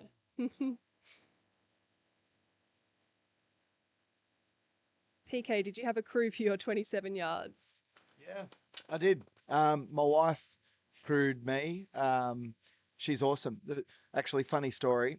So I know I'm troubleshooting, but it is a funny story. So my first backyard ultra, the only stuff that I learned was from this channel, Backyard Ultra Podcast, Pato's interviews. And so I went in and I was pretty well organized, and I just told my wife, "Oh, come along, and if you're there, you're there, and if you're not, you're not." I didn't even know the word crew. Yawning. I didn't even know what crew was. So she rocks up and she's like, didn't know how to help, didn't know what to do. She was flustered. She was in a rush. There was no relaxing, no stopping. My daughter was there. I'd come back after a lap and it was all about my daughter, and she didn't really care, and it was just, it was a bit of a schmozzle. And then one of my mates turned up, and after going out for lap 19, and my wife handed me a tablet. I don't know if it was a salt tablet or something else, and then gave me a cup with like half a milliliter of water in it. And I'm like, that's not enough to wash it down, but I didn't have anything else. Went to take the tablet down, it got stuck in my throat, and so I started dry reaching. And my wife reaches for the video camera instead of helping me, but my mate was there, lucky, and handed me a cup of flat Coke, and I drank that, and there was 15 seconds to get into the corral, and he casually pushed me into the corral, and off I went again. Since then, at the second one last, I'm still standing in Maroubra. My wife crewed me again there, and she was amazing, but I was also lucky enough to have Caroline Ash, wife of Jonathan Ash, who's the second ranked Australian backyard ultra runner with 100 yards, 100 loops under his belt. She helped me with some blisters on my feet early, and then later on in the event, I had the likes of Michael Sheikey, Sticky Tape Man, and backyard Benny Russell helping me too, just to get through the last couple. I had a terrible prep, but that's no excuses. I'm really stoked with the result. 27 laps is no joke, right? It's almost 200 Ks. It kind of blows my mind. Doesn't qualify me as an expert in any of these, but at least it qualifies me as someone who kind of understands that it's bloody hard and what it takes to get to complete failures. So to look at someone that can do 91, it's just like it's inconceivable in my head. But yeah, so I'm very lucky. I've got lots of friends around me, and I crew some of them too. And I enjoy crewing, but I'd rather be running. It's crazy, like, to think about. Try not to distract PK, but he was talking earlier and kind of saying, "Oh, I only did 27." But when you think of the actual number of people in the world who have attempted to do a backyard ultra, that's a very, very, very small amount in the whole world. And to achieve 27, like that's still pretty incredible. And there wouldn't be many people out there who would even attempt it, let alone be able to do it. So yeah, good on you. So got a comment from Johnny Runs a Bit. Satchamp's team qualifications. The USA has the highest at-large qualification number of 75.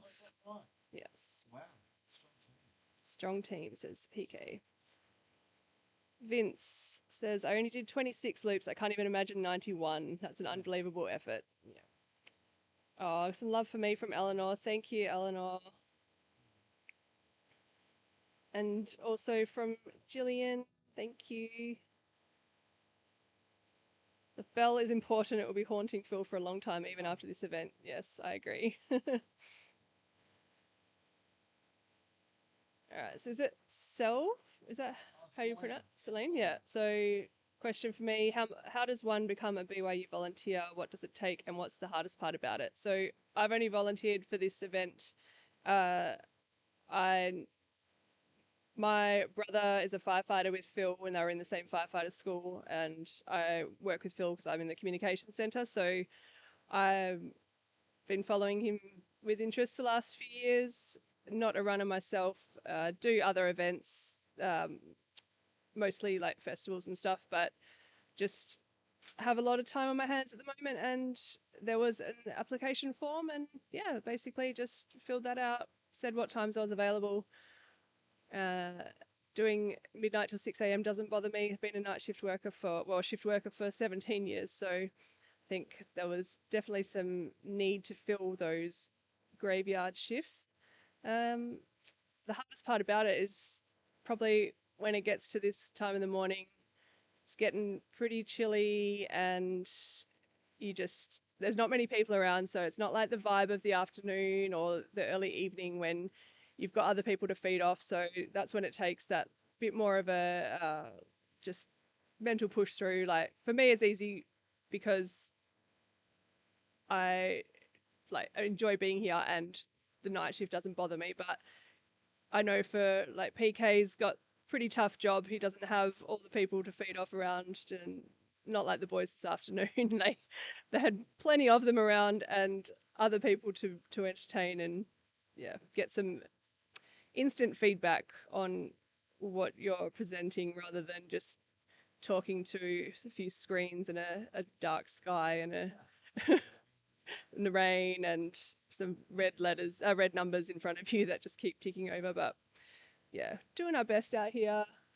The crew is staying in the tent with the gas heater, rotating through, drying all of Phil's multiple pairs of shoes and various bits of clothing and towels and so forth. So they've pretty much spent the entire loop time just rotating things on the heater and doing their best to make it as cozy as possible in there.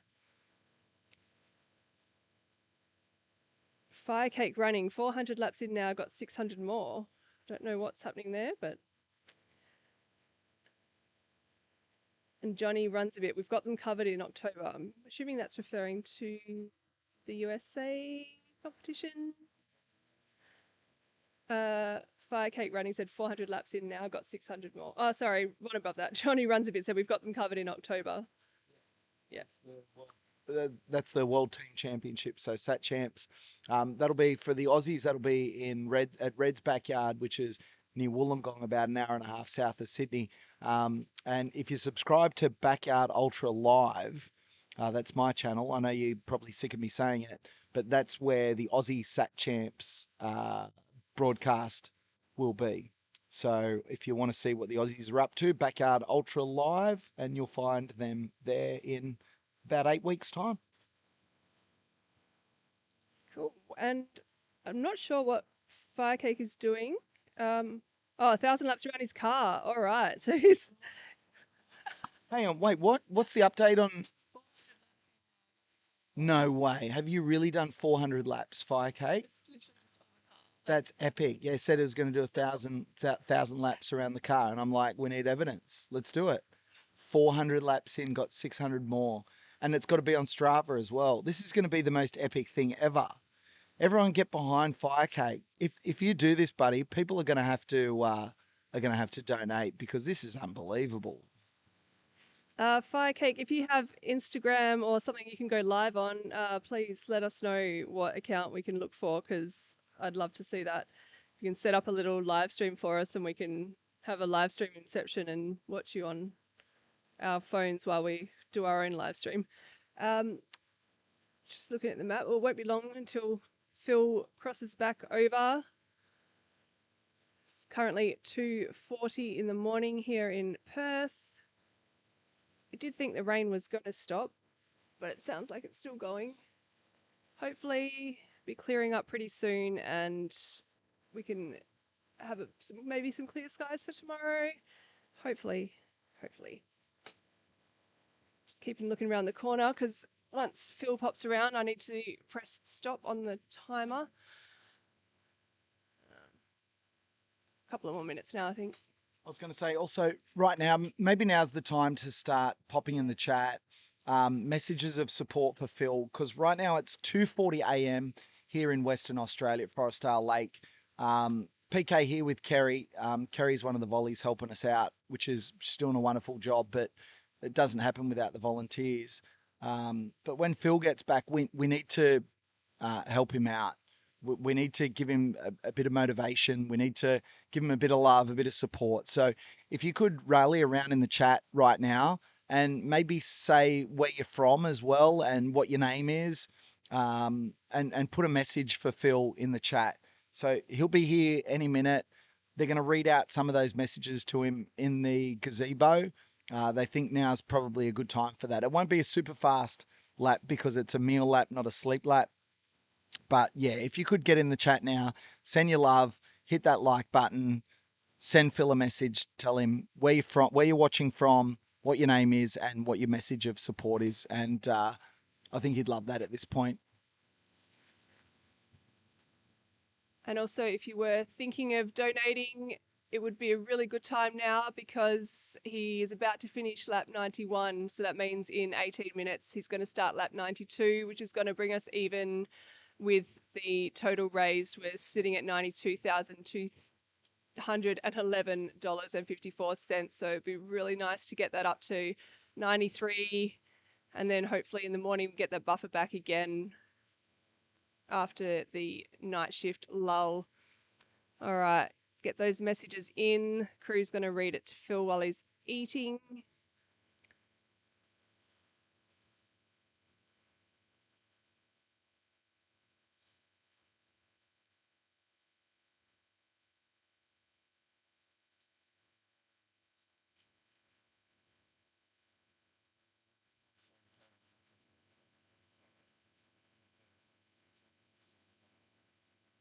All right, got some good messages coming in. Keep them coming, guys. This is the time of the night where it's going to be most important to try and inspire him. Still hoping that the rain's going to stop pretty soon. Be nice with the morning chill. The coldest part's usually between like 4 and 6 a.m. So it would be nice if he can be a bit drier for that rather than have that extra chill factor from wind or even just air on wet legs and body.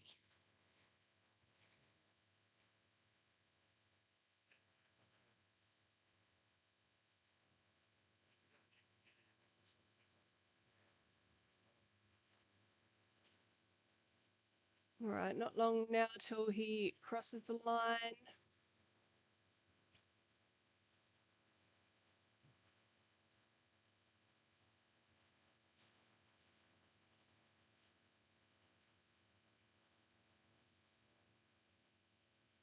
Still got 285 people on the live, which is pretty awesome considering the time it is here in WA. Does sound like there's quite a lot of international watchers at the moment, which is awesome. Slovakia, Scotland, Germany, Canada, Texas, New Zealand. I saw a donation earlier from someone had done a virtual lap in Namibia, which is pretty damn epic.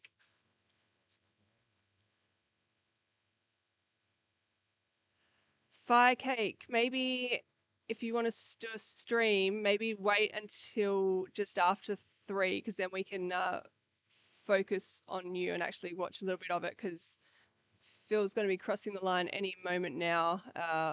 So if you do it now, we probably won't be able to watch it straight away, but definitely keen to see what's actually happening there.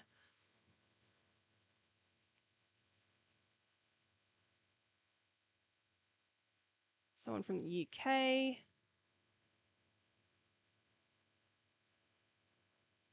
Connecticut, USA, California. On the other Darling Downs in Toowoomba, Queensland.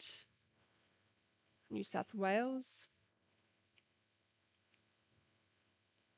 Netherlands. Almost covering all the countries here. Oh, this is testing my flag knowledge. Joe and Ruben, what have we got? Is that Germany? That's German. And Swiss? Oh, there we go. You know what I like about the Swiss flag? It's a real plus. Thanks, Dad.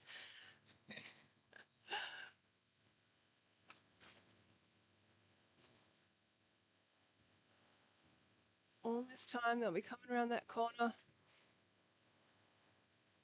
Occasionally get confused with the car headlight, thinking it's them, but oh, is that them? Oh, it is them. All right. You're on deck. All right, he's coming back. Phil just about back after this lap. I'm still troubleshooting.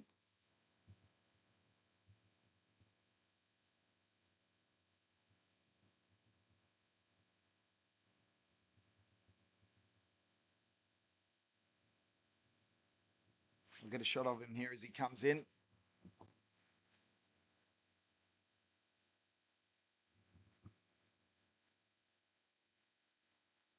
Let's go, Phil. Well done, mate. Well done, mate.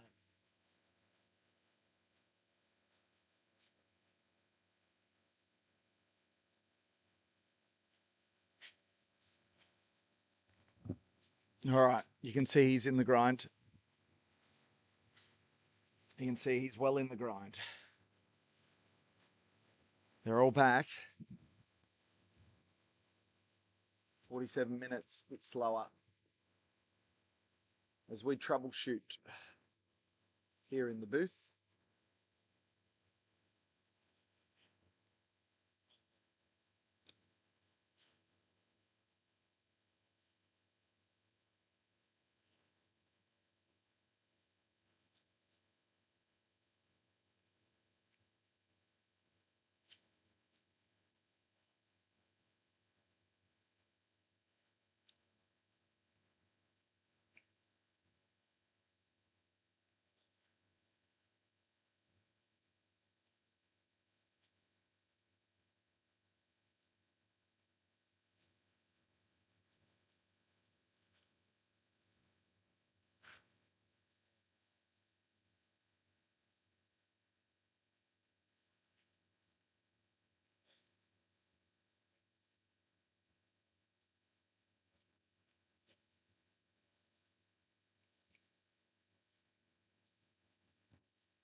You're watching Project 168. Phil Gore attempting to run 168 hours in backyard ultra format. He's currently having a little meal break, and we're troubleshooting here in the box. The rain has got into a bunch of the equipment, and it is pretty ordinary conditions here. It's cold, it's wet, there's a little bit of a breeze. but Phil Gore's powering on. If you've got a message for him, put it in the chat right now. The crew are with him. They'll read out some of them during this break. Messages of support. You probably should also make sure you let him know where you're watching from, but most importantly, you should let him know how good of a job PK is doing. I'm just joking. Don't do that. Just send your messages of support. This is all about Phil right now.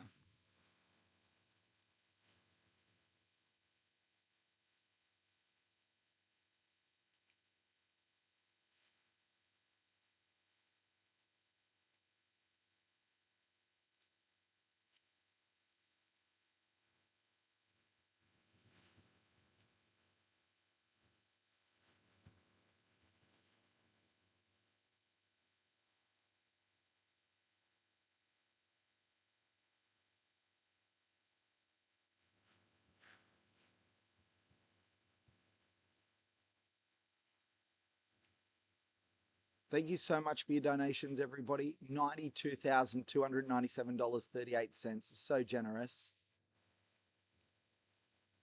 We're so appreciative.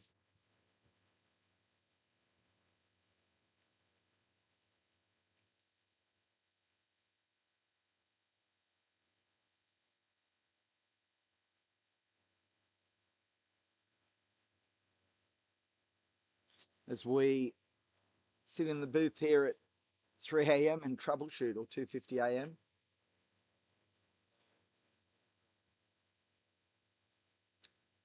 Thanks for your comments. Thanks for everyone for getting involved.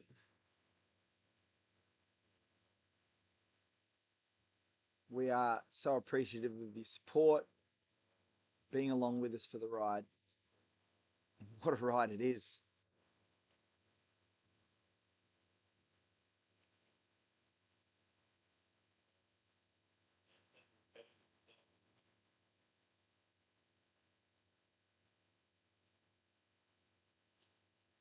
I hope you're enjoying it at home as much as we're enjoying it here.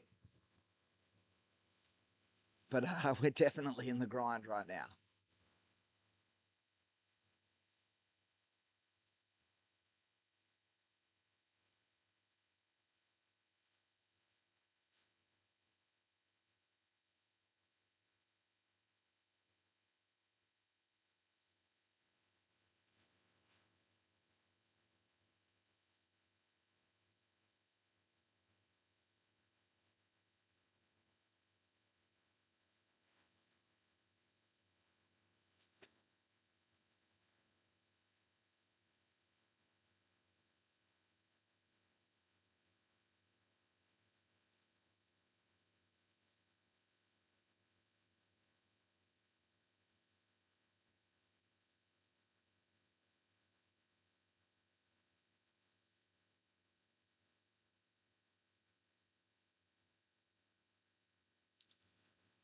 Apologies for the sparse commentary right now.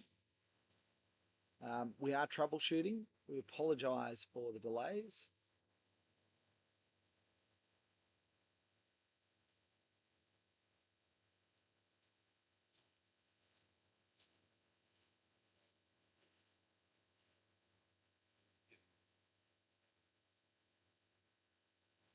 Do you want to come and let everyone know what's going on?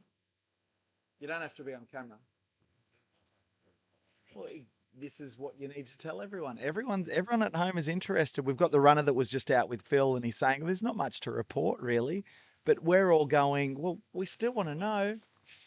There we go. So first of all, what's your name? I'm Rob. Rob, nice to meet you. Come and sit down. Oh, come and have a seat. Come and have a seat. I'm troubleshooting, so you can ignore me most of the time, but the camera's just pointing out into the corral at the moment, so we're not on, which is good. So Rob, do you want to just, while we're sitting here, do you want to go through and tell us how did it go? What did you talk about? Did you talk? What's the weather like? What's the course like? Give us a rundown. I'll let you hold the mic too. Wow, the power. Yeah, the weather's eased up. It's not really raining anymore, which was nice. So I picked a good time to go out. Phil seemed to turn the corner a little bit. His mood's up. He's chatting more. Yeah, we had a good conversation while we were out there, which is nice. He's running beautifully. You know, it's not many other people or not much else happening out there. It's pretty quiet in Armadale at night. And Brad tailed us on the bike, and yeah, all went well. It was good. What are you doing with that phone? You've broken it. There is this noise that tells you there's water in this device. Don't be an idiot. There's water in this device. And now my accidental touch protection's broken. So I think we've buggered one of the phones, one of the cameras. So if you're wondering why aren't we getting these pictures, PK?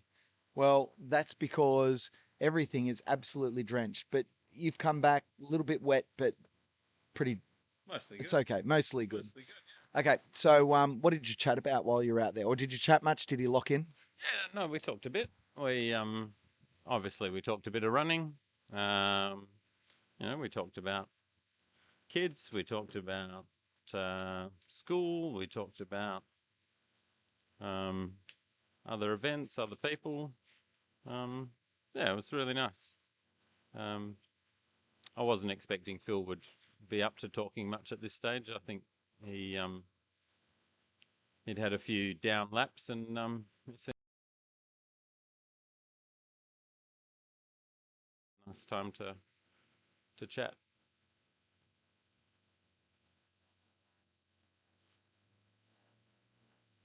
Oh, I don't know, really. It's nice to come and be part of something that Phil's doing. It's quite an extraordinary thing. I mean, I don't think Phil's comparison to the 4-minute mile or the 2-hour marathon is hyperbole. I think this is something that is going to change distance running and endurance running. And it's kind of cool to come and be a little bit part of it and help out a bit and just see a bit of the process. And it's such a nice, even though there's only a few of us around in the middle of the night, there's a lovely energy here, and it's you know, it's a nice place to be. It all goes pretty chill at this hour, doesn't it? It's like there's you're right, there's still an energy here, but it's still very quiet. It's a subdued energy. It's kind of like that, hey, we know it's night, we know when you get back you got to rest. He's got to eat like he's eating right now. It's kind of an odd world to be in, isn't it? Yeah, it is subdued, but there's still that sort of, you know, people rallying around and organising the small things and sticking to Phil's plan and getting all of that sorted out. And you know, we've been madly drying shoes and jackets and preparing all the things that Phil needs. And obviously, he's a well-planned guy, and it's working nicely. I think it's going to be, you know, he's now looking forward to the sun coming up. It's sort of a countdown, and I guess more people will arrive with a bit of sunshine, and yeah, it'll lift the energy again. Right, there we go. It's relentless, isn't it, that whistle? Yeah, it is. Yeah. It is. It's a good reminder that there's something big going on. Yeah. $92,297. It's just incredible. Lap 91 complete. We're on to lap 92. We want to stay ahead of that goal, but we know that things get a little bit quiet through the night. We've got our visitors from overseas, from Europe, from the US. It's crazy that people are watching from all over the place. It's fun to see where they're tuning in from. The comments that are coming through on the stream from all sorts of places is amazing. You know, it's great that this is getting some traction around the world and getting some eyeballs. And yeah, look, it's quiet during the night for the donations, but like Phil's mood, like the atmosphere here, let's hope it picks up in the morning. Superb. All right, thanks for joining us. Go and get dry. There is the 1 minute whistle.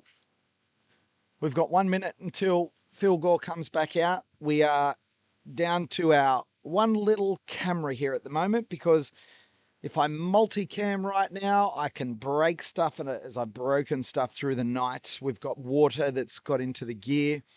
Some of the gear is designed for that, some of the gear is not. So we're 30 seconds, we're drying everything out. Still no sign of Phil. He finally pops out. Boy, oh boy. Do you guys get nervous? Like, there's 15 seconds and he's still making his way up. This is going to be the tightest he's been, I think, for some time. 7, 6, 5, 4, 3, 2.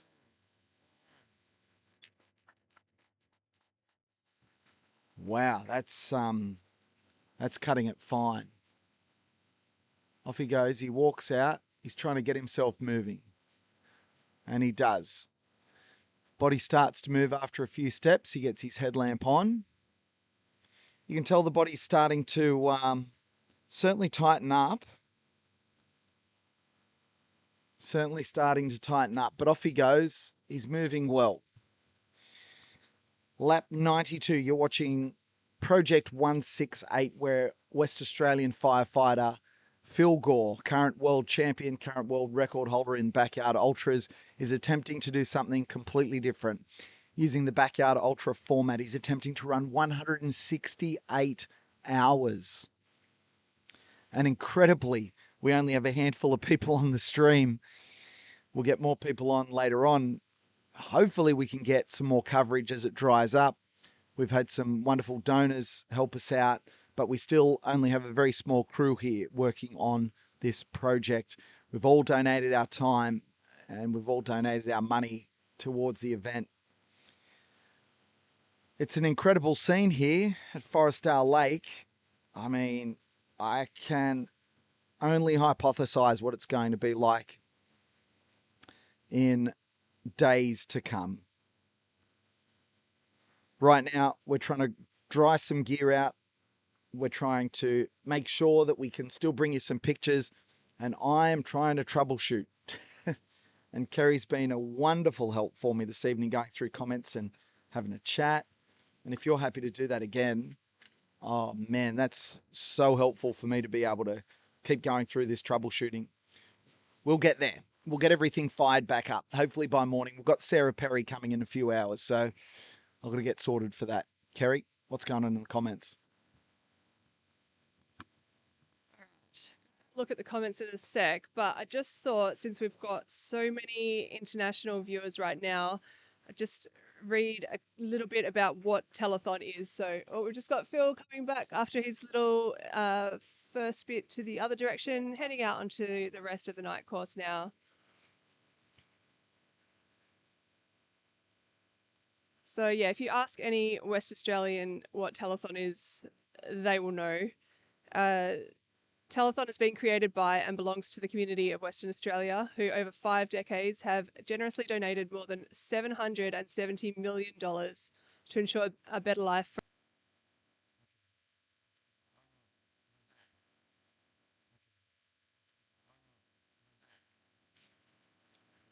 All right.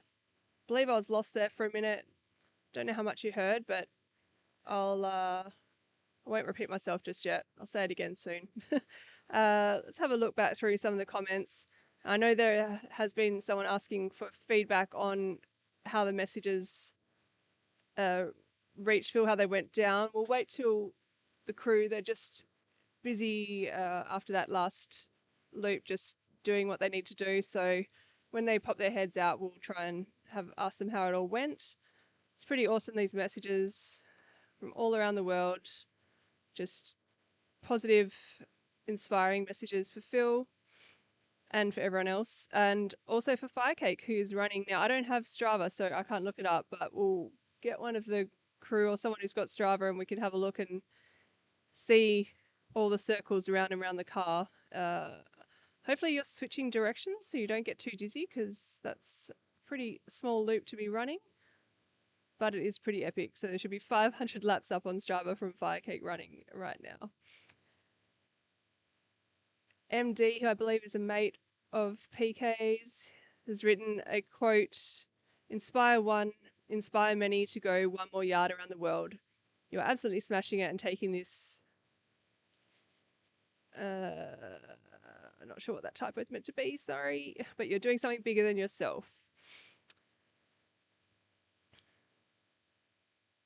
From Jillian GG, she's one of the volunteers here. Put some donations in, folks. 93k. Can we get there before Phil goes out on his next lap? Yeah, currently sitting on par with the lap number and the total amount raised. So it would be awesome to get a little bit more in there, get that up to 93. Wonder if we can get it by the time he comes back in. It's probably a 41-ish minute lap, maybe. So we've got, say, 36 minutes to go $700. I don't know if that's going to happen at this time of night, but it would be pretty epic if it could. Mr. Lost Scooter, you guys have done fantastic. Love your challenges along the way for extra money. Thank you. Have we seen him struggle so far or all smooth sailing?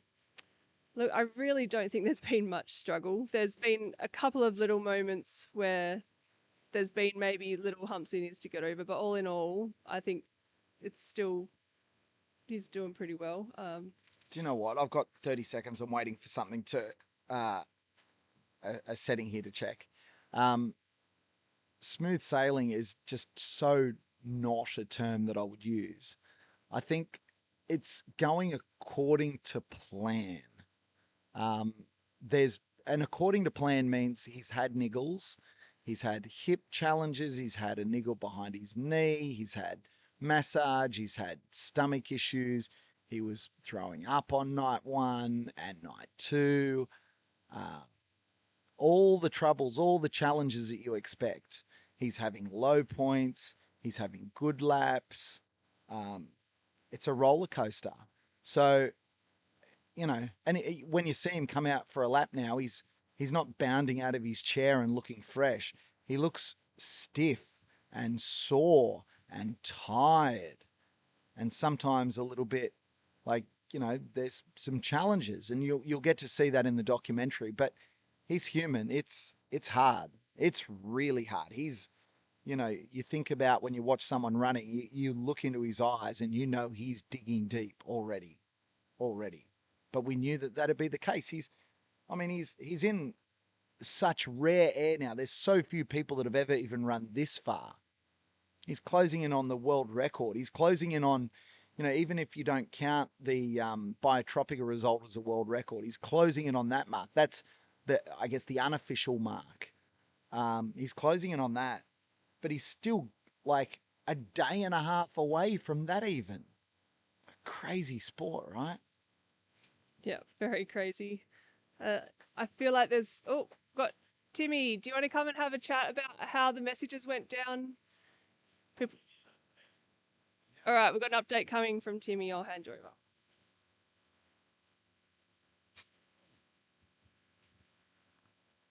Hello. Hello. Phil came in on that one at what time? Does it say 47:38? Is that the last one?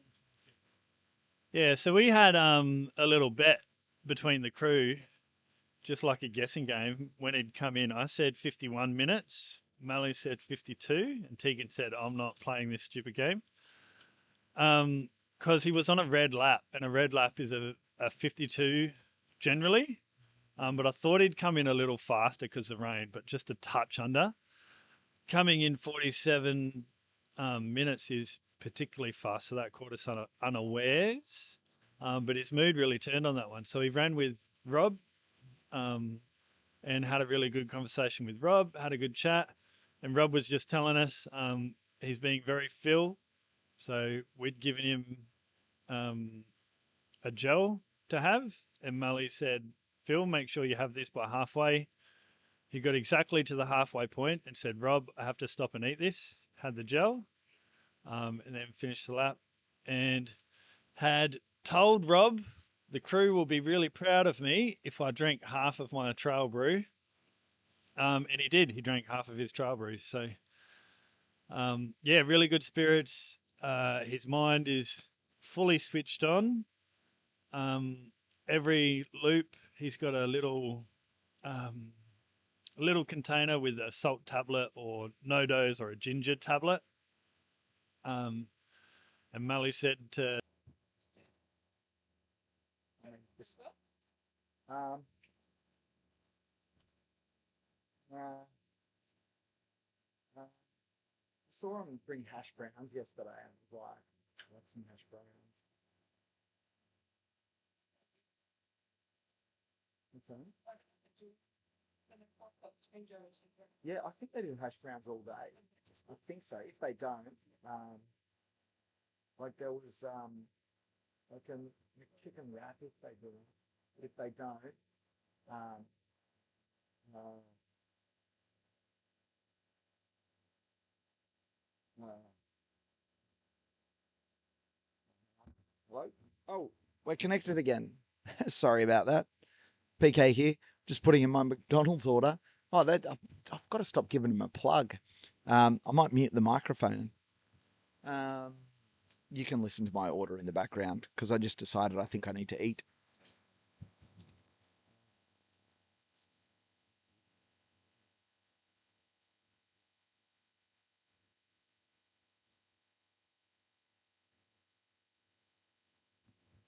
What should I get, chat? What should I eat?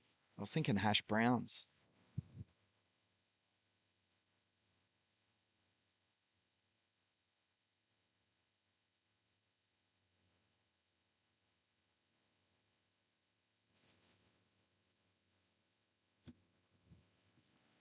You already heard my how many hash browns.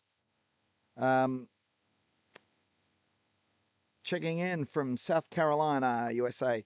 So the question is, Jesse runs, UNC or Duke? That's the question. Maybe I'll run into some of you when I head to Australia for the Rugby World Cup next October. Willing to jump into any trail events in October if you have any suggestions. October. If you're in Sydney, I can give a plug for a company called 180 Cadence. So the number 180 Cadence. Look it up online. I'm giving them a freebie here. They put on incredible events. Check it out. Usually there's some stuff around that time. That'll be fun. I'll see you there. I always do their events. They're awesome.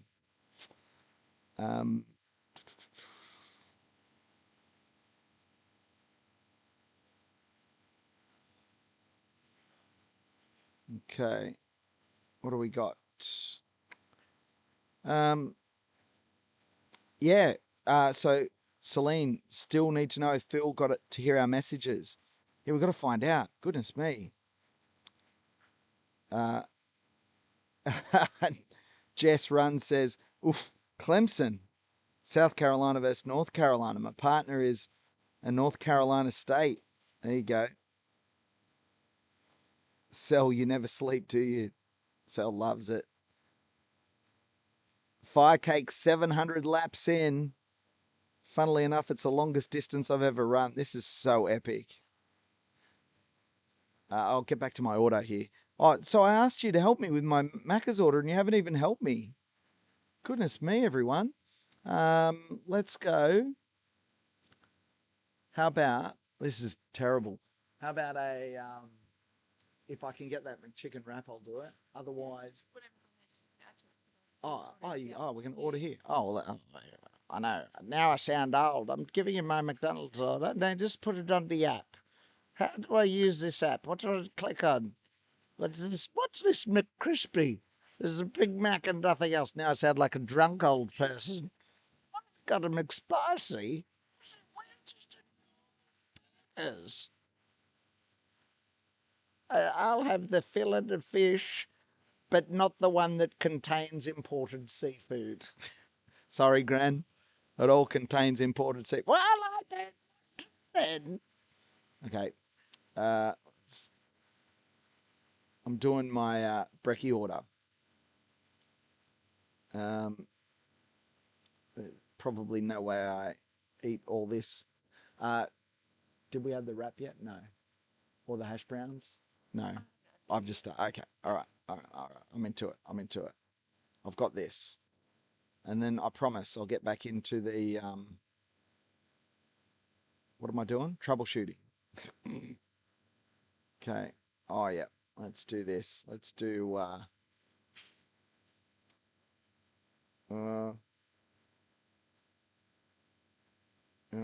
yeah, let's do that. And have we got another update? Everyone wants to know, did we read the messages to Phil in that break? Did we get a time to read the messages to Phil? So we had other things to talk about. Can we mention what any of the other things were that we had to talk about?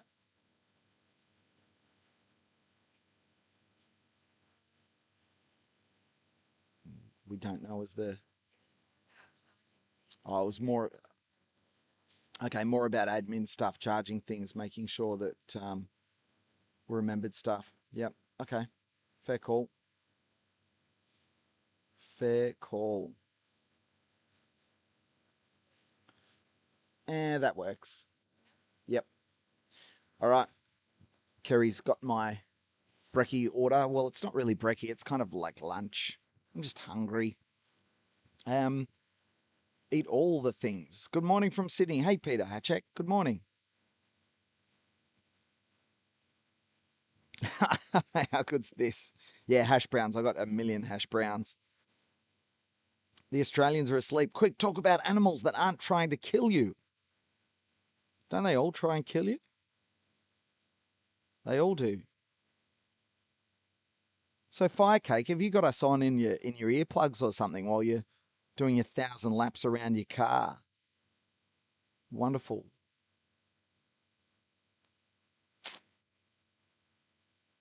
What do we have? I reckon you don't have mac raclette over there, do you? I have never heard of a mac raclette. Okay, Firecake's going to be back when they finish 1,000 laps of the car. Superb. How good. How good. Just around the car, and it's the furthest they've ever run. Crazy. McRaclette. McRaclette? I don't know. Quality coverage. Okay. Oh, morning, Chelsea. Chelsea, you definitely don't want to rewind the live stream a couple of hours. No. I'll give Timmy a hug for you. No problems.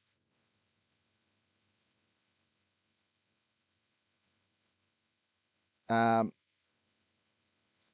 I'm the only Astro. Morning, PK. Sent you a message on Instagram regarding popping in and saying hello. I replied. Didn't I reply? I thought I replied. That'll be awesome. Come and say hello. So good.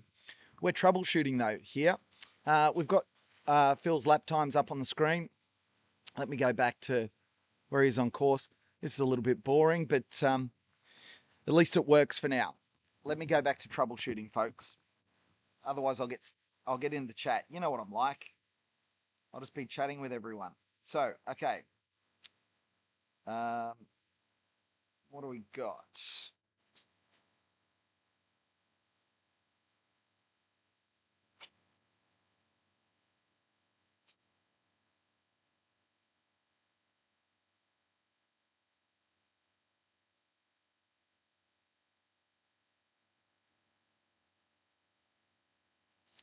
So I'm still just troubleshooting. Just had some issues with the laptop. Could be water related, but we've got all sorts of overload that shouldn't be happening even on startup. So we're trying to figure it out.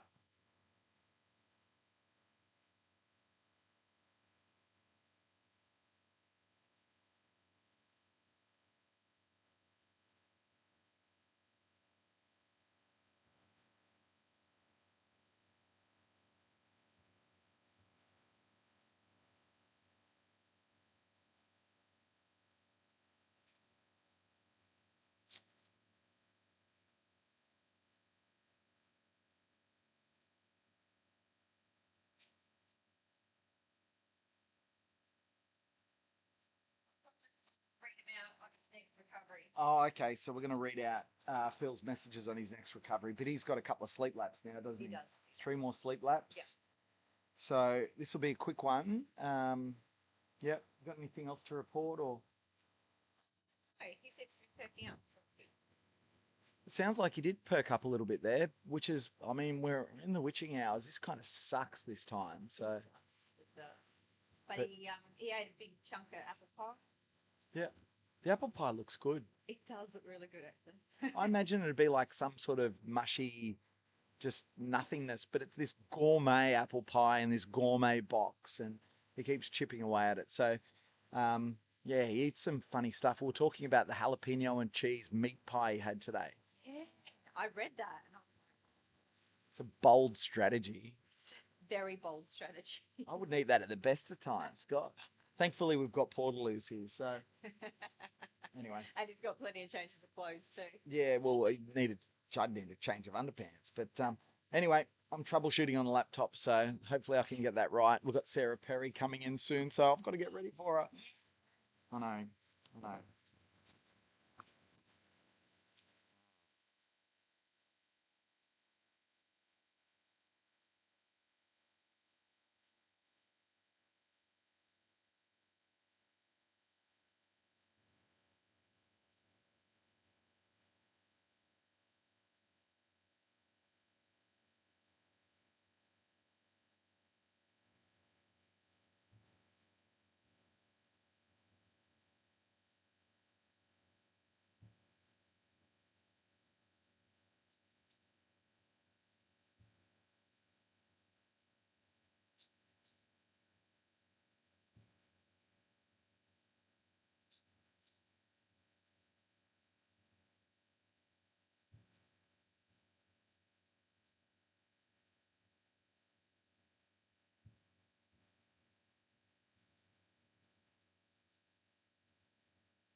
Oh, it's a very slow process.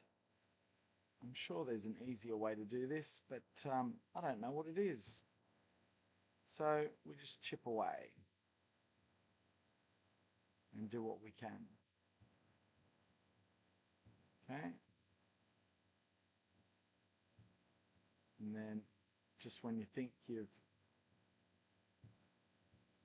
figured it out, it doesn't work again. Very frustrating, these challenges, but thankfully we've still got picture. There's still something going on.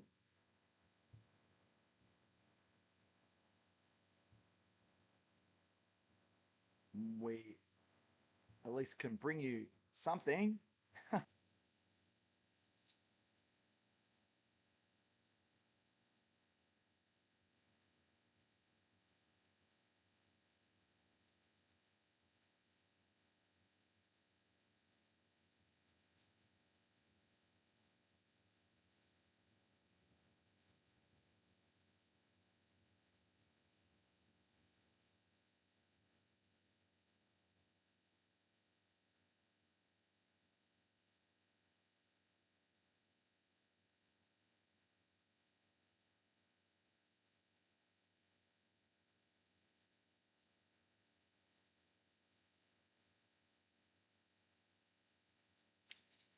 Sorry about these technical difficulties, folks. We're working through them as best we can. And when I say we, I mean I. We'll get there. Um, hopefully, you're still getting some pictures.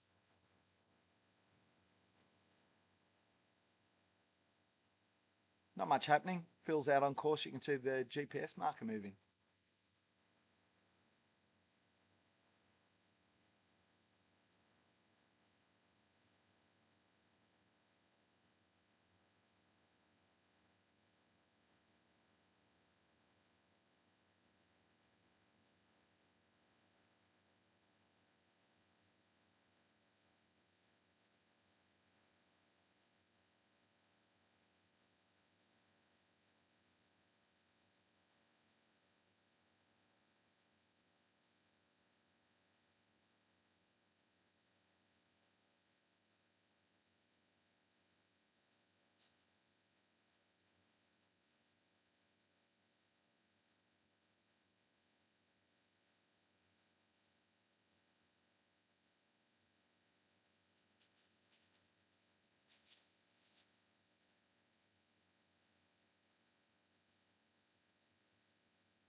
I do, but this is on my phone and all the other files are on my laptop.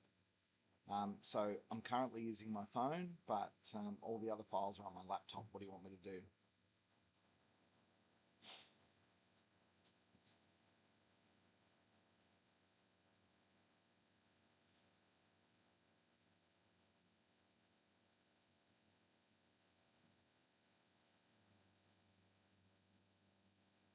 No, I don't think you heard me.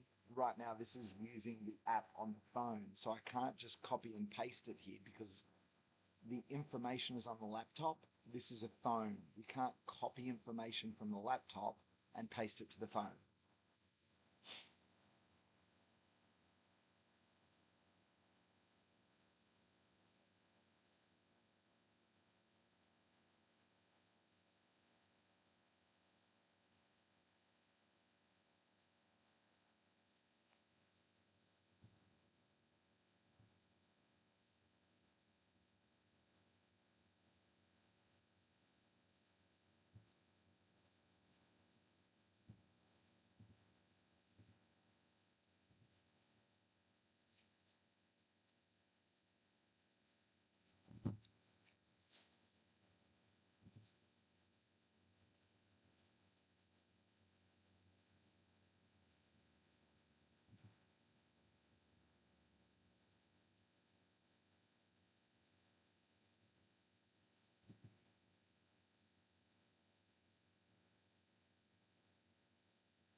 Good that you can hear some of my feedback in the background talking to Chat GPT. It's fun, isn't it? Hey, the donations are coming in. Thank you so much. Oh, this is very frustrating. With all this wet weather, the laptop's just decided to go on holidays early. So we're finding the rogue code in the system to fix it, so we can make sure that this live stream is stable and we can bring you the best possible pictures. We'll get there, folks. We're not too far away.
All right, here he comes. Finishing lap. What are we up to? Yeah, nice work, Phil. There he is.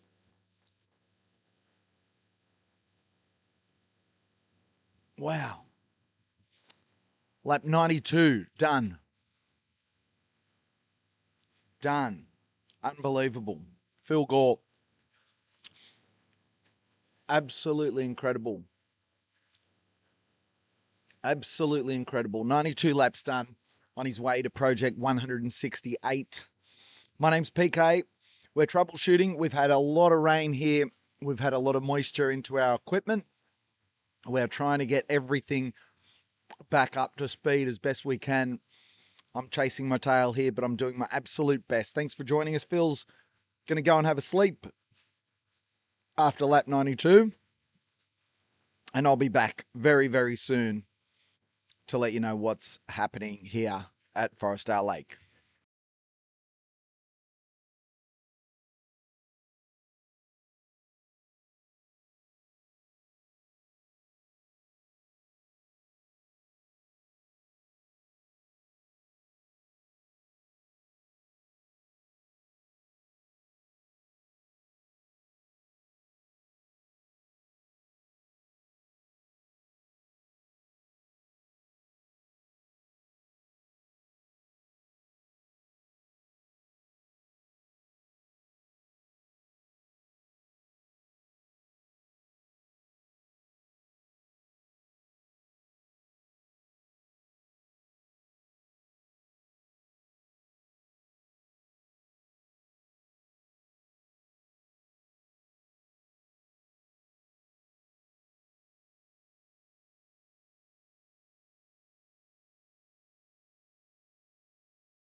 All right, if you're just tuning in, apologies for the radio silence here. My name is PK. You're watching Project 168.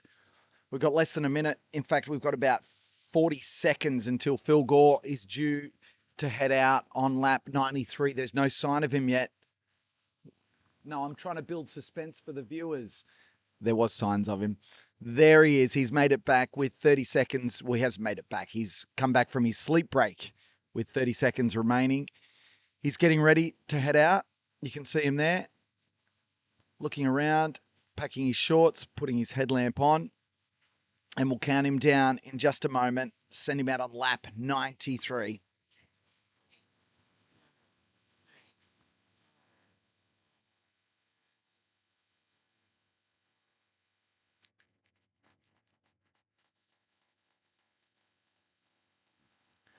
It blows my mind. There's like 1, 2, 3, 4, 5, 6. There's probably 10 people here. 10 people here. And this man is now heading out on lap 93. It is just extraordinary scenes here at Forestdale Lake. I'll stay with you while Phil goes to the turnaround point and comes back through, and then I've got to get back to troubleshooting. Gee whiz. Yeah, we're having all sorts of gremlins in the system at the moment, but we're trying to diagnose the problems first, and then we'll repair those as we go. Lucky I know a little bit about computers, so it doesn't make it any easier, though, unfortunately. We'll get there, and then hopefully we'll have the stream firing and ready for our special guest, Sarah Perry, who I promised at 6 a.m. Oh, Sarah, no. We've got to make sure we get everything sorted out. So we're charging our equipment. We're getting everything ready for the day. What have we got here?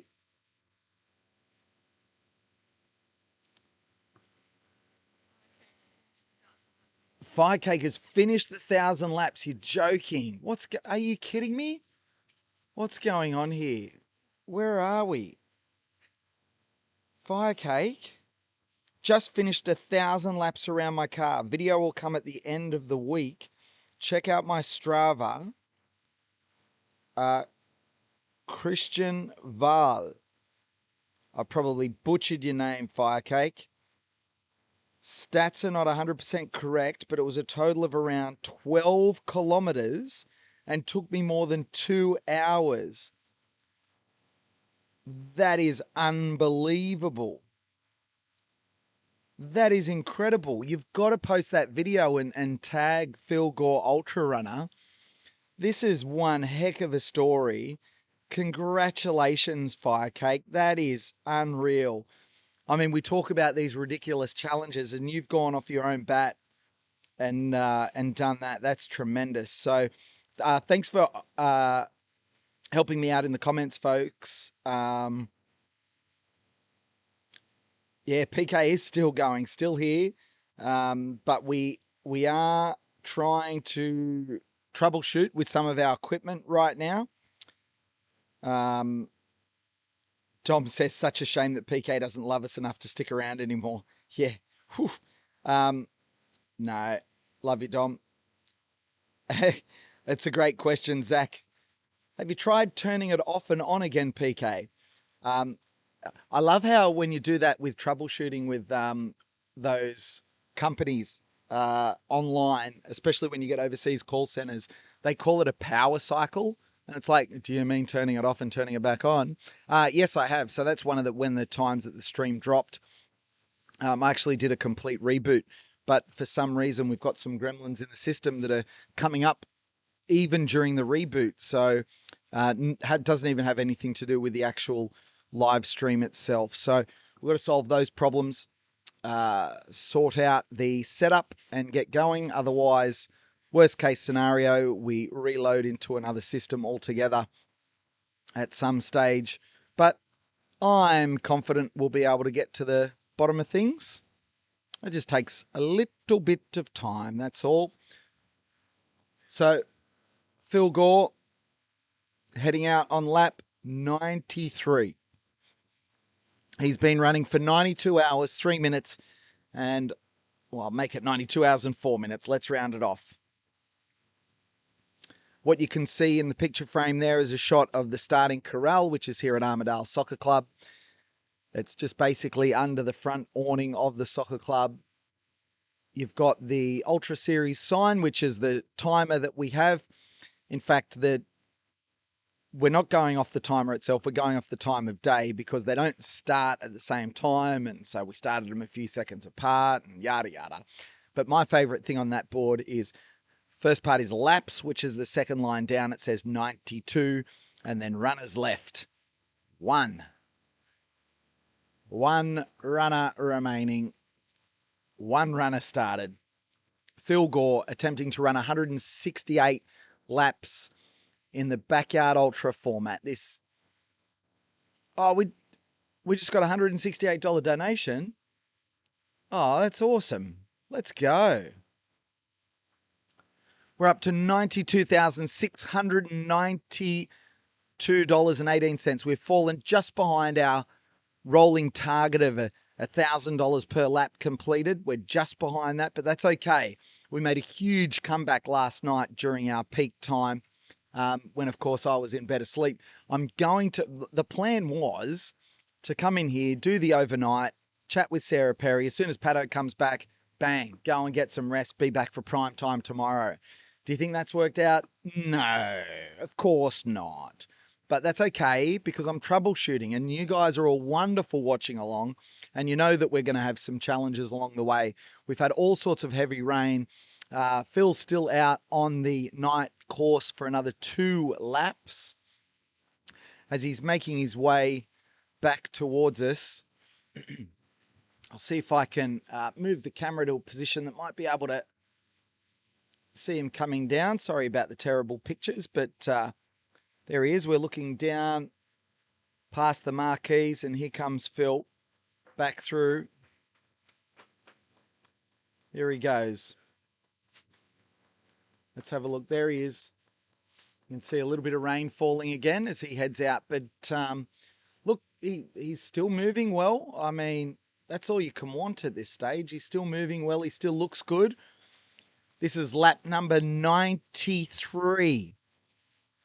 Project 168. Gee whiz, there's got to be times when he's thinking in his head, like there's still over 3 days remaining. It's one lap at a time, Kerry. Well said. One lap at a time. Thanks for my brekkie, by the way. And it was still hot when it came back. Oh my God. I was surprised. It wasn't just like lukewarm. It was actually still hot. So thank you, because it's quite cold here in Forestdale Lake. Do you want to stick around and read through some more comments and stuff? Thank you so much. And that allows me to do some more troubleshooting. I'm sure everyone watching along would rather listen to someone than silent air or me talking to ChatGPT saying, no, it's not on my phone, it's on my computer. Anyway, over to you. So speaking of cold, it's currently 10.9 degrees, feels like 7.6. Showers are easing. Does sound like it might get just a little bit cooler, down to about 8 degrees. I'm currently sitting here in thermal long sleeve top, and then a t-shirt, a heated vest, and 2 jumpers. I don't like being cold, and I'm not moving around much, so yeah, I think that's why I'm feeling it a bit, but all good. I'm not running in circles around Forestdale Lake, so I've got not much to complain about.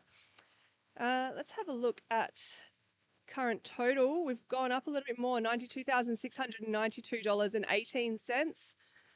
I wonder if we can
again because we did get cut off before.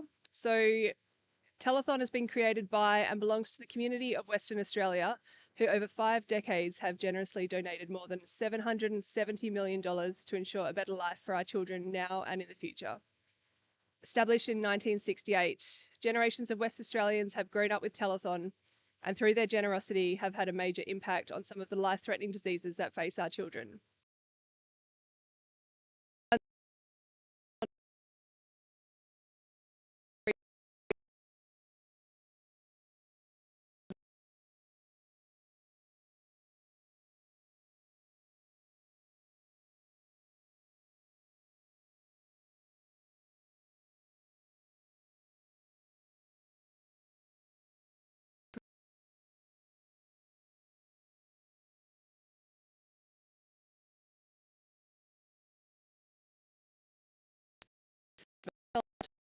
All right, still 92,692. Getting closer to that 93,000. It would be awesome to catch it up to the lap number. If you haven't heard, that's Phil's little goal. He wants each lap to match the total race so far. So lap 93, it'd be nice to be on 93,000. We can make that happen. That would be pretty epic. Yes, thank you, Lindsay. Telling about the jacket by Uglow. He's worn a couple of different jackets during this event. Yeah. Well, this isn't my profession and I'm running out of things to talk about now. We need some more stuff in the chat so I can actually get some things to talk about here. Okay, here's what we need in the chat. We need to find your best dad jokes. All right, who's got some good dad jokes? We had the one the other day when we saw the tractor going past, and it reminded me of an old joke, which was, what did the farmer say? I don't know if you've heard this one, Kerry. What did the farmer say when he lost his tractor? Where's my tractor? Oh dear. Yep, can tell he's a dad. With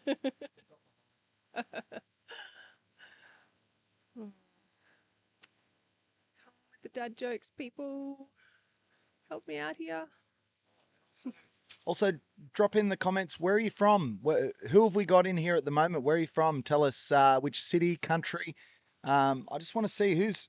It's 4:14 a.m. here in Perth. It's crazy, but you're watching from around the world. Let us know where you're watching from.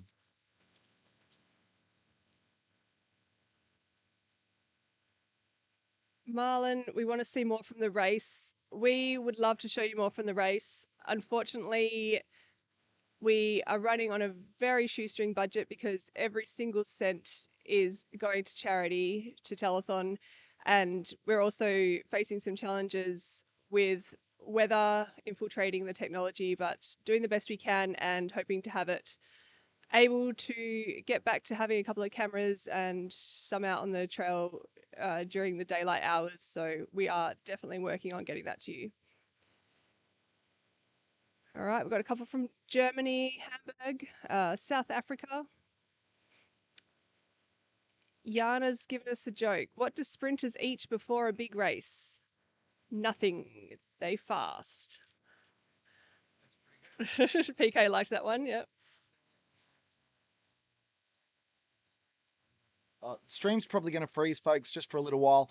We just have to do a system reboot. Yeah, there's definitely gremlins in there and they're growing bigger. So I've got to try and knock a few of them on the head to give me a chance of even diagnosing what's going on. So stand by, folks. We will be back. Fall back, which I knew. Hello. Hi, everybody. PK here. We are deep in troubleshooting mode with the laptop. We're just diagnosing issues. Thanks for bearing with us. We'll be back. Hopefully, I know it's just a static shot at the moment and all our fancy graphics aren't there, but we're trying to keep it as simple as possible. And hopefully at least we can bring something to you very, very soon. But bear with me. Bear with me. Don't suppose you want to read some comments, Kerry, while I'm going through this?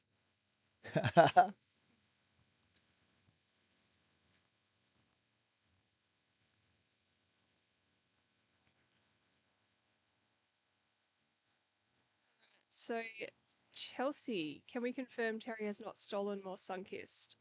Not sure if you missed earlier, but Terry indeed stole 2 Sunkist. One he sculled, and then one he did a shoey. So he definitely has stolen more Sunkist, that's without a doubt. Looks like we've got a number of viewers here from Germany. Das ist gut. Tennessee, USA. Would you rather fight 1 Phil Gore sized snail or 100 snail sized Phil Gore? What do you reckon, Tegan? Oh, I mean, I don't know about.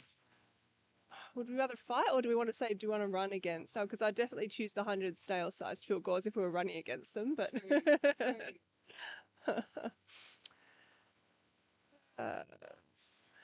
Eleanor said, at Firecake Running, watch the Strava fly through on your second 500. No wonder your feet and knees are hurting.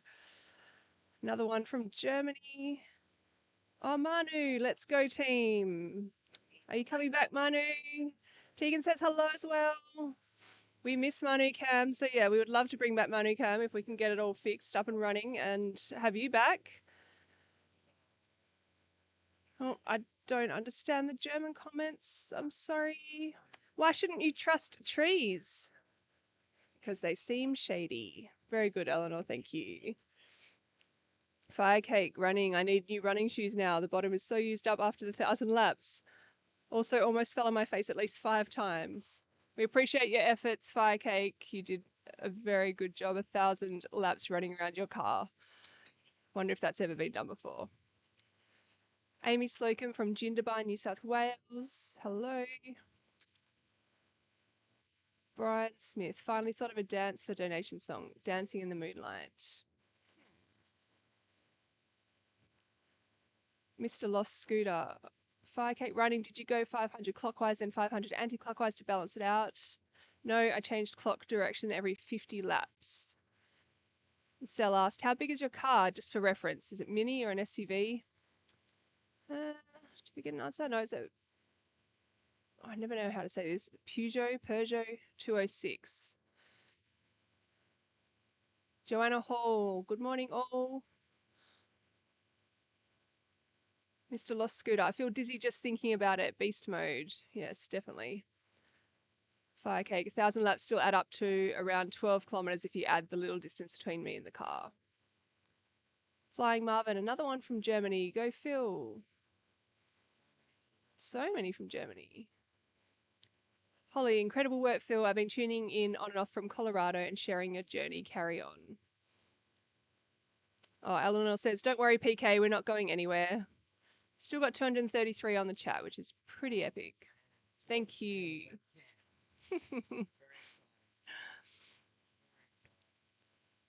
Brian's from Lake Tahoe, Nevada. A few people excited you're back, Yana and Sel, saying hello to PK. Still working hard on trying to get it all fixed. Got some special guests coming and we'd love to be able to actually showcase them properly and have them here. So which loop is it? So Phil is currently running loop number 93. Probably got another 10 minutes or so to go. I think it might be another sleep lap.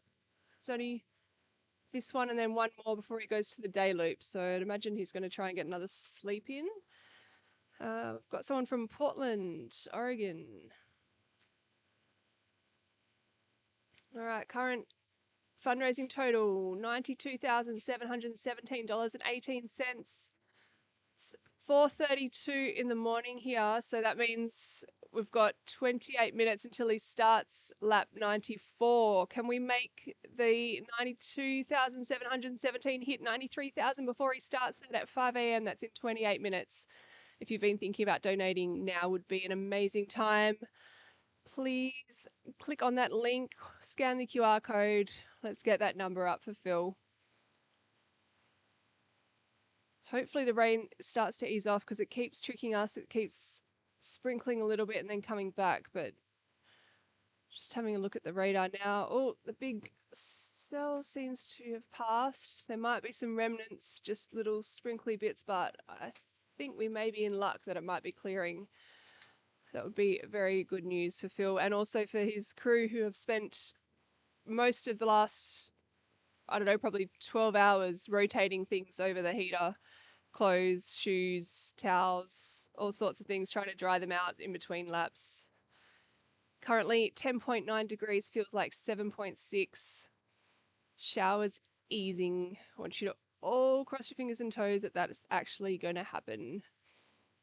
But looking ahead over the next few days, there is, at this stage, nil rain forecast. So let's hope it stays that way. And 25 degrees on Sunday. So it'll be a nice sunny day for pack up here after the celebrations when we get to that 168. And some nice sunshine for Phil to hopefully relax and bask in the epic adventure of his week. We were saying earlier, just all the people starting to wake up in the next couple of hours and go to work. Well, if they're in Perth or somewhere that has nighttime right now, but obviously got so many people from all around the world, so people are at different stages of their day, but just thinking about where they were at 8 a.m. on Sunday and all the things they've done and achieved and what's happened in the last 4 days. And this whole time Phil's been running, it's just unbelievable. It really blows my mind. I'm not a runner at all.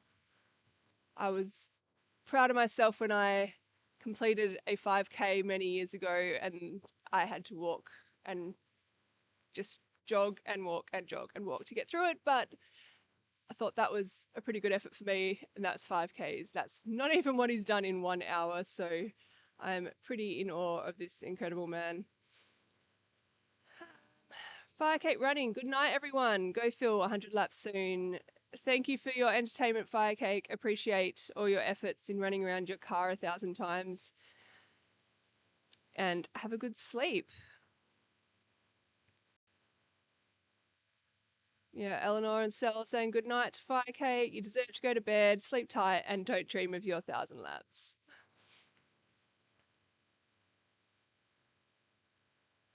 Right. Oh, so there was a couple of donations that came in earlier that, because I'm only looking at my phone screen and we haven't got all the dashboards set up, I hadn't actually been able to see the names or read them. So just looking up the recent support on the website. So the most recent was a $25 donation from an anonymous supporter. Thank you very much.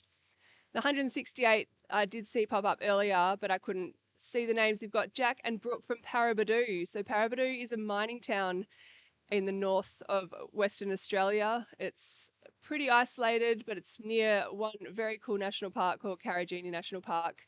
If you haven't heard of it or haven't been there, look it up. Karajini National Park. Have a look up Parabadoo, Jack and Brooks Town as well. Some pretty epic places to travel around in WA. If you're looking for somewhere where you can just get out on the road, pack your car up and have an adventure, then WA, it's tough. There's lots of distance between towns, but it's damn beautiful and there's so much to see. We had a $50 donation from Katie, Faye's daughter from the USA. Hope Phil enjoys running his lap 99 with Mum. She's very excited about it. Oh, that sounds awesome. Hopefully we will see Faye. What's that? Oh, that's only a few hours away. Yes, not long now. And we've had 40 euros donated by the I don't know how to say that, Backyard Ultra, donating Virtual Lap 109 from Munich. Hey Phil, we're really excited to support your project. Incredibly cool to see you pushing the limits of what's possible in ultra running and taking the sport to the next level. All the best and lots of greetings. And 54 New Zealand dollars from Luke McManus, Australian Athlete of the Year for sure. Thank you, everyone. Let's get that tally cranking up. See if we can get it to 93,000.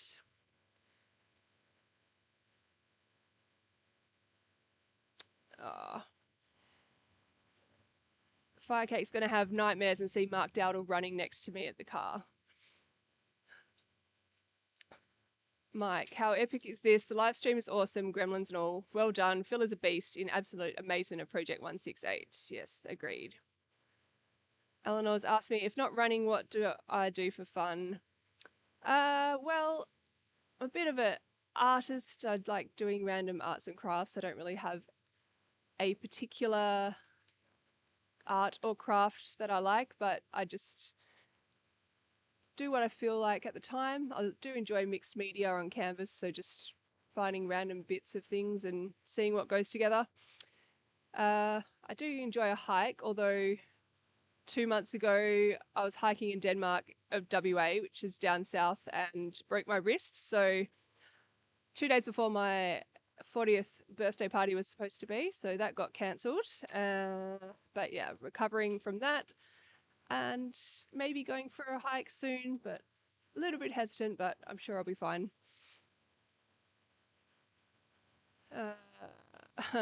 So Trail Snails, got a joke for PK.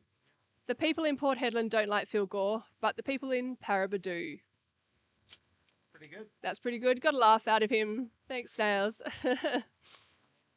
He needed that. Yes, PK needs to get his spirits up. He's running on absolute fumes and doing the best he can to get this all sorted.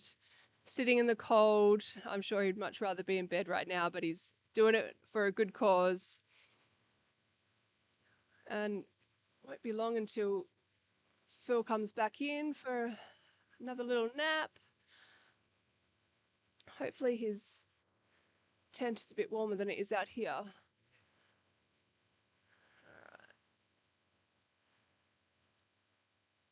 Do you need another mocha, PK? I think he's avoiding it because he wants to actually be able to sleep later on.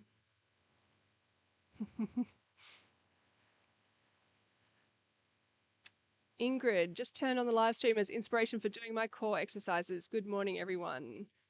Morning, Ingrid. Hopefully we can inspire you to do a few more core exercises, maybe go for 93. See if you can get in as many laps, as many exercises as Phil has done laps.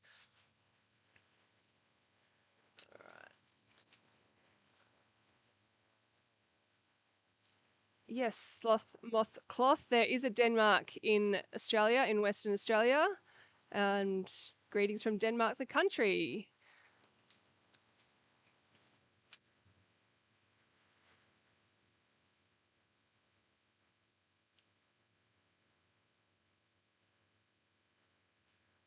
All right, a few more minutes now and he'll be coming around.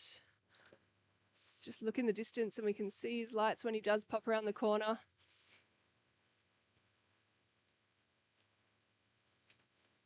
Crew's all ready, waiting for him. They've got their bits and pieces ready to go and stand, and there's an inbox and an outbox. So he dumps what he doesn't need from the finishing of the last round, and then they'll have the inbox ready for when he goes out. Ingrid may do 9.3 squats. How many people does he have on his team with him? So I think there's the crew, there's a rotation of 8 people with 3 rostered on most of the time, I believe. I could be wrong, but I think that's right. PK's nodding. There's a few in the crew for the live stream.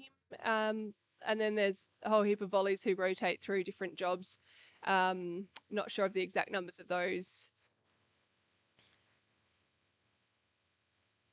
Is there a big cultural difference between WA and the East Coast? Yes, I believe there is. And so we call the clothes you wear when you go for a swim bathers, but then over in the East they call them swimmers, togs. I think there's another word, but something as basic as that. There's all these different ways of calling. Oh, there they're coming around the corner now. So almost time to cross the finish line for lap 93.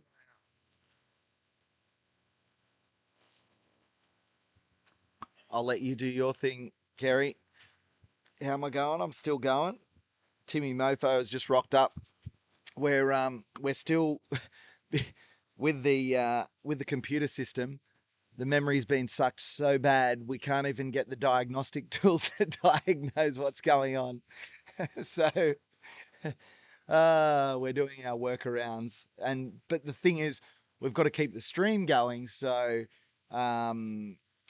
yeah, so we've got to try and balance that too. So, hopefully it's still watchable. I mean, we'd love to have more cameras out there, but the quicker I kind of get through this, the better the chance we have. So, bear with me. I'll show you Phil as he comes past here. I'll give you a look as he comes through. Here is Phil Gore. Yeah, let's go, Phil. There he is, finishing another lap. Met by Timmy Mofo, who will take him back for a rest as we update the board. That's 93 laps complete. 93 if you're just joining us. Phil Gore, Project 168. He's looking to run 168 hours in the Backyard Ultra format, which would be just an extraordinary performance. Even giving it a go is absolutely incredible. All to raise money for Telethon, for sick and disadvantaged children here in WA.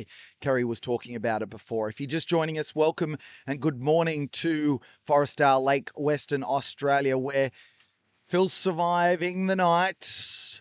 The laptop running the stream is not doing as well.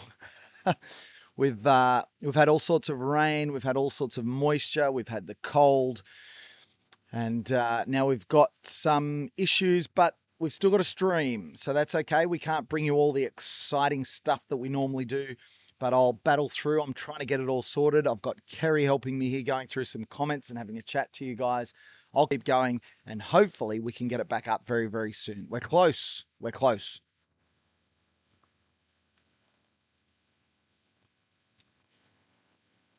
Right.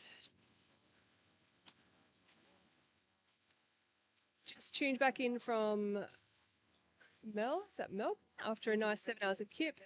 Can you give us a summary of Phil's overnight performance? Noticed he didn't look like he was going as fast as previous night.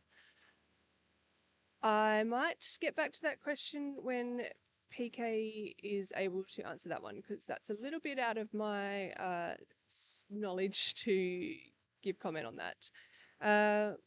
What happened to PK? I missed the last 2 hours. PK is doing his best to resolve some of the technical issues that we're having, while still keeping something going on the live stream, which is why you've got me trying to help out. I am a volunteer who's come to do some timing and blow the whistles, and currently just sitting next to PK trying to keep you all entertained. So lovely Gemma, Phil's wife, doing a great job. Kerry, thanks for your support and time. It is my pleasure. I hope that I'm entertaining enough to keep it going. She's doing awesome. Get in the chat, get around her. She's doing awesome. She's letting me troubleshoot. Trying to let him not get distracted. Phil's almost back again. Yes, he is back again. He's only got maybe 2 more. I don't know if he stops napping when he changes to the day loop or if he still has a couple of naps, but we're currently 4:46 a.m. So he did that last one nice and quick so he can get a little sleep in before the sun starts to rise. I think, what time? Sunrise the other day was, yeah, I think twilight was like 6:18. Let's have a look what time it is today. Sunrise. So it looks like sunrise 6:39 a.m. It'll be, well, that's daylight. What am I looking at? Yeah, 6:39 will be actual sunrise, so it'll be twilight in about an hour and a half. Let's see what else we've got here. Did PK plank? No, PK has been holding down the fort on his own. So all the amazing presenters we had during the afternoon and early evening had each other. They had so much company and so much happening around them. And then PK comes along and everyone disappears because it's late night and he's trying to fix all the tech issues. So unfortunately hasn't been focused on getting a plank in, but he's been working really hard to keep it all going. So I don't think we can hold that against him.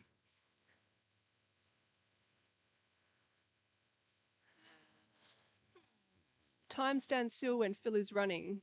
Yeah, pretty much. I don't know if it does for him, but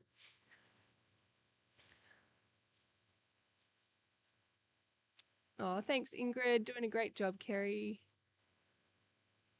Kiwi Cam 75. Morning, Kerry. I'm sure you've already done this, but keen to know a bit about you.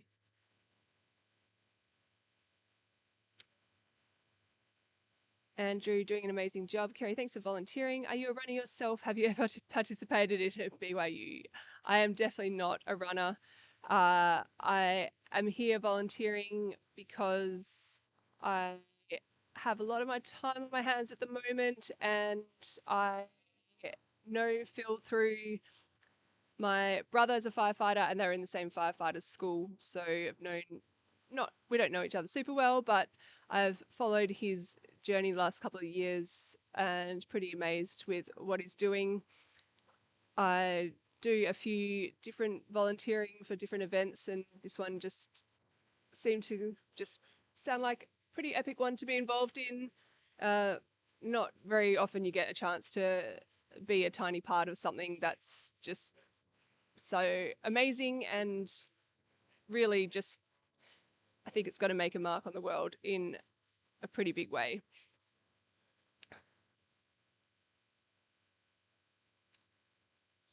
Not really sure what's going on with this other person, but you guys are calling him out for me, so thank you. I'll leave it at that. Could I do one for 168 hours straight? I definitely could not. My hobbies are not running. I do some hiking, but I broke my wrist 2 months ago doing that, so haven't got back to that just yet, but just recovering at the moment.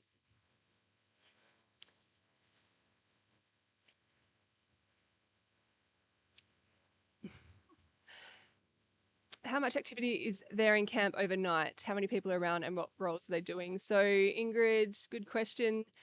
There isn't a massive amount of activity overnight. So from 12 till 6, we've had a couple of volunteers. We've got the night safety bike and the timing and the lap whistles, which I've been doing. And we've got 3 crew that are doing Phil's, maintaining him and in the tent, focusing on him. And we've got PK doing the live chat. And we've had another volunteer, Rob, who did run a lap with Phil and is now just helping out in various different ways, looking after the crew.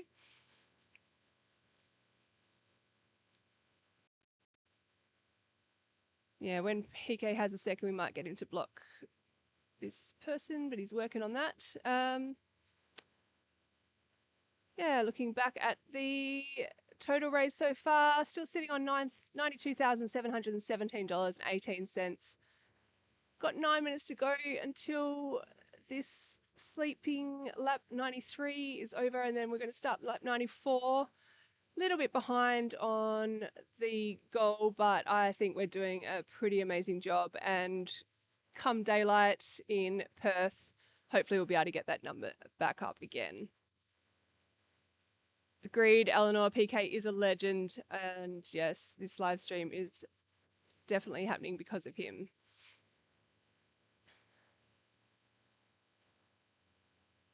All right, so I need to pay attention because I need to blow the whistle in 5 minutes, so I need to make sure I don't forget about that. A very important role. Have we got a runner with Phil next lap? Oh, we do. What's your name? Jerry. All right. Jerry's getting here ready to start a lap with Phil very soon. Do you want to say something to the live stream? Yeah. It's not on video, but we're okay. Now all good. So I'm just pretty proud of Phil, what he's trying to achieve, and it's just an amazing course that he's running it for. So I think we should all jump on board and give it all the support we can give, and chip in and donate to a great cause and keep on supporting Phil, and hopefully he makes it through the 168 laps. Sounds like a good plan. And after your run, if you want to come and have a chat and let us know how it all went, then that would be awesome. All right, I'm going to pop the microphone down so I can just focus on making sure I blow this whistle on time. Thank you. Thanks, Kerry. Thanks for all your support in the comments, everyone. And yeah, she's doing an incredible job. It's so funny when you get the trolls in the comments. Like they can just bugger off. It's like, seriously, turn yourself inside out and you know what to do with yourself. Unless you're here for an extraordinary human achievement, because that's what I'm here for. I didn't leave my family on the other side of the country, take weeks out of my life, unless I thought this was going to be one of the most incredible things I could ever be a part of. And the people here that are a part of it with me will be friends for life. You have no idea how special it is to be a part of this event. Right now, we are driving through all sorts of issues that we've had with regards to the weather, with regards to the systems, with regards to the moisture. So absolutely, if anyone jumps in the comments and has anything less than super positive things to say, get out of here. Like, seriously, go find yourself something fun to do. Because as we said in the conversations we've had with some incredible guests, you never get people criticizing you from above. Criticism always comes from below. Criticism always comes from people that are searching for something in this world. But right now, we're searching for human greatness. We're searching for something that no human being has ever done before. And you can't do this by yourself. You need a team of people around you, and you are only as good as that team of people. And we've got some incredible people here, including some amazing volunteers who have set aside their time, who have taken time out of their lives to be a part of something special. And we are all going to have that bond for the rest of our days. And I wish for everyone watching this stream that you have the chance to experience something like that too. There is nothing more powerful in this world.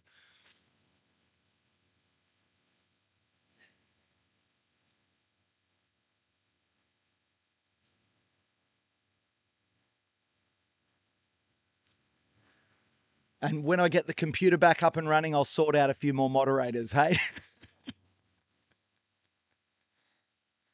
That was preaching a bit, but anyway, there you go.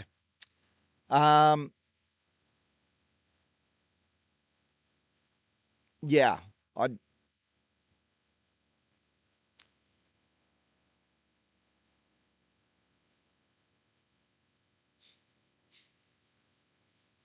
it's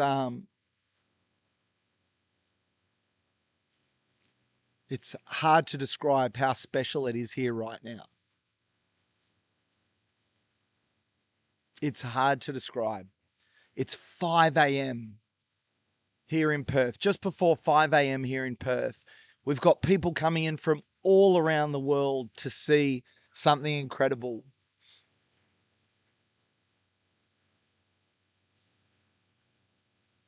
I'm so grateful that sometimes you get that contrast in the comments. You know, there's no place for it, but on the same token, that was the reminder I needed of how incredibly special it is what's going on here and how incredibly grateful I am for the people around me. I've got a wonderful, wonderful life with wonderful people in it. Running has given me the ability to do things I never, ever thought was possible. And I'm watching person after person go out and share a lap with Phil as he attempts to run 168 hours. It is just incredible. And if you are in Perth or anywhere near Perth, come on down. Come on down, show this man some support. Be a part of it. It is wonderful. And I hope that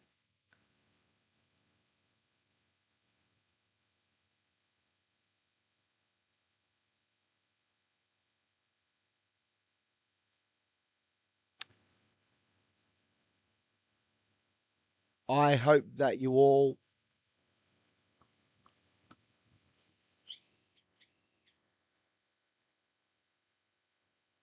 find that little bit of greatness in yourselves too.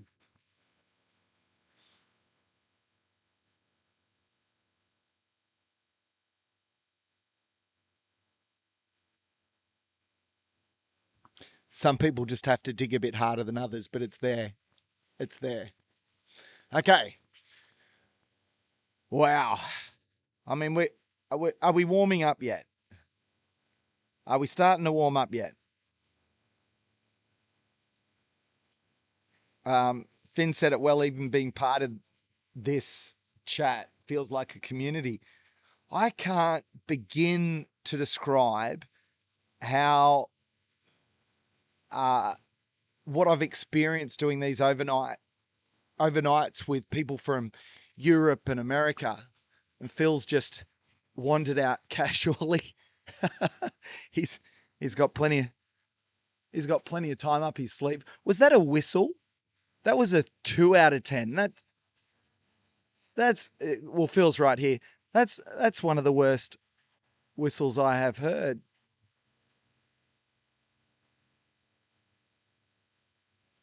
What have we got here?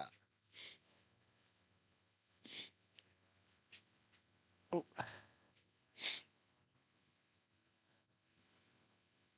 And unfortunately, I can see our picture is frozen. I apologize for that. Let's see if we can refresh that as quick as we can before Phil takes off.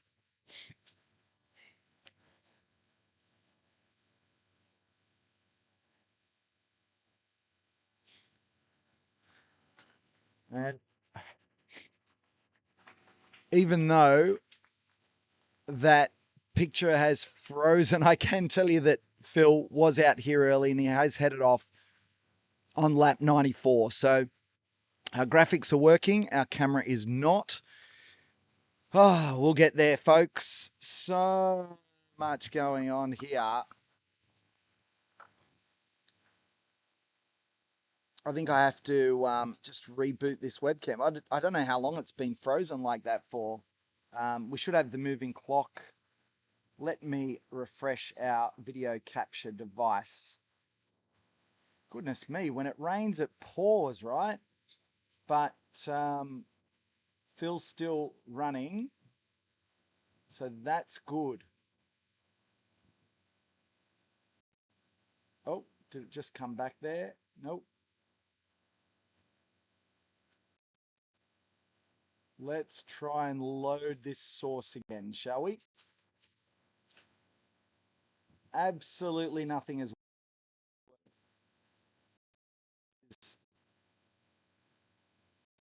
good.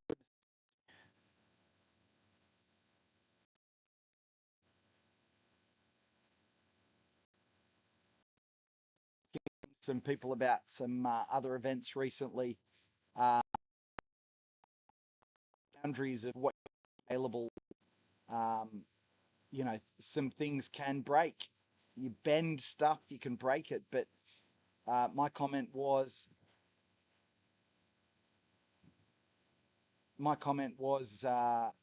unless you try and push the envelope in things like this, you're never going to find out how much you're capable of actually achieving. So Phil's just about to come back past.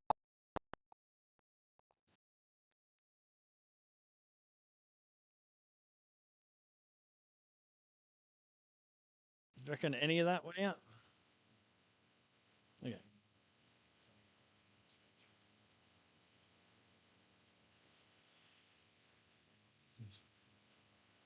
Hello, welcome back. Welcome back. Welcome back to Project 168. It's crew member Timmy Mofo talking on the mic. Welcome back to the stream. PK's working hard. Be nice, PK. Someone bring him a mocha or something. Thought we'd give you an update on Phil. Phil's in good mood. He's actually for this time of morning. What time is it? 5 o'clock. So he just woke up from his nap at just before 5 a.m., which is usually a pretty terrible time for runners in formats like this. But he woke up in a good mood. We forgot to give him his headlamp and buff at the start line. We had time, we had 30 seconds, but Mully ran back to the gazebo and got that. And then Phil, being the joker he is, started saying, hey, Mully, what about my phone? Hey, Mully, what about this? What about that? He had him. He knew he had him. He just wanted to muck around and see if he could get Mully to run back to the gazebo again. So there's a good sign. He's in good spirits. Another update, we've had a lot of rain overnight. Heaps and heaps. So the gazebos are soaked. It's been a pretty terrible night, to be honest, for crewing. I couldn't imagine how bad it is for running. But we cycled through shoes, we cycled through socks, we did what we could to keep things dry. And yeah, look, feels a bit soggy, but in good spirits. What else might be soggy is the course. So we've convinced Phil. We put our foot down. He's going to do one more lap after this one on the road course. And we're going to send Mully out just like they did at Biggs in the daylight. Send Mully out to check the condition of the course. So we're just not confident sending Phil out on the course, not knowing the condition it's in. There were some pallets and rubber mats and things delivered. We don't even know if they were put down where they needed to be put down yet. So yeah, Mully will go out there, just have a look, make sure the course is all right. If we're lucky, he'll get some footage and share it with us on socials or even on the stream. And yeah, all going well. We'll just have this one extra yard on the road, and then send Phil back to the lake. But yeah, we just thought it's the right thing, just like they did at Biggs when they had a weather event like this. The right thing to do is at least check it in the daylight. It's also cold, really cold. I'm still wearing shorts. Yeah, that doesn't mean it's warm, it's cold. And it looks like the rain has eased up, but haven't really looked at the weather radar. So I think we got what 14 hours, 15 hours of rain or something. It was daylight when the rain started, and it was pretty heavy all night, and it's eased up a little bit now. But yeah, we probably had a good 14 hours of rain, so fantastic conditions to crew in. Everything's wet, everything's soggy. We were drying Phil's shoes in between laps with a hairdryer, so thank you for the hairdryer. Actually, I had to take my shoes off and dry them. For some reason, one of my shoes was wetter than the other, and it smelled like oranges. So none of Phil's shoes smelled like oranges, but one of mine did. So yeah, now my shoes are dry, Phil's shoes are dry. We've got plenty of spare dry shoes. We've got plenty of spare dry socks. And yeah, Phil's in good spirits.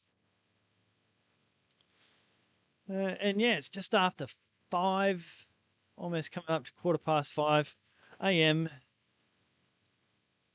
Again, my name is Timmy Mofo. I am part of Phil's crew.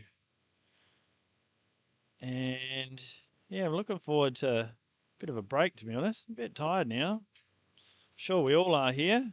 I'm sure there's a few people watching the stream that have been watching for quite a while, so grab a nap if you have to. We will be. Mully will be leaving soon, which is why we're sending him out on the course, because I don't want to do it and then have to crew in soggy shoes. Oh, there's someone. Oh, that's not Phil. Unless Phil has found a border collie and trained it to come when he says come, the person I'm seeing walk across that oval isn't him. So could go either way. But yeah, Mully's drawn the short straw going out and checking the course, but also that means he's going off duty. And coming on to duty is the amazing, the wonderful, the talented, the had a laugh when PK said his heart rate, Holly Ranson. Fun fact, PK mentioned what his heart rate was on a run, and Holly didn't know heart rates went that high. She thought it was his lottery numbers. No, she's a fantastic runner. If you haven't seen Holly Ranson, you haven't been paying attention, and you pretty much won't be able to avoid seeing her soon. Do you know I'm racing her, PK, at Coast to Cozzy? Yeah, so the big showdown there. Yeah, it's a 240-kilometre race, and I've decided, I haven't told Holly this, but whoever crosses the first 100 metres first wins. So no one tell Holly that, because if she knows, she'll still win. It's my only chance to beat Holly is for her to not know we're in a race. So it's going to be good. And PK here, I think he's stressed now trying to fix this live stream. He's doing a good job, but he wants it to be Mickey Mouse for everyone. He wants it to be as good as possible. You think he's stressed now? Poor old PK is going to be crewing me and pacing me at Coast to Cozzy. So Phil's given me some tips on how to have a joke with your crew. He's given me some tips on how specifically your oats should be made, or what sort of burritos PK could be making me. So yeah, hopefully that goes well, but probably won't go that well for PK because he's going to have to put up with me. And imagine me when I'm 200 kilometres into a race and lost in the first 100 metres to Holly Ranson. What else we got? Oh, I'll be off. Actually, Gabby's coming to take over from me. I think that's like 9 a.m. And what's coming up for Phil? So this is his last fast lap of the night. So he'll have a sleep at the end of this one. And then he goes on to what we call a yellow lap. So that's an average pace. It's a bit slower, maybe a 48-minute lap. And then after that one, it's his shower. So it goes straight back into a fast lap, a green lap. And Gemma is lucky enough to give him the shower. He prefers that over Mully and myself. So, yeah, Gemma will be back to give him a bit of a wash. Yeah, we'll sort it out. Yeah, and we'll have some way of talking to Sarah Perry. Phil's pretty keen to have a chat. So even if he calls her on FaceTime or something, we'll make that happen. That'll be pretty special. But yeah, just that message there, just giving PK shivers down his spine. Yeah. Speaking of shivers down your spine, it gives me that every single time I say the name Sarah Perry, because isn't she wonderful? Again, like Holly Ranson, if you don't know who Sarah Perry is, you haven't been paying attention, and you probably will have to pay attention because she's doing some amazing things. And not just this sort of backyard style format. She's, I don't know what they call ultra running when it becomes ridiculously long. Like an ultra marathon is when you run anything more than a marathon. What do you call it when you run something more than an ultra marathon? You call it, I don't know, super ultra mega marathon. That's what Sarah Perry does.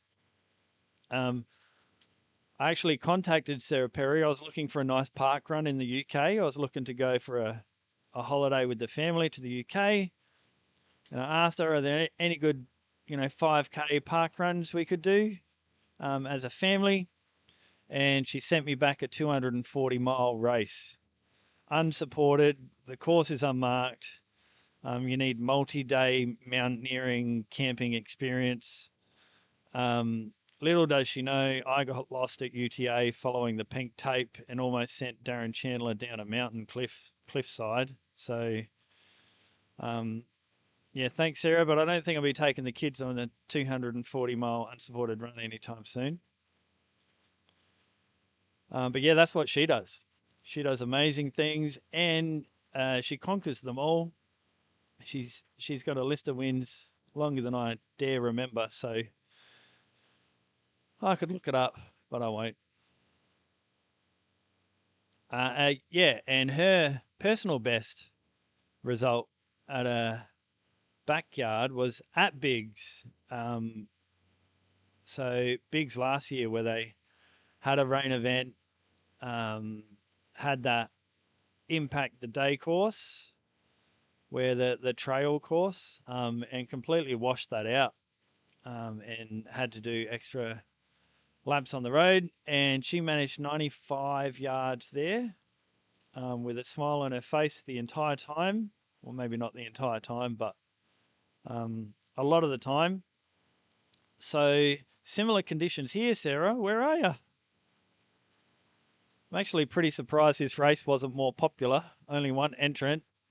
But, I looked on Ultra Sign Up and I couldn't find it myself. So Here's the thing, though. He still hasn't won it. He still hasn't won. yeah, because he's waiting for the assist to drop off. And no one's told Phil there's no one else running. So how we got him to keep going is every lap he comes in and he says, how many runners dropped out that lap? And we say, none. And he says, oh. So no one tell him, but in Phil Gore's mind, this is an amazing performance by all athletes in this race, because not a single athlete has dropped, and we've completed, 93 yards. Now, the only reason he thinks that's believable is because he knows I'm not running, I'm crewing. If I told him I was in the race, still going at 93, he'd call BS. So he hasn't seen who else is competing, so he's not sure who it is. For all he knows, Sarah Perry's in the race and still running. Maybe that's why he wants to talk to her. He's going to ask, how come I haven't seen you out on course? What else can I talk nonsense about?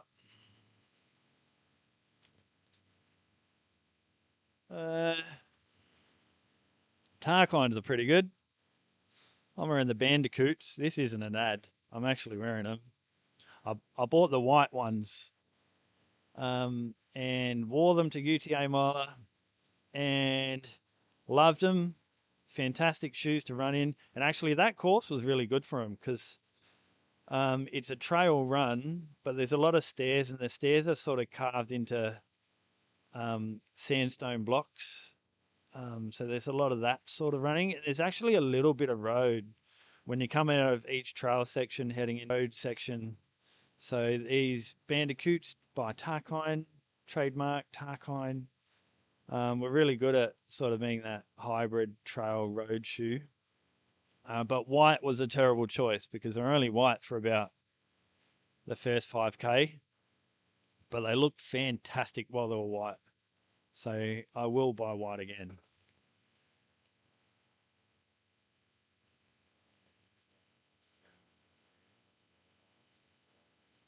Onto them. Do you want me to WhatsApp them to you?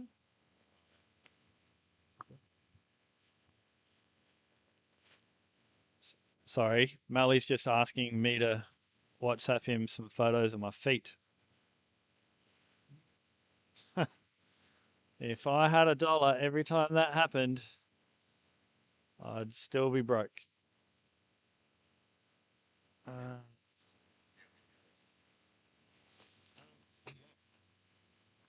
All right, folks, you're watching Project 168 while Timmy Mofo sorts that out. We just have to do another reboot here and a refresh. Hopefully, this will sort the problem out. Currently, Phil Gore has passed the turnaround point of the night course, which we'll do a little bit longer here in WA, Forestville Lake. But we've got to do a quick reboot. Stay on this stream. We're not going to a new stream as yet. We'll be back, though, in about, hopefully, no more than 2 or 3 minutes' time. But we'll stay in the chat. Have you messaged her at all? Nope. When should you on?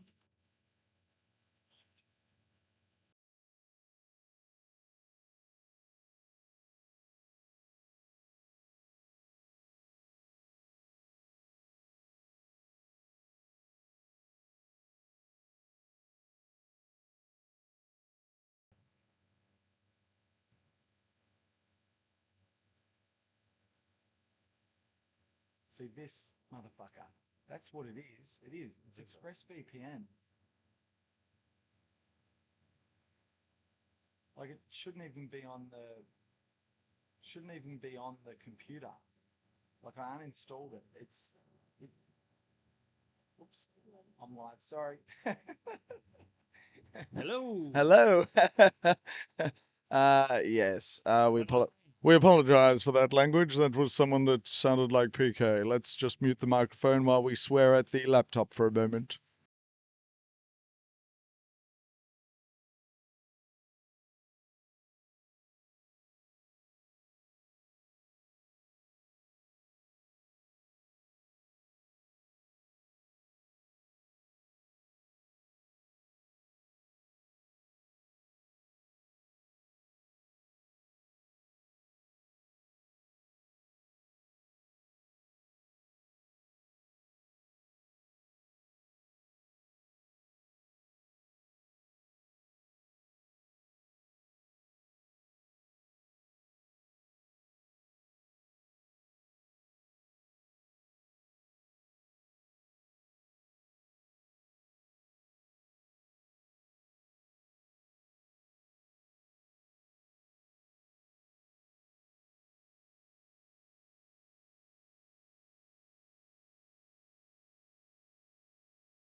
All right, folks. Once again, my name's PK. You're watching Project 168, where Phil Gore is attempting to run what no one has ever run before. Phil Gore, Australian backyard ultra world champion, current world record holder. We're here just south of Perth, WA. We're at 5:40 a.m. local time. He's just about to complete lap 94. It's this is what the scene looks like. There's a few people here. We've got a couple of volunteers, runners getting ready. As Phil comes through, there he is to complete another lap.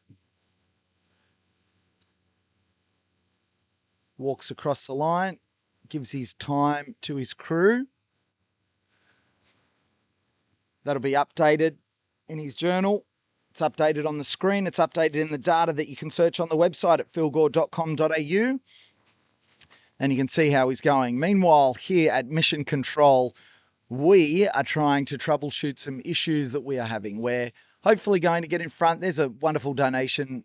Looks like Anne-Marie has just donated $50. Thank you, Anne-Marie. $92,802.18. We apologise for the radio silence that we've had recently. We will hopefully get things sorted out before you know it. Stick around. You're watching Project 168.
Once again, hi folks. Sorry for the shock to come out loud.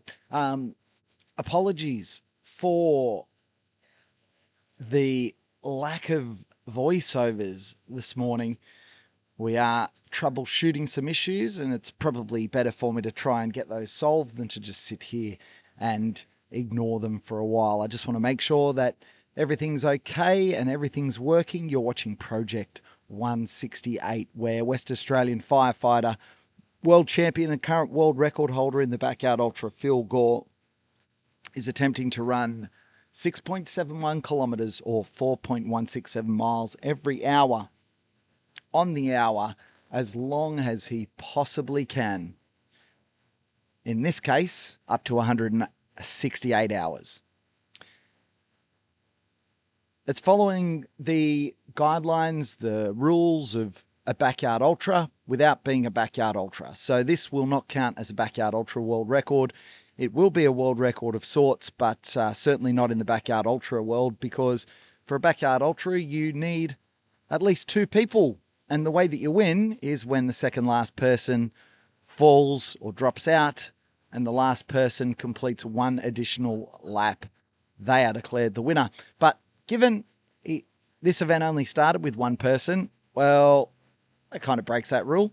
So it's not really a Backyard Ultra, is it? We hope you're enjoying at least watching along, watching the ticker with all our latest donations.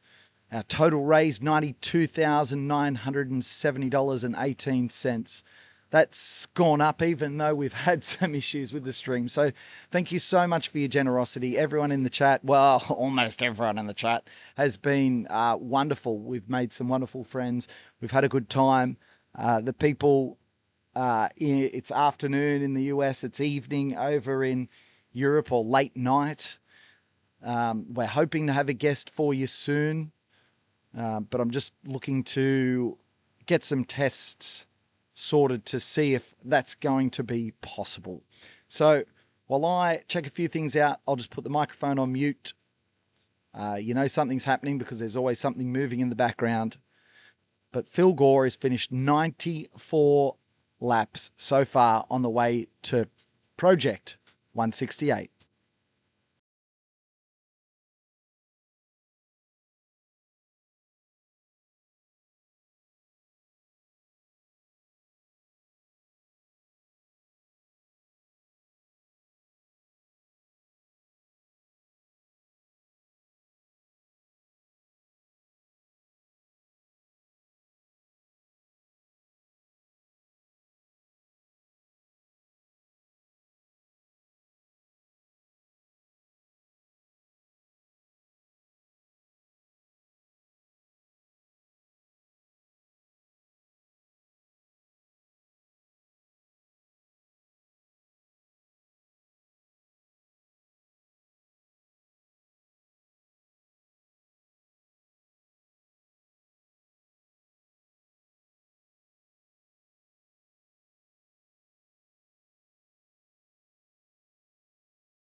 Everyone's probably yelling at me now. I've just made the microphone live. My guest is waiting. I have a guest waiting, everybody. Good morning. Welcome. You're watching Project 168 from Perth, Western Australia, as Western Australian firefighter and backyard ultra world champion, current world record holder Phil Gore has already completed 94 laps of this 6.71 kilometre course. So he's covered, what are we? We're getting close to 400 miles. As the 2-minute whistle goes, oh man, someone that understands that 2-minute whistle, someone that understands that 2-minute whistle at 94 laps is joining me right now. Ladies and gentlemen, I would like to introduce you to the wonderful Sarah Perry. There she is. Hello, good morning. Hi, thanks for having me on. I'm excited to be here. I'll just make sure I get your volume right here in a second. I'll spin the camera around when Phil comes out so you can see how he's looking after this time, and then I'll do the official intro. But first of all, how are you going? Yeah, I'm good, thank you. Yeah, very excited to be on and to see how Phil's doing. We've got a lot of people in the chat that are so excited that you've come on to the live stream. We've been going now 94 hours. Don't worry about PK being on. Oh, that was one of the worst whistles I've ever heard in my life. Yeah, that's a 2 out of 10 whistle, that one. We got Kerry blowing the whistle. I think they need a break. I think that person is sounds a little bit tired. Yeah, well, it's that time of day. All right, let me spin the camera around. I'll give you a look at Phil. Okay. There we go. So he's over there. And also with that, he's with Tim Moffat at the moment. He's got his glasses on. There he is. One sec. Hey, Phil, just wave. Sarah's on the phone. Morning, Phil. She says, morning, Phil. So isn't it unreal? Like he's still so cognizant right now. Cognizant? Yeah, that's how you say it. 10 seconds to go anyway, as Tim Moffat hands off the last items. Phil looks down at his watch, looks down at his wristband, and off he goes. Off he goes. Unbelievable. Lap 95. If you're watching the live stream, you'll see the lap counter would have just changed over to lap 95.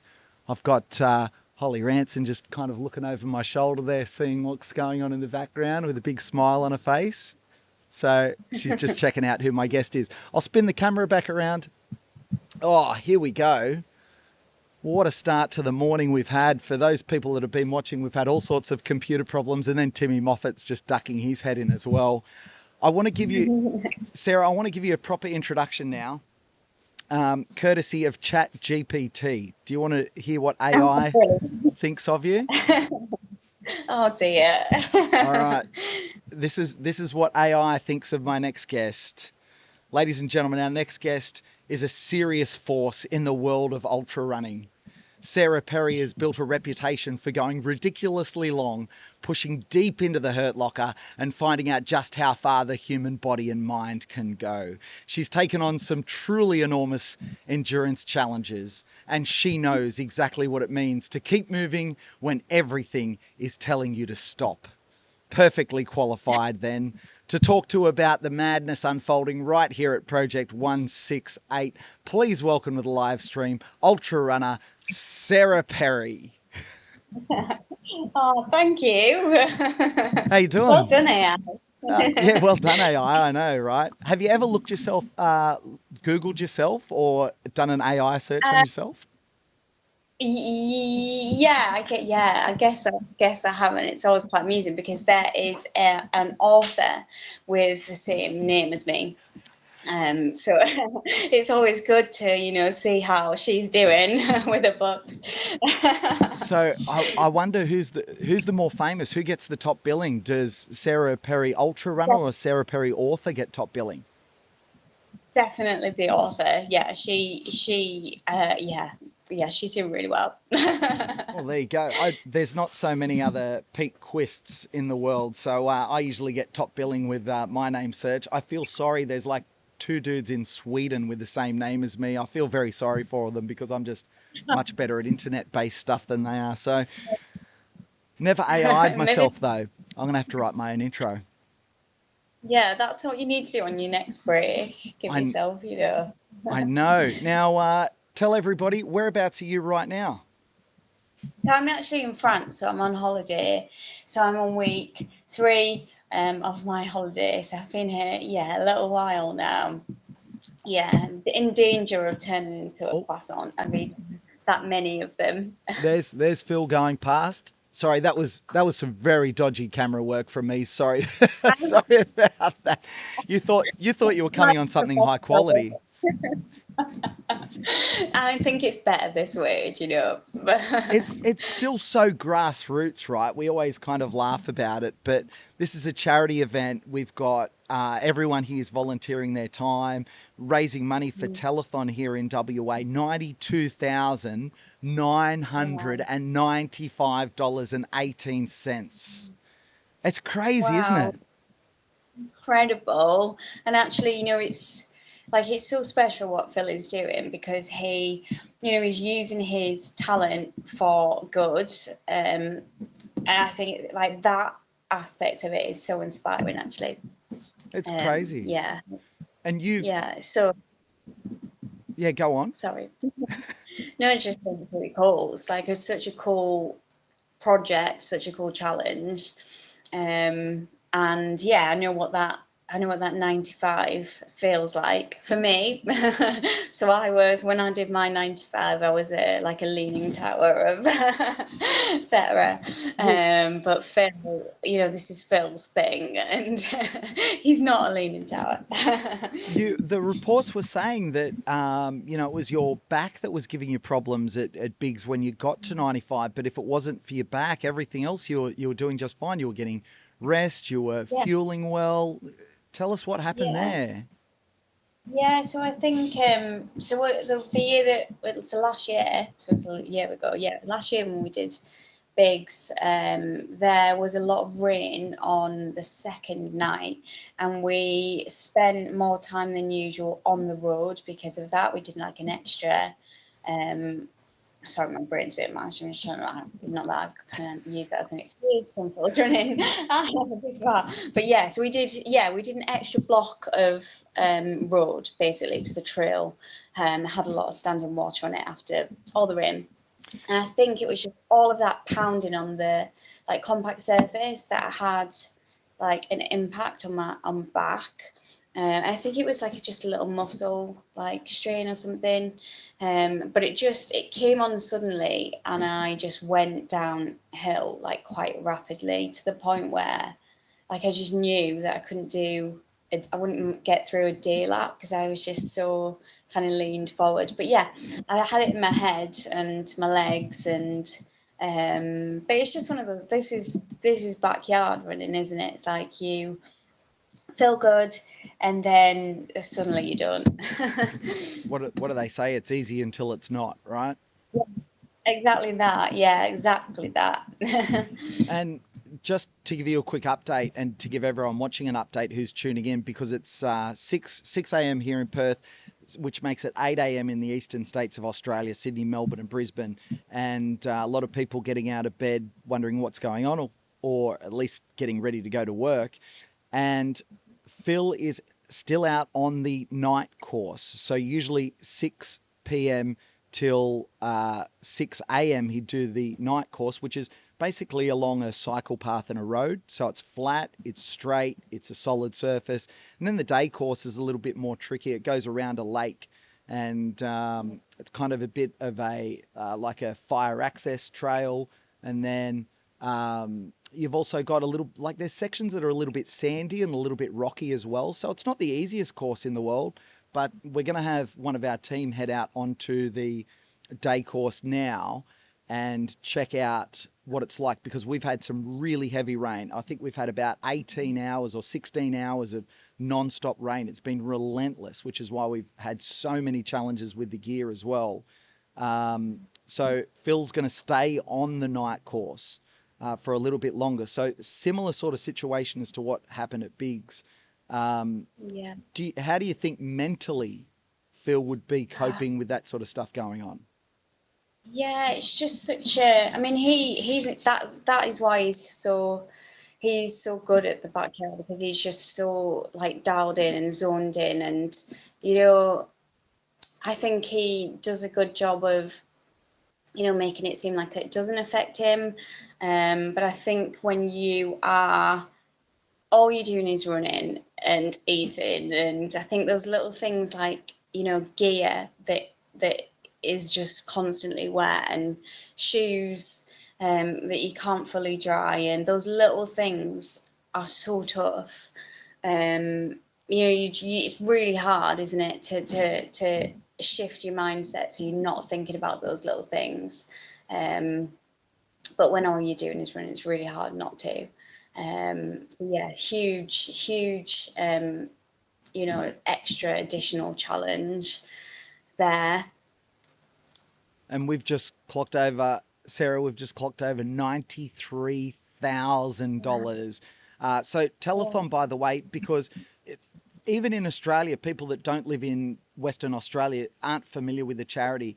Telethon is a charity that helps sick and underprivileged children here, and it's a long-standing charity. It's been around for well over a generation, and they do amazing things. We've had some of the kids come out to visit Phil, run part of the lap with Phil, photo opportunities. We've heard some of their stories. It's close to so many people's hearts, even if for people that don't have kids, we're all kids once. We all know someone that's ended up in the kids' hospital, or we've had friends that have been like that. And to know that there's so much care and support for them here through Telethon is, it's pretty special. And what Phil and Gemma Gore are putting on is something incredible. And we're closing in on $100,000. And he's only been only get this, Sarah Perry. He's only been going for 94 hours. Well, what an incredible cause, and what an apt way to kind of raise money for that cause. This takes so much resilience, and yeah, and I'm just so impressed, with what they've put together, with what Gemma and Phil have put together, and how they're kind of executing it. Yeah, it's incredible. What an incredible couple. And you've been here. You've been to lap 95. You know what it's like to get to here. So far, I'm looking around me now. There's no one else around me here that can give me any insight as to what might be going on at this point in time. I've done 27. My experience ended long ago in this chat. Can you please tell me and everyone else watching what is possibly going on in Phil's mind right now, and where could he possibly be at mentally to think that 168 is even plausible? Do you know what? This is I don't know what that feels like, because when I was doing my 95th, I knew that my journey was coming to an end, and to know that you've done 95 but still have 73, don't tell Phil this, by the way, but to have 73 potentially left to count down to is insane. That is, that's 7/9 of what he's already done that he's got to do again. Make that make sense. It seems absolutely diabolical, doesn't it? Because tell everyone, what does it feel? When do you first start feeling sore or feeling tired or going, this is hard? How early does that happen for you? You know what? I think it's such a journey, because I remember feeling on even as early as day one that, oh my goodness, I feel terrible. I don't know how I'm going to do. I don't know how I'm going to get through one night, never mind, 2 days, 3 days. I remember thinking, I've come all this way to America. I've had this incredible opportunity, and I don't think I'm even going to last a day, but you go down, and everybody that's run a backyard will know this. You have your downs, and then you figure something out, or you eat something, or something changes with the temperature, and then you're back up again. And then just when you're on a roll, you're doing great, you're feeling great, you're like, I can do this forever, and then you back down again. And it's just this journey where you're up and down and up and down. And then I remember thinking, I can't remember who said it to me, but I remember being on that course at Biggs and somebody saying, look, if you can get through day 3, you're going to feel so much better. And I held on and held on and held on and pushed and pushed. And then I don't know whether it was just because I'd been pushing for that distance or because someone had said it and subconsciously I was thinking it. But I remember getting through kind of day 3 and then feeling better and having this kind of high where I was like, I think I can do this. I can just do this. I've got this routine. I run, I eat, I sleep, I do it again. And you do just seem to fall into a rhythm where you aren't thinking about the bigger picture. You just taking one lap at a time and you just and there's almost this simplicity to the routine. But yeah. Hello, Sarah. It's Tim Moffat. I'm a huge fan. PK tried to Hi, keep how me are away you? from the stream, but I made my way in anyway. How are you doing? Good, thank you. How are you? Sorry. I'm good. Yeah, I'm good. Excited to be on. I was blown away by your performance at Biggs, because thank you. you looked like you struggled through some really hard things, but every time Yeah, I was Gemma called out, "We love you, Sarah," you'd make a heart with your hands and a big smile, like you were actually enjoying it, even though it was really difficult. Yeah, do you know what we do? We fake it till we make it. So we smile, and at some point that'll become reality. But you guys were great support for everybody, and I think that makes such a difference. Yeah. And I only just recently discovered that you're also an author. Can you tell us about your books? Do you know what? Yeah. So the funny thing is that the Sarah Perry, she writes crazy sci-fi books. So I have actually had messages on Facebook saying, just I'm such a fan of your work, and I'm like, yeah, that was me. Yeah. Sorry, Well, I just thought I'd say hello. Very nice to speak with you.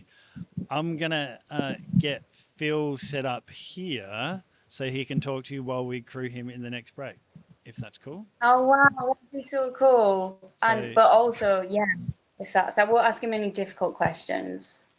Yeah. I'm so glad. I'm so glad she didn't say, "Oh, how long's that going to take?" Because it's her bedtime, dude. Oh, what's the time in the UK? No, she's in France. Oh, what's the time in France? So it's midnight. Oh yeah, that's late. But I've been up for numerous nights, so I can't complain. Yeah. It's like 1 hour. For us, it's just looking at the clock. It's 94 o'clock. It's 94 in Australia. How's Phil doing? How's he eating and sleeping and everything? Really good. He had some down moments during that night because it rained pretty heavy for 14 hours.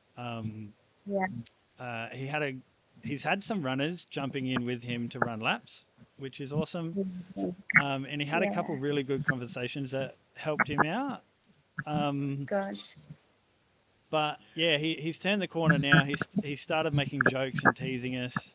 He pretended he didn't have his headlamp and all sorts of the start line. So he's in a good mood. That's good. I'm so glad to hear that. That's brilliant. And he's lucky to have such an incredible team around him, giving him meat pies and.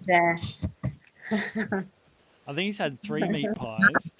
No, Sarah, he had a meat pie yesterday that was jalapeno and cheese. Now, Ooh, dangerous. maybe that's why the porta potty is located so close to the corral, but that seems like you are running very tight gauntlet to me. Yeah, I think that's it. For me, that's a little bit risky. But you know, Phillips. Yeah. I personally only fuel on meat. Salami, prosciutto. Monsters. Yeah. I like blueberry and I forget what it was. Monster Energy. So anytime you see me with a flask, it's Monster Energy drinks. Yeah. And my big meals are pulled pork sandwiches. And a pastrami sandwich in the oven. How does that sit on the belly? How does that? I'm meat adapted, so it sits pretty well, but it's not for everyone. I understand it's not for everyone. I don't know if it's me or it's you. Yeah, bad connection. I might set up. And then Yeah. All right, we've got our connection is not playing ball. I said we've been having some issues, so hopefully it settles itself down. Man, what must you be thinking sitting back there going, Phil is doing this all by himself? Yeah, I think this is the big thing. This is the big question. Because I think when you're in a race, I guess you have a different mindset, don't you? Because you're constantly trying to either reach a number. I guess you could be trying to reach a number, but really you're trying to outlast your opponents. So there's always that drive to keep going. Whereas if you're on your own for such a long time, which I know we've had lots of people jumping in for laps and lots of company that way, but it's just a very different mindset, isn't it? Yeah, it's a very different game. I'm really interested to know how I think that is the big challenge. At least here he's got the occasional runner to go out with him.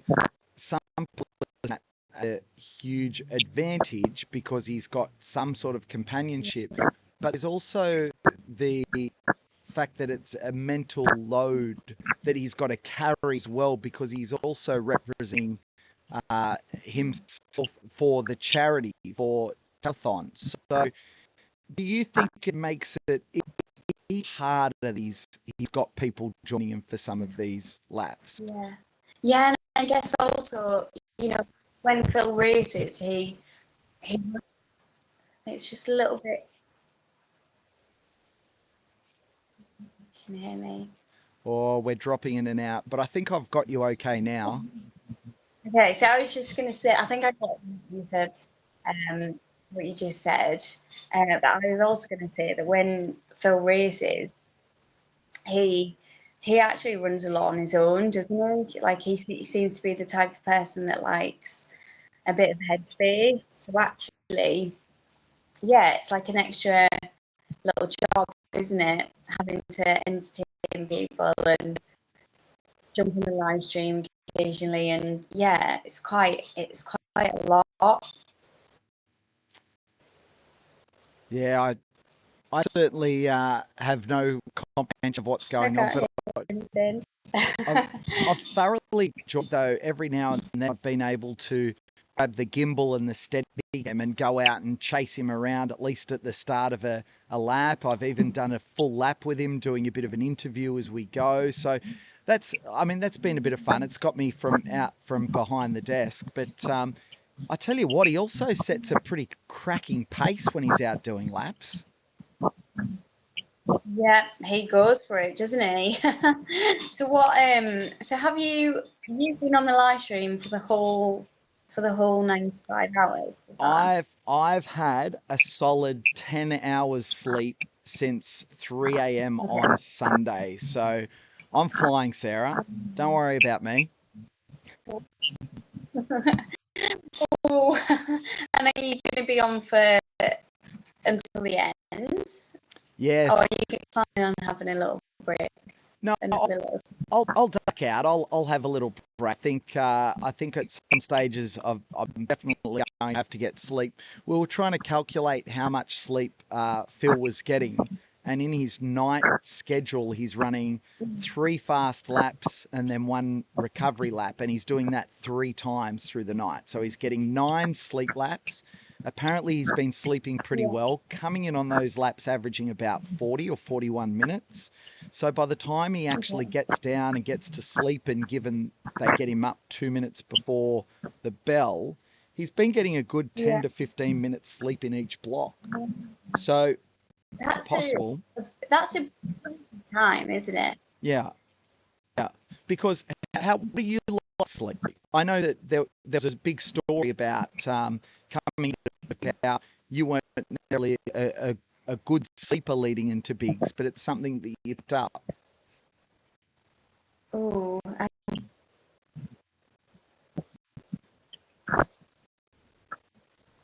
We apologise, everyone. I think I just caught the gist of what you said, but it kind of dropped out a few times. Can you hear me? I can hear you, but yeah, we've definitely got some of the old gremlins in the system this morning, that's for sure. Okay, I'll try again. So going into bigs, my PB for the backyard was 59. So I kind of hadn't got to the point where it was crucial to sleep during the race. And I'd always kind of worked on the premise that, like, up to 2 nights, if I was doing like between laps, was a new thing for me. And I mastered that, like, during the race at Pigs. So I think it was night 2, I was told, you need to sleep now, you need to try and get some rest, or close your eyes even if you're not sleeping. And yeah, I practiced it. I didn't have, because I hadn't had that experience before. I had, so I was just basically closing my eyes, like sat up in the chair. But like on that third night, I was actually sleeping. So as soon as I closed my eyes, I was like snoring, like probably sleeping. And it made such a difference. I think, like, I'm so glad that I had that little tip to do that. Last year, I was very much like just muddling my way through. So it can be done. You know, it's not everyone is like super experienced, and yeah, I think that's what I'm trying to say. Yeah, I know that we've still got this very iffy connection here at the moment. So apologies for everyone listening. I'm pretty sure it's our end here with some technical difficulties that we've been having. But again, we're so grateful that you've been able to join us. You can hear me, Sarah. I know that this is tough, but if you can hear me okay, everyone must have been thinking the same as me when they heard you were in France and thought, oh, is Sarah doing UTMB this year?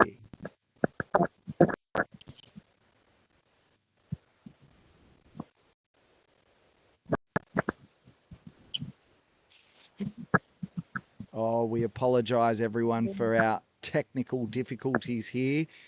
We definitely have gremlins in the system at this stage. I'm so sorry, Sarah. We're having our gremlin ease up.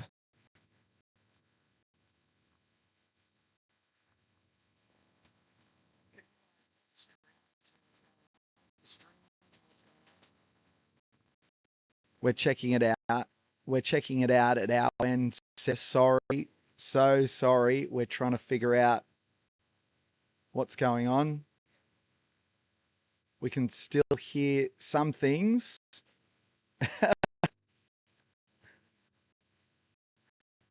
We're trying to find out what's going on.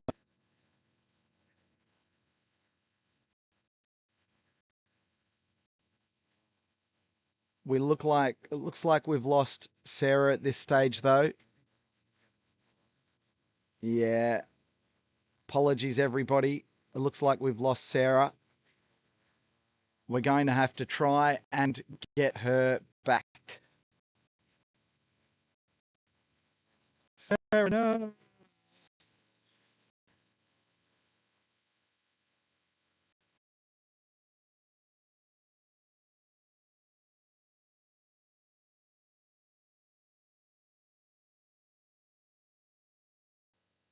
Well, hello everybody. We apologize for our technical difficulties. Let's try and get our guest back on. You're watching Phil Gore's Project 168. I'd love for someone to put a package together of what I've called this event on different occasions. I reckon I've dropped in plenty of different numbers at different times and not even thought about it. Let's have a look. Let's see if we can restore our chat with Sarah Perry. I'm thinking probably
No, terrible. Yeah, because yeah. Oh, hello. We can hear ambient noise. That's ambient noise. I can see my thing moving, so at least we have some sort of movement. Yes. So I'm back. I'm back.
Okay.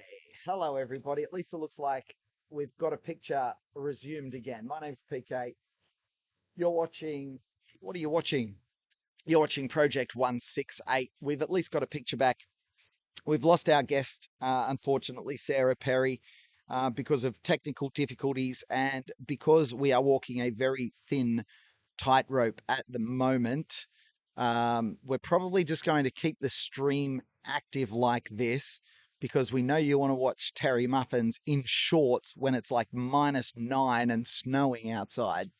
Uh, Phil's still keen to have a chat to Sarah. She's just making herself a cup of tea. And when Phil gets back, we will pop him on to video chat, and we'll let you eavesdrop on the conversation. I think that's the best bet for now. What we have, we'll get these technical difficulties resolved. We just once again, we just need a bit of time.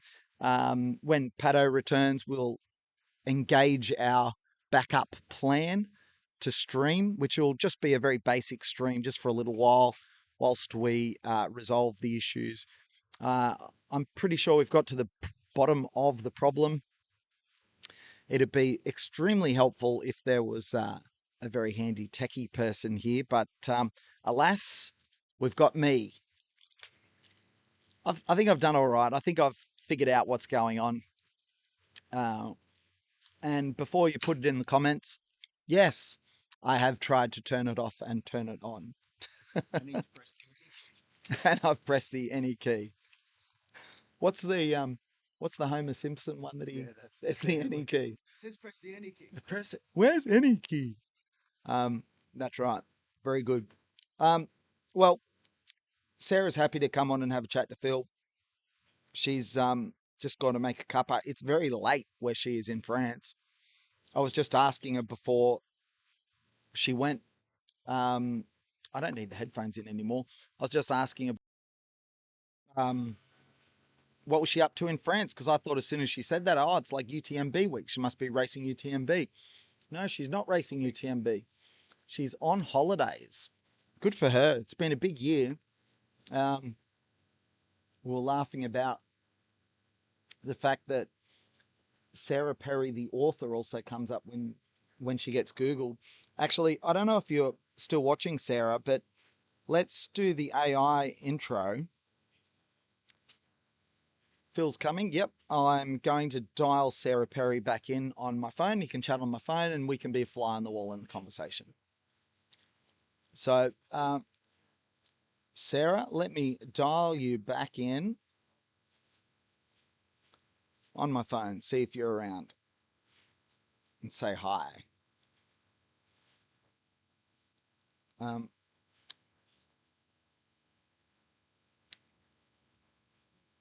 Hi.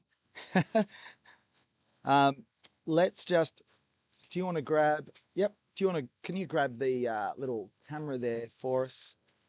And yeah, and spin it around, bring it over my shoulder. And so this is the best way we're going to do our little chat here.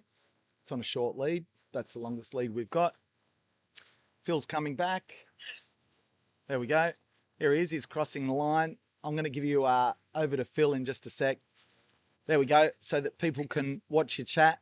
And I'll put the microphone up close and we'll see how we go. Timmy, can I move this a bit closer, mate? Beautiful. Come and have a seat. That's a very quick chat. Yep. Do I need a microphone? Nope. Hello. How you going? Well, to be honest, I actually had a pretty rough fourth night, but the sun's up now. I'm feeling a bit better. And I'm about to, well, the next lap I'm having a shower, so that should pick me up a bit. It has, yeah, only I think 2 laps to go. So it's just constant throughout the night, yeah. But anyway, thank you so much for coming on. It's great to have you here. Yeah.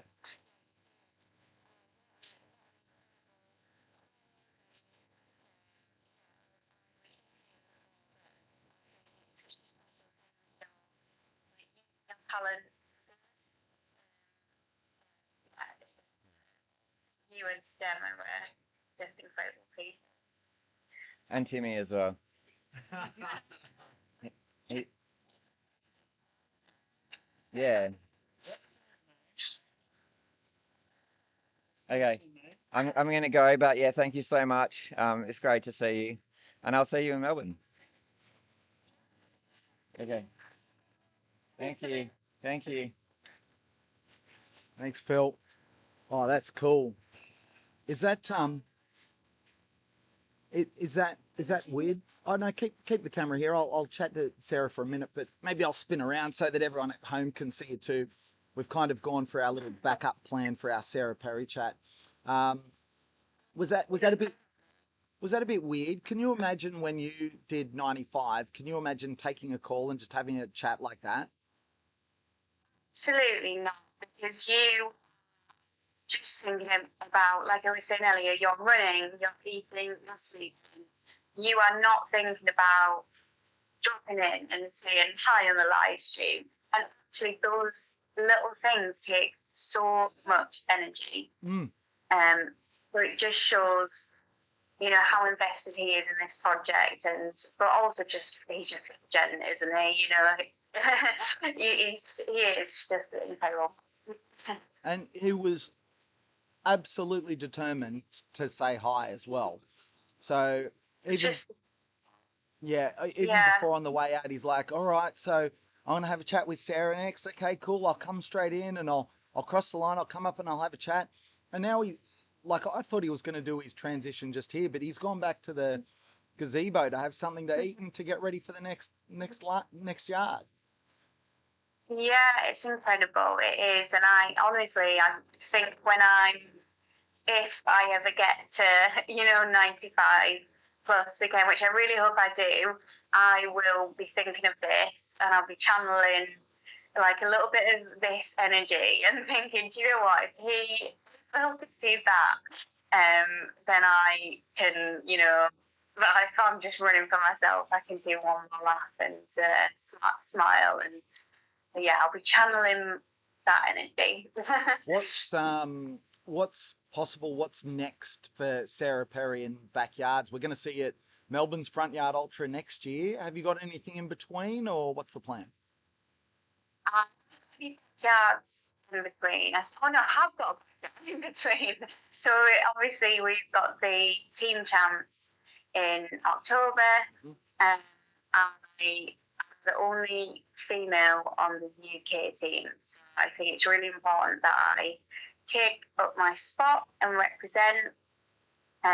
So yeah, we'll see. We've got a strong UK team this year. So whether we can, have the opportunity to run a PB, I'm not sure, because in the UK in October we have quite short days and the weather can be a little bit hit and miss. But I'm so excited to come to the Melbourne Front Yard next year and to what? Why are you shaking your head? We're laughing because we're filming it with the webcam. We're really bootstrapping this. It's high quality production, and then the webcam flipped upside down, and so we're just laughing because this is what we're filming with, right? Do you know what though? You pivoted and you've come up with a solution.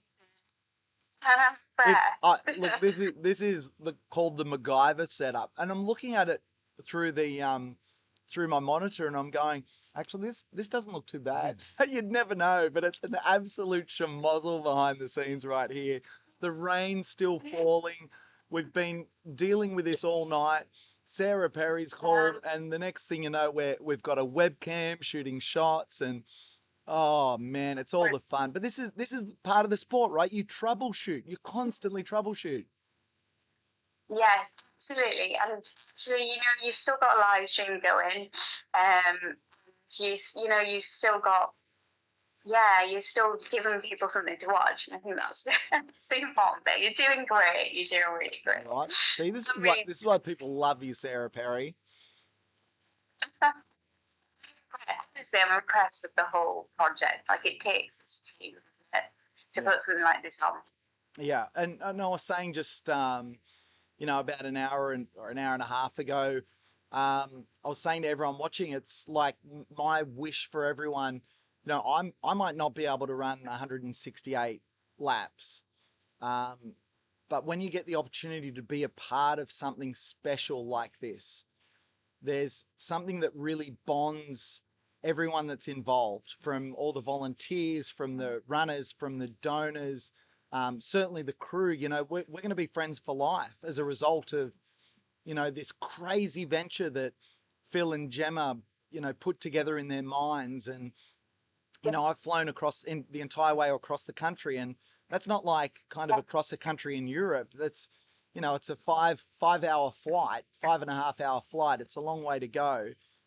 We don't give up time with our family. We don't give up work and income to come and volunteer across the other side of a country unless it's something we truly, truly believe in and something that we think is going to make a difference. And to have you as part of that now as well, I'm forever grateful. And you've been such a good sport bearing with our challenges. It's a team, doesn't it? And I think, like you say, there was no way that I was going to pass up an offer to be a tiny, tiny part of this. And I would have loved, honestly, I wish I would have, come and ran a lap or, been a bigger part in it. But yeah, Australia is a really long way, isn't it?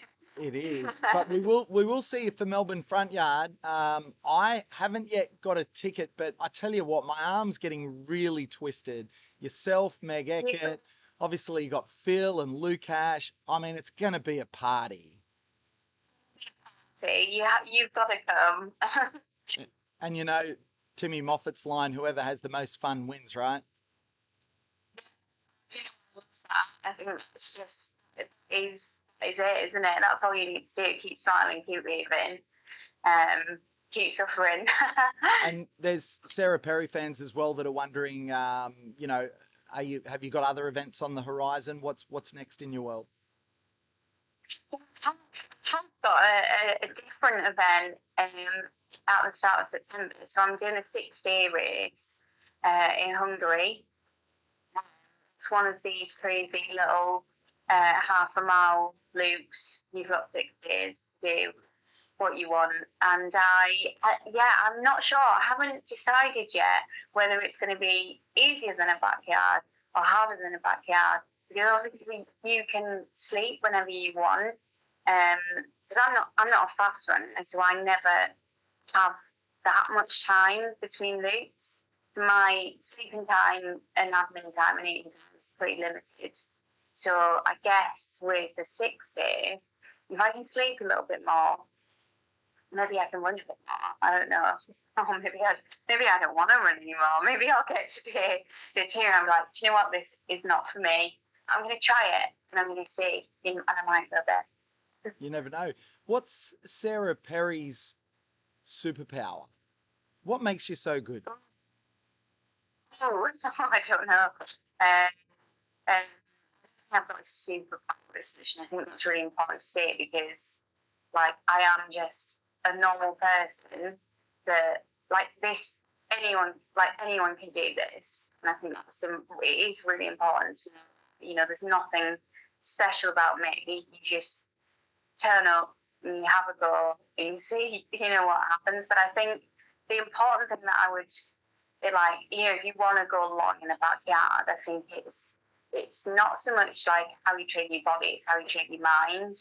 You know, when you have those dark moments, and like Phil was saying there, you know, I had a really hard time of things. I think lots of people think, you look at people like Phil and think it's easy for him. It's not easy. It's hard for everybody that does it, but it's how you deal with those dark moments. It's how you kind of move on, get over them and move on, and don't let them like be the big issues. You know, you just kind of like move through them, like, you know, on to the next lap, if that made any sense. It does.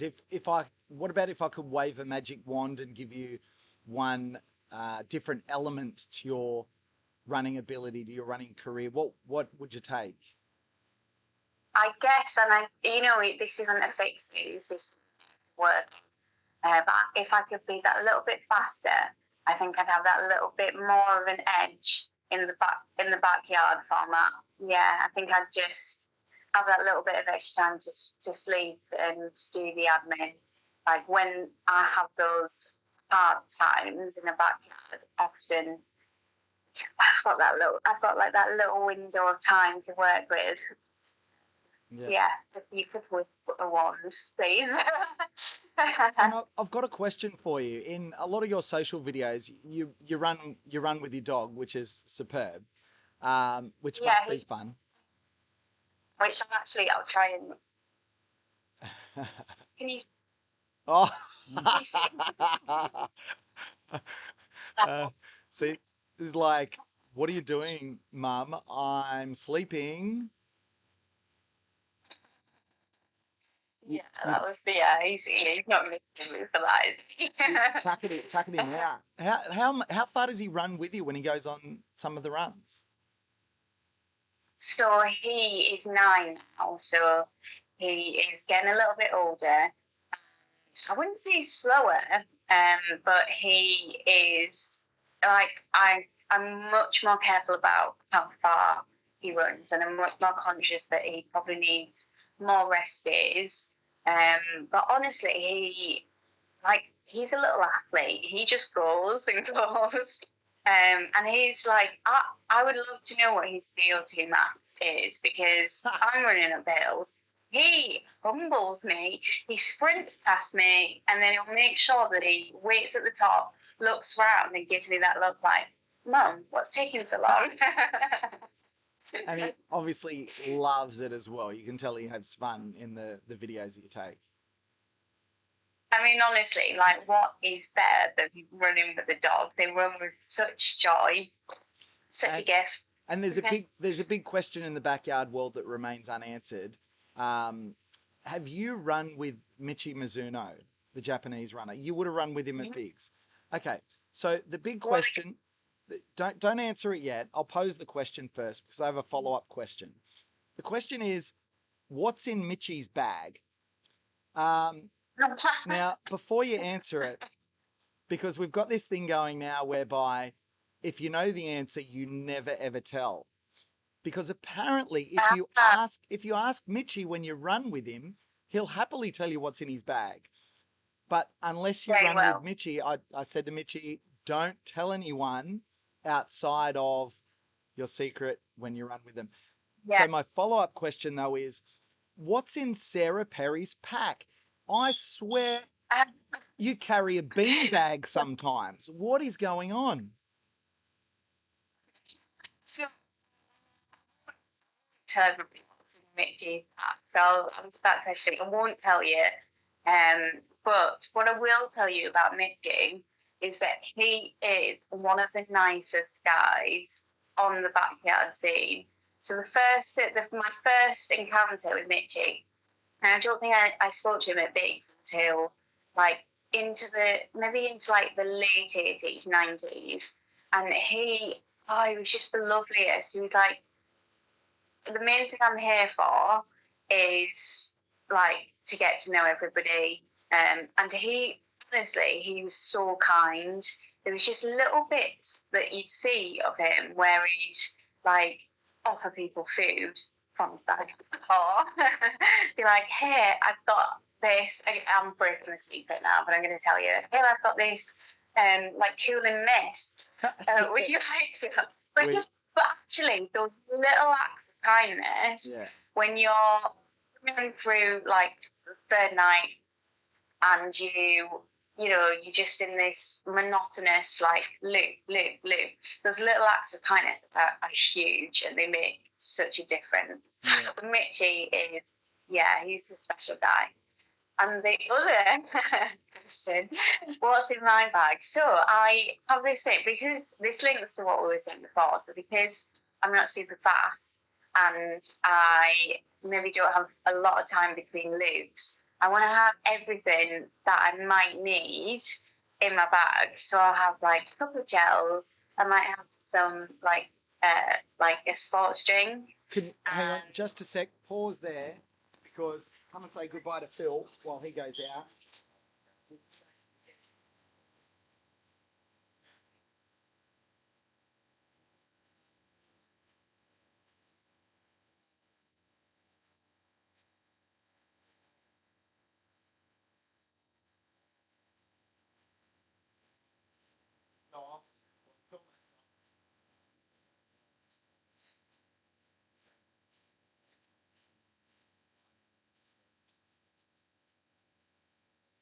Okay, so let me grab the microphone. I was going to start commentating to you.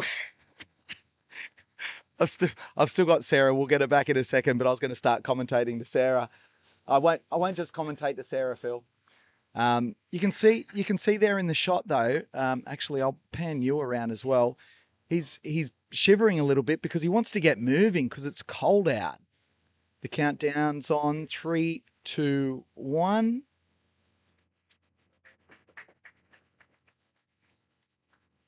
Off he goes. Wow. And he's moving beautifully. He's moving absolutely flawlessly, like straight into cadence, straight into his cadence, straight into his rhythm. And you can't see this, but while we're chatting, we're showing pictures of Tim Moffat flossing in front of the start line. So, yeah, pretty standard stuff.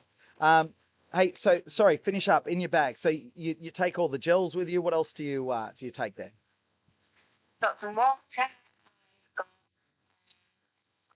So Evo, this was hilarious when we were bringing in the gym. And he was hilarious that I had my little toothbrush and a little mini like toothpaste.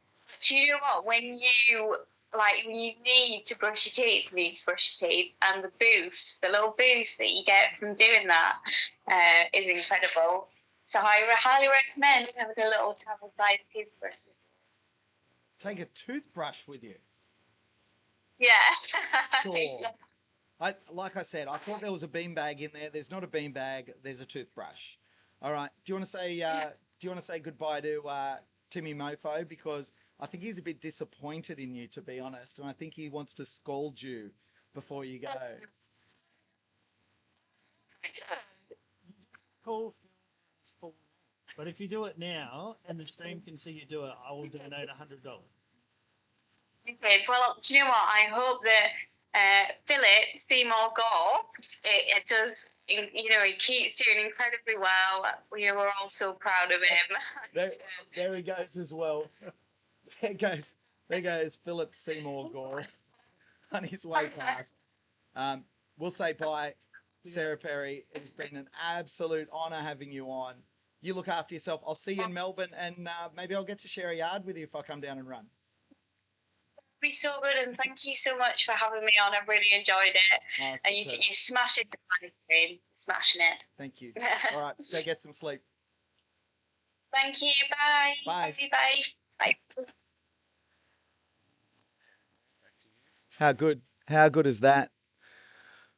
Oh, well, sorry for the technical difficulties. We might actually turn the camera around. No, we'll keep the camera here.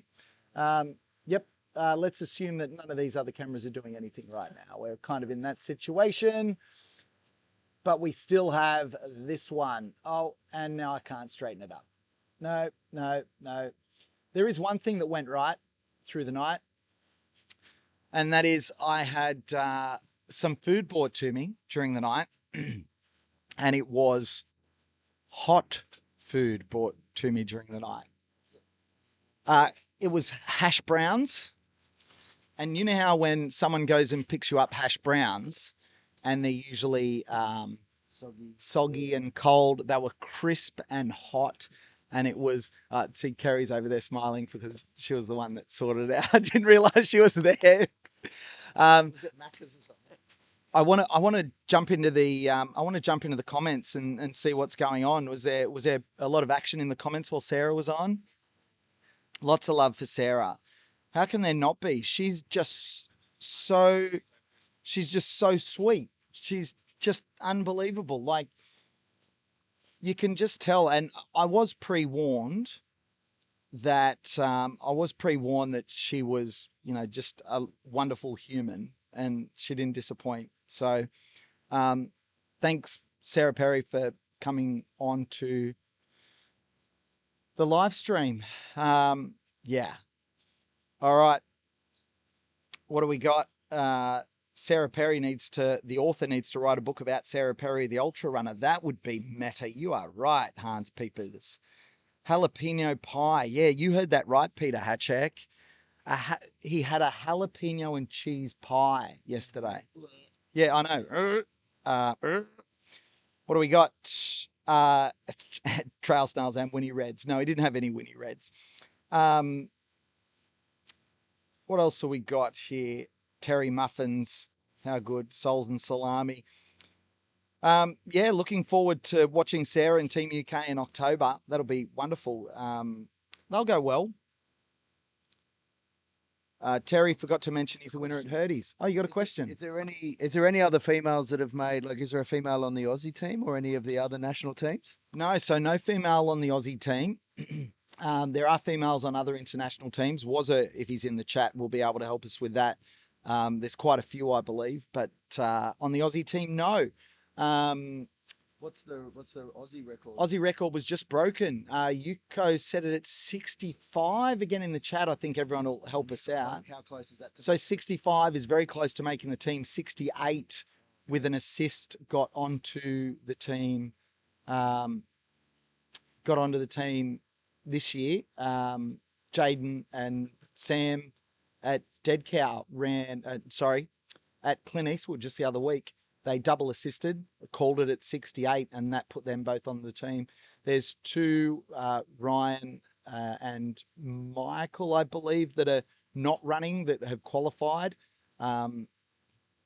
Ryan's heading to Harry's King of the Hill instead, with the prize money up for grabs there. And that's what he's come out and said that's where his passion is running the hills. So he's adapting himself to that. So, effectively 2 of the reserves will jump on, and then Jason Rantel, the stalwart, will miss out with 67.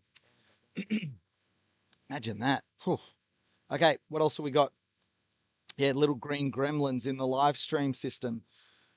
Oh my gosh. All right, everyone donate a few bucks to get the hamster wheel spinning again. Tell me about it, Was. Everyone's joining us and you have no idea what's been going on over here overnight. I'll give you the overnight update, but from a live stream perspective, we literally had gremlins climb into the system and make a nest. It's been fun. Internet went to bed again. Yeah. All right. What else have we got? Poor Phil having to run in that weather last night. Yeah, if you're just joining us, we've had heavy rain, almost torrential rain here. It has been very heavy here at Forestdale Lake in WA. I can see lying water out on the soccer pitch, and it's got quite good drainage too. So there's a lot of water around. Phil's headed back out on the night loop again until we check out the conditions of the day loop. He'll come back after this lap and have a shower. Hopefully a nice warm shower. The water will be warmed up before he gets here, because that was a night that you're very happy to get through. Your mood's got to lift if this rain clears out now. That was crazy. I love how it says, well done, PK, everything is back up and running smoothly. Yes, smoothly. This is smoothly, Kerry. This is a well-oiled machine. This is perfect. This is exactly what you thought would happen. At least the widgets are still working. All the timer and everything's working. Even his GPS is working. I mean, there's nothing wrong with the stream. What are you talking about? I hope the day loop is runnable with all the rain. That's the question, Chelsea. We've got to find out. We're going to find out. So it sounds like, has the day loop already been checked? Day loop's been checked. Didn't Mally go out? Mally went out. Mally checked it. Maybe we can get a report from Mally in just a sec. I can see him over there with his backpack on. He's probably about to go and have some well-earned rest. So we'll find out. All right. What have we got? How's Sydney today? I don't know from where I am. Legend in this sport. Well done, PK. Hey, you're welcome. But did you hold your tongue the right way while doing it? Not sure what that means. What's the problem? I'm not too bad with tech. Walk your demons. Oh, you should be here. That would be so helpful. Goodness. Thanks so much for finding Sarah for a chat. Yeah, well, what a gem, hey? Greetings from Germany. Vigates for all our German friends. Daryl checking back in. How's the hash browns? They were tremendous, Zach. They were so good. Oh, shame about the connection issues during the interview earlier. Sarah Perry is the female equivalent of Phil Gore in my head. They're both amazingly talented and yet humble and kind, brilliant role models. Sarah Perry is about as good as it gets. Mally, I think everyone's hoping you join me just for a quick update. Just a very quick update, mate. You're got a bit of a break coming up, yeah? Yeah, I do. Yeah. Okay. All right. Quick update. How was the day loop? It's actually looking a lot better than I thought it was going to look. There's a section down near the power lines on the back part of the trail was already kind of had water in it, but there's a little bit more there. But yeah, they got the stock feeds. I can't remember who did it, but they dropped off some pallets and some rubber mats. So I just built like a little bridge through like the most flooded sections. And they got rubber mats on it, so he can just run through that now, and yeah, should be fine. So I think he's doing one more night loop now, then he'll jump back onto the day. Yeah, because I know when we went for a lap, but even before the event, they've had some heavy rain recently here, and there was a section, and Phil said if it's going to flood, it's going to flood here. That's, if you're looking at the map on the GPS, it's at the lower right-hand corner, which is the furthest section from us here, and there was just a section of the path where the water would have been able to cross, and obviously it has lifted up and crossed the track, but he's going to keep his shoes dry by the sounds of it. Yeah, he will. All because of me, building a bridge. And did he keep his shoes dry during the night? Yeah, he did. Yeah. Oh, nah, his shoes were wet, but we had enough from Tarkine to cycle through them all and keep his feet dry, so it's good. Did he change socks as well, or just shoes? His socks stayed surprisingly pretty dry. We did maybe like every couple of hours change them when they did start to go, but they were pretty good, yeah. All right. Superb. Can't have a rest, mate. Will do. Thanks, BK. See you, mate. Well earned. That's Mally. He's off for a rest. He'll be back to crew probably in about an hour and a half, and he'll do another 47-hour shift. That's how it works, right? All right. Oh, I've lost my water bottle. Someone's pinched my water bottle. Oh, no. I'll find it. It'll be somewhere. It's gone somewhere. I don't know where. It's got my name on it anyway, so it can't go too far. Hey, you're watching Project 168. We had a night of rainfall, tough conditions. Phil Gore still going, still looking fresh. He was shivering there on the start line because he wanted to get moving and get running. He was obviously on a quick lap plan because he needs to get back to have a shower. It's just bizarre to think he's been running for 95 hours and 12 minutes and he can still move like that. Let's go back to the chat. All right, yeah, that was the best we could do with that interview, unfortunately, but we made it work. Melbourne's going to be epic, sure is. What have we got? Phil got up off that chair better than I got out of bed this morning. I know, isn't that true? Even I get out of bed and I'm kind of like, ugh, ugh, and Phil just bounces up out of the chair and off he goes again. It's crazy. Love PK's adaptability. Doesn't feel like it was adaptable. It feels like it was desperation, to be honest. Sarah to crack 100 at Sat Champs. Well, she needs someone to go with her, Trail Snarls, unless she does Project 168. The effort, sprint, and sheer will to make this work for all of us is incredible. PK really putting in his own 168 effort. Thanks, Ollie. Appreciate it. Sarah isn't old enough to know who MacGyver is. I did make a MacGyver reference, didn't I? She definitely wouldn't be old enough. Yeah. Cable ties, duct tape, sticky tape. You make it work.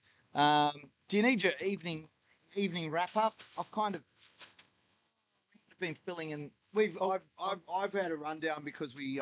Hang on. I was just commentating into the phone and I put the microphone down. I need to do this. It's been one of those nights. Yes, what do you need?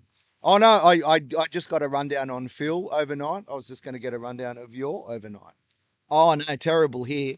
For those of you wondering, we've had an absolute shocker here overnight. We've got a leakage through the memory in the computer and we're trying to narrow it down to what it is, but trying to keep a live stream going and troubleshoot when you've got a memory leak, so your memory's already at absolute capacity, and anything that you touch just breaks stuff, and which is ironic because I was having this conversation because I know that at Longest Mile, the Harry's boys were having some challenges with their equipment, and I know some people were like, oh, you know, blah, blah, blah, and I came back and I said, no, they're pushing the envelope as far as they can with the technology that they have. And when you do that, when you bend things break. And you've got to figure out, you can do all the due diligence you want, but things eventually break when you put it under pressure.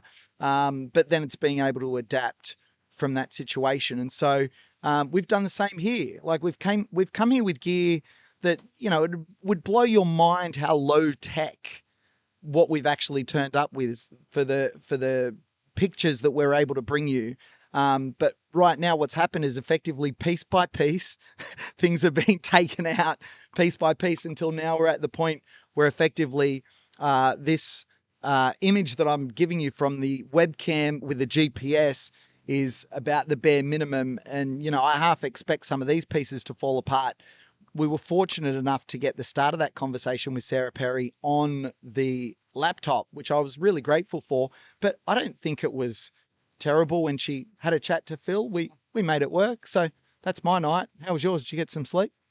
I did manage to get a little bit of sleep. I woke up a little hoarse this morning after our shout fest to I think we raised 15K in a loop, a yard to get it to, because the big thing, I think it was just before you came back, we were slipping well below the lap count, and I just wanted, I was like, we made a big deal of everyone coming down for that 84 yard and the halfway point, and I thought, oh, let's have one last push. And I was talking to Pato, and I'm like, we were at 77,000, I think, when he was heading off for the 84.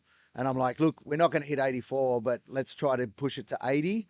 And by some small miracle and a bit of intervention, I think when I left here, we were just sitting under 90,000. So, which gave us a bit of a buffer. But as you can see, that gets chewed up during the night because everyone's sleeping and we don't have as many potential donors to chuck in. So yeah, so I'm kind of waiting for my second coffee to kick in, and I'll get back into trying to get that tally up around the same as the lap count, and think of whatever creative ways we can force some fundraising out of all of these fine people watching the stream today. Well, we got very slow overnight at parts when the stream was effectively pausing. It wasn't. You could stay on the link, but the picture would drop out, and we were having issues. We had to do reboots and trying to solve the problem on the flight. By the way, we haven't solved the problem. I'm letting it sit. MacGyvered the problem. Yeah, we've MacGyvered the problem right now. So that's what's going on. But while we were doing that, we saw an opportunity to raise some money, and out comes Terry Muffins with a can of Sunkist. I did see that just before I went to sleep last night. My Lord. Did you see what ended up happening? No, well, I saw him crushing it on his head. Oh, no. This is way in the middle of the night. We're talking like 3 a.m. I saw when you announced the yard 100 person who won it. That's where I tapped out after that. Yeah, and congratulations, Nick, who picked up lap 100. That's a good reminder. So if you're looking at making a bid for the lap 167, so people were saying, oh, you're selling 168. Not a chance. No, we're not. That's Phil. It's Project 168. There is no fundraising on that. That's going to be Phil's moment. Well, obviously people will be donating anyway, but that'll be Phil's moment. However, someone has to be the assist. Someone has to run with him on lap 167. And so that's the big one. That's the big one that we're selling. Well, we're not selling. This is for the lawyers out there.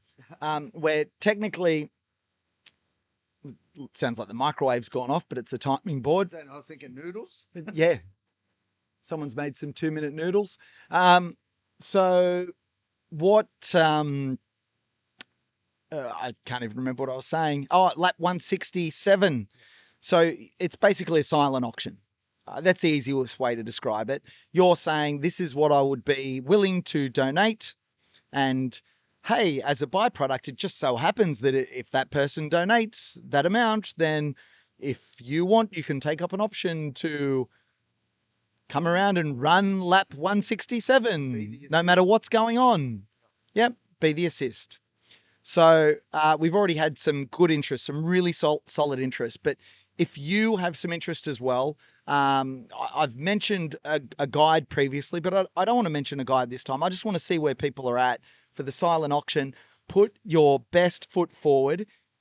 On the website, there's a button directly below the live stream embed, which has probably not been updated, and I can't check it on my laptop because it'll probably break everything. But on the website, just below the embed, there'll be a button.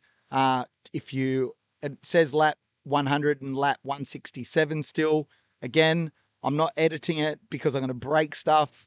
So we'll do that later. But you can still click on it and you can still bid for lap 167. Get in there. That will close at 8 p.m. on Saturday. Now, I know the question you're going to ask. But hey, PK, I've got heaps of cash. I'd love to donate, but I'm in Sydney. What will I do? I can't wait until 8 p.m. on Saturday.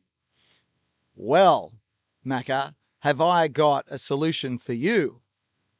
Slide into PK's DMs or email inquiries@philgore.com.au. The info's on the website.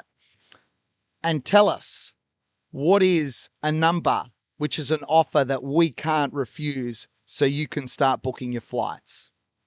We haven't received that number yet. Not yet. However, if you are in some business and you want to get your name in lights and have the experience of a lifetime being a part of this, it is a huge opportunity to lock that in now. I'm still waiting for someone to slide into my DMs and start negotiating with me on it. I reckon that would be fun. I'm up for it if you want to do that. And I think, yes, there would be an amount that we'd let someone lock it in so they could book flights. So there's still time, even if you're international. If you are overseas, there's still time. Someone in the US could very easily get a ticket and fly out. Someone in Europe could very easily get a ticket and fly out. Because And good value versus the Aussie dollar. good value versus the Aussie dollar, because we're still 3 days away from Phil Gore potentially running through here after 168 hours. Oh, anyway, it's nuts. Back to the story about Timmy Mofo. So, Terry, aka Terry Muffins. So you're standing here, and Rowan, the farmer who's so generously assisting us, we're probably going to have to use that money to troubleshoot instead of buy new gear. Rowan was in the chat and he said, "Hey, shotgun the can." And Terry Muffins is like, "I don't really know how to do it, but I think I'd punch a hole in here and open the top." And everyone's kind of laughing. And he's like, "Oh, no, I'll do it. Like, if someone donates, I'll do it." And then, as you do as the host, you try and drive a better bargain. Because he's like, for $20, if someone donates $20, I said, "Would you do a shoey for 100?" And he said, "Yes, I would." And he was wearing his trail shoes that he did UTA miler in. And lo and behold, $180 later, in about 20 seconds, after we hadn't had a donation in over an hour, the shoe comes off. The sun-kissed goes in, and this man right here does a shoey with sun-kissed. And he has to put the shoe back on. Sticky. No doubt it's sticky. Smells like generosity. It smells like orange tinea. The comment section afterwards was comedy gold. It was so good. It was like what was the thing when he walked away? Bro's not coming back. That was probably my favorite. Bro's not coming back. Yeah, that was superb. So you can go back into the stream and you can find that moment. That was a moment amongst the chaos of what we've had overnight, which is very cool. I'm just gonna have a quick look at the comments again. Let's see. Can I do a bit of a Yeah. because it's interesting to know if it's the same people on the stream at the same time, but I'm assuming there's going to be people diving in and out at different times. So we talk about donations a lot. There is other ways that you can help build that total up without physically donating and getting a nice little keepsake for yourself. Obviously, if you go to philgore.com.au, you will see that there are 2 Project 168 keepsakes that you could purchase. One being a Dometic Chugger. Really good water cooler. I've been using it for the past week. It's been amazing. It is already engraved with the Project 168 logo, which, just as a little aside, was designed in conjunction with all of the crew. We had a WhatsApp group going and we kicked around ideas and it was kind of selected through the group. So special logo, special project, and a special keepsake. Now, they are only available while ever Phil is running. So as soon as Phil stops running, which we hope will be at 9 a.m. on Sunday morning, but you never know. So don't leave it till the last minute, because if something untoward happens, they will not be available. So they're only available while he is running. There is also a OC Clothing Company shirt, commemorative shirt, and I think we're probably going to run along the same lines as they're available while ever Phil is running as well. They are pre-sale, so we're taking numbers on them and they'll get printed after the event and shot out to you. But the profits for both of those items get added to the total. And for us, you know, we've set a target of 168 that we want to raise while Phil's doing this awesome event. But the reality is we get to fundraise off the back of this until Telethon is on, which is, I think, the 18th, 19th, 20th of October. I think it's actually while we're at Sat Champs. So Phil will be down there. We're hoping to do a live cross to Telethon with a nice little package from this event.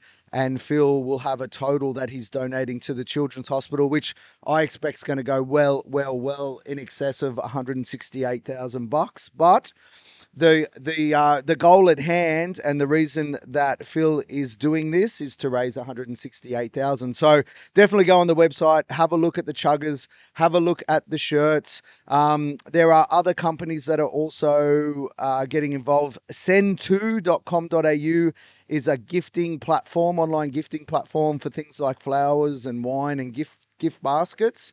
If you use their service, jump on and have a look. And if you can send someone you love or someone you know, or even yourself, a nice little gift and put Project 168 in the discount code section, they will donate $20 per order.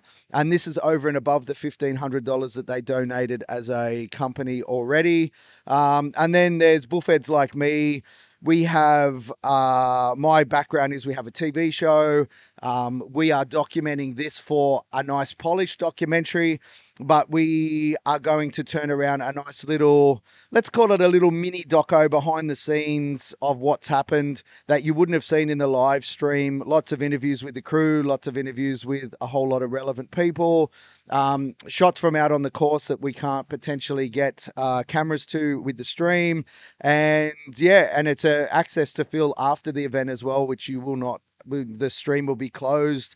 And yeah, and it's going to be put up on my YouTube channel, which we thought as a little bit of fun, because I was thinking of other ways I could tip some more money in, is that I'm giving a $1 donation for every new subscriber that we get on the Search AU. So it's THESEARCHAU. When you're on there, you'll see our TV show. There's about 60 plus episodes that we've uploaded onto that YouTube channel, but we are actually migrating the TV show into a YouTube channel versus a TV show because we just can't tell stories like this in a half an hour TV production. So we are moving into more of a long form content. So I think we were at 146 subscribers because we'd only just kind of created this thing.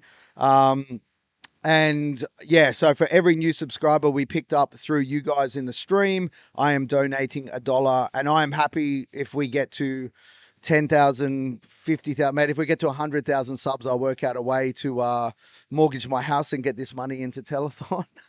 But yeah, it's a great way to support it. And plus too, you're going to want to be subscribed to the channel and hit the notification, because when that little mini doco drops within the next couple of weeks, you are no doubt going to want to see it, because it's a very different view to what we're doing here, but a nice complementary sort of product to what PK and Pato have done on the stream. And while we're at it on YouTube, be sure that you've also subscribed to the Backyard Podcast and the Backyard Live, Backyard Ultra Live, Backyard Ultra Podcast.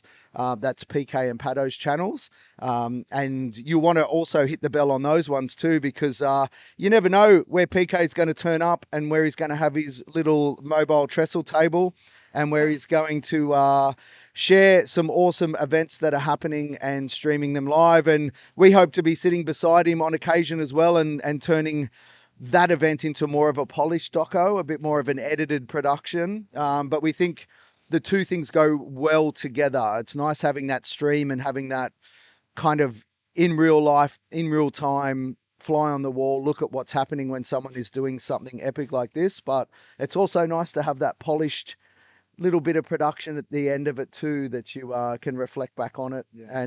And the good thing is, because Phil's donation will be open till Telethon's on, we can also use the doco to be kind of like that last little bit of inspiration, and it'll give everybody that is on this stream and that follows Phil and that finds out what's going on the opportunity to share the documentary to their friends and family, and hopefully gather some more donations before Telethon's on in October as well.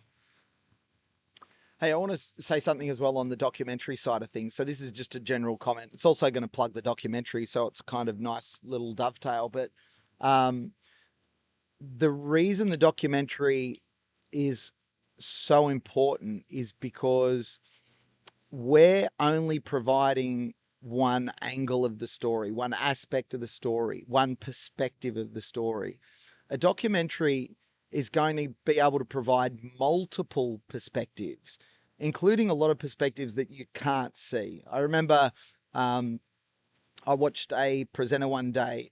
Obviously, I present, and I've seen a lot of good presenters. I've seen a lot of crap ones, but the really good presenters tell amazing stories. So I always say to people, I want my life to be about being able to tell amazing stories. That's why I'm here, right? That's why I drop everything to be here, because this is going to be a cracking story to tell. Generation. But here's the thing. You have a different perspective to me on what happened. I have a different perspective to you. I watched a speaker named Vin Jiang, and Vin was a young guy, former magician. He now teaches people speaking and presenting skills. He's very good at it, very polished. Highly recommended. I remember watching Vin the first time. He was a very young dude, and he got someone up on stage. And I don't know if you've ever seen the magic trick where you get like a sponge ball in one of your hands. Try this at home as well, or try it with your kids, or even try it with anyone. It's kind of fun. Yeah. So let's have a look.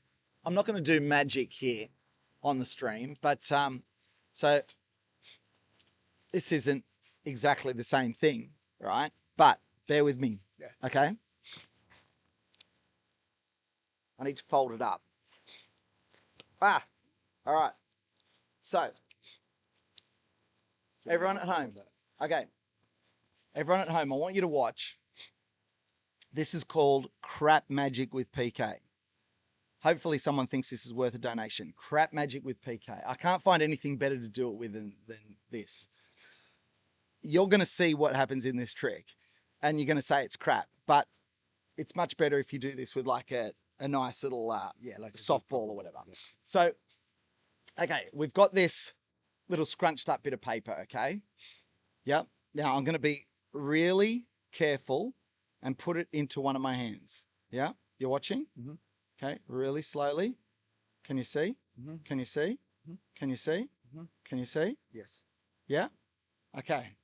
All right, you ready? Now I want you to watch. You ready? Watch my hands. Mm-hmm. Yep, you ready? Okay, you ready? 1, 2, 3.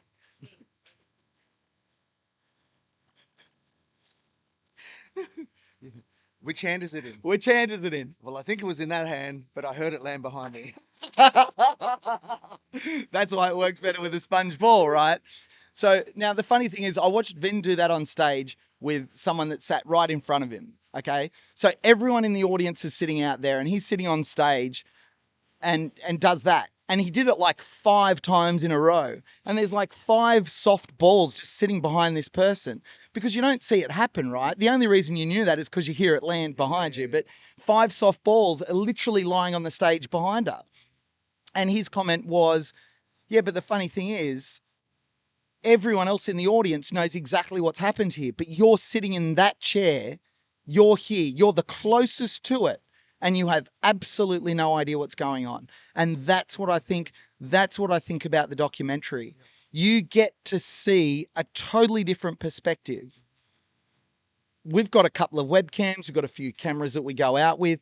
You're going to get inside the minds of people. You're doing interviews, we're doing interviews too, but there's something magic about doing a one-on-one when it's you and the camera, because you get to ask questions that go a little bit deeper, that probe a little bit more. And then when you can cut them together in a coherent story, this is like all over the place. This is like throwing paint at a wall, right? That's when you have the paint and you put together this beautiful Picasso, which everyone can see. So that's what I think about a documentary, not just what you guys do, but a documentary on any event. And it's a beautiful painting that comes together. You may not know what that painting is going to look like when you walk in, but I tell you what, once you hang it on the gallery wall, it tells one hell of a story, doesn't it? Yeah, indeed, and that's why I think that the combination between and to be honest, man, I love what you guys are doing and the fact that I plan on skimming through 168 plus hours of your stream that I can download from YouTube now because you do the live, it gets uploaded as a video forever as a timestamp of this awesome thing that happened. But it, there's going to be little nuggets that happen within the stream that we'll grab for the doco as well. So I think it works really well, and I guess as a hats off to you as well, like we'd spoken only once on the phone, I think, before meeting in person here. And it was within the first couple of conversations that I had with you once we got here that it was something you said that set the direction of the documentary. So we're going to do a polished documentary. Like our aim is to, like my aim with the documentary is to get Phil's story on a platform that's going to bring more eyeballs to Phil. Like Phil deserves to have a personal brand as an athlete up there with the most popular athletes, right?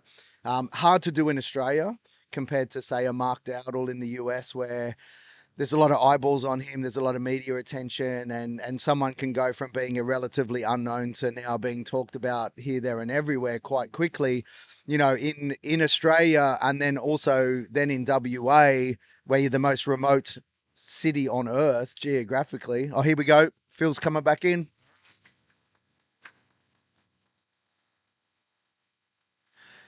Phil's still been doing the night loop while the day loop's being assessed. Yep, it's a shower lap. And I bet you he's looking forward to that.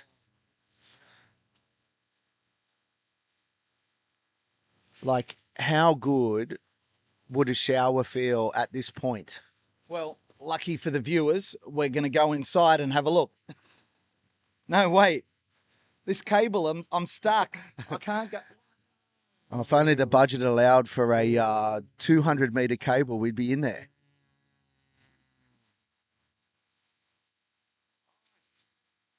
Oh, did anyone find that alpha?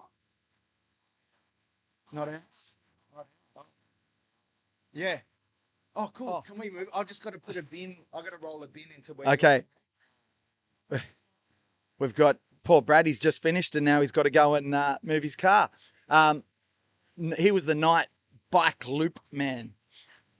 No, there was always one person we don't think of, isn't there? Oops, a daisy. Oh, well, my name's PK. You're watching Project 168. That's Phil Gore coming in with a hot lap. What was that, about 37 and a half minutes? Maybe about that. We'll go with 37 and a half minutes. That's a pretty rapid lap. That's plenty of time to go and have a shower. If that water's already warm and he can walk straight into that would be, I mean, can you imagine the energy that'd give you? Or it'd just kind of make you sleepy and go, oh. But have a shower, freshen up. He's going to come out a new man, and he has to, because there's a long way to go. That's lap 96. And I know that there's people, this is blowing their mind right now because they've come out of other events online that, have big coverage, lots of people watching. And yet here we are with our little setup here at Forestdale Lake. And we're watching a guy run around who looks fresh as just going for a shower after lap 96, which, by the way, is 400 miles. 4 days, 400 miles. Ben Judy's done 645 kilometres. It's just extraordinary. Hopefully I'll get a chance to tidy up all our gremlins here. Thanks for coming along, everybody. Good to have everyone in the chat. We'll catch up on some messages too. I know I've got a few people that I've got to catch up with just here.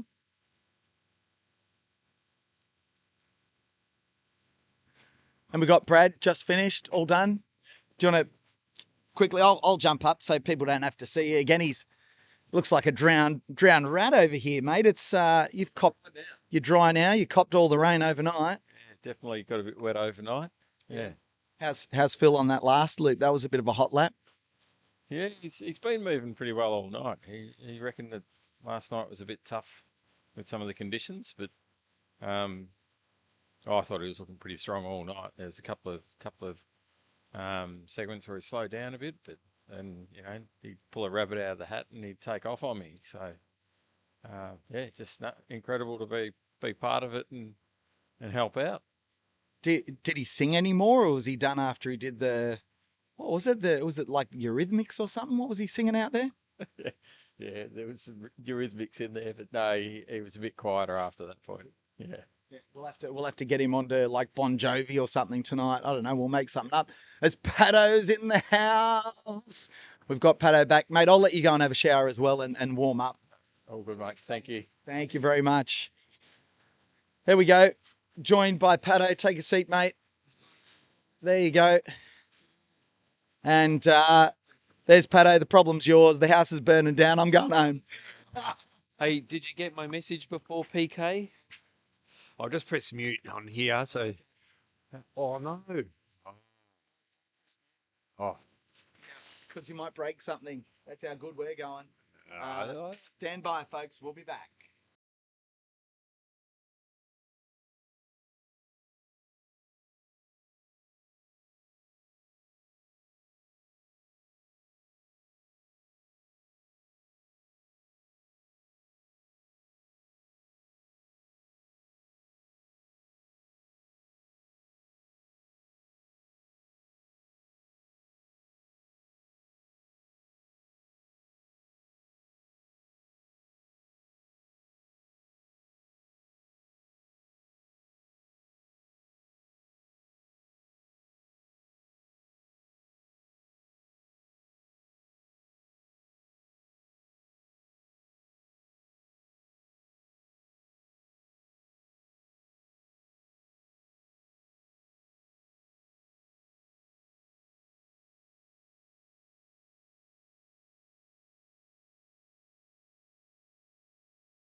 Okay, thanks for letting us do some housekeeping here at Project 168. My name's PK. We're just getting our day stuff sorted out. What we're going to do in a second is we're going to go to some of our backup redundancy systems for the stream just for a little while. So you're going to lose all the fancy graphics. I know. No night vision drones and now no fancy graphics.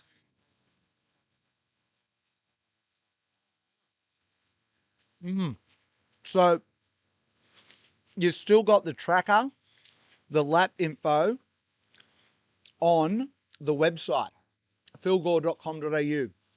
So what we're going to do in a minute is I'll just mute. We're going to get set up with our little backup system here. At home, you watch through philgore.com.au. I'll have to make sure that the latest embed's there. We might actually flick the stream. Well, we will start a new stream. And we'll get it on the website. And then just on the website, you can use the GPS tracker for Phil and track the donations there too and the lap times. I just had a chat to Phil as he came past. That was quite funny. And, oh, sorry, I'll just pop that one in front of that one just until we change streams. Oh, yeah. I just had a chat to Phil as he came past. I said, are you doing the Michael Sheikey bathrobe lap? Do you know the Sheikys tried to make that famous, Pato? The Sheikey bathrobe lap. So, and he said, oh, there's another $168 donation. This is incredible. Thank you so much. Is that Seamus? It's hard to tell there because I've got a small screen in front of me right now. So, yeah, and he said he actually did a lap with a bathrobe at Sat Champs a few years ago. Did you know that, Pato? So a few years ago, he did a lap with a bathrobe because he accidentally left it on after a shower and the bell went in the corral. And you've got to finish the lap with what you start. So he just wore a bathrobe and did a lap. That's why he's the GOAT.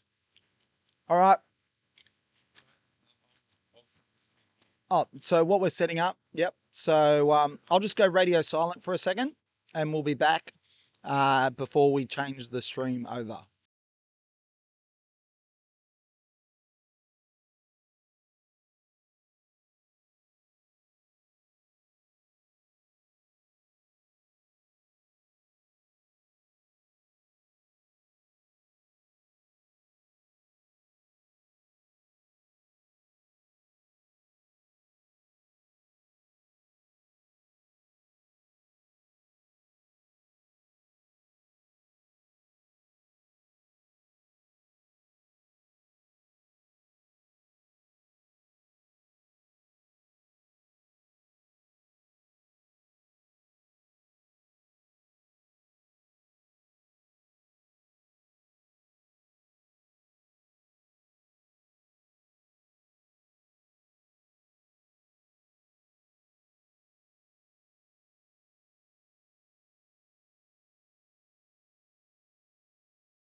I'm going to do for you.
Okay, we ran a competition overnight for our overseas, mostly overseas viewers, um, to um, to guess PK's sleep score. We're going to do the same for Pato's sleep score in just a second. I was going to say here he is, but that's Terry Muffins first. There is Phil Gore. Comes out after his shower. He came out and he was a little bit shivering after that last one, but he looks fairly relaxed this time. He's got 30 seconds. He's got his gear on. You sure no bathrobe for this one, Phil? You sure? No bathrobe, cheekies. He's not doing the bathrobe lap. He talked about it. He said he's interested in it. He's not saying no. He's just saying not this time. So with just over 10 seconds before he heads out, we are about to head out on lap 97.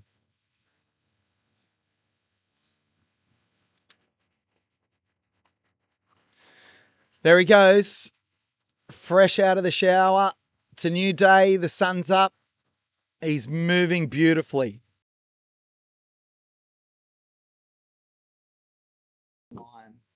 Hello.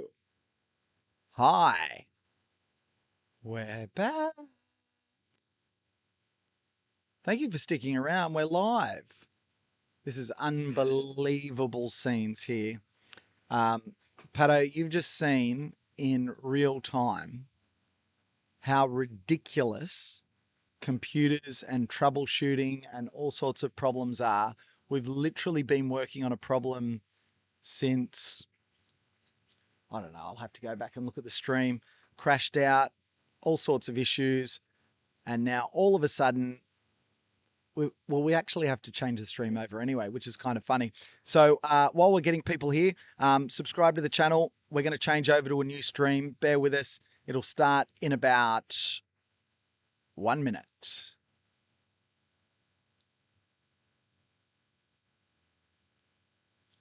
That is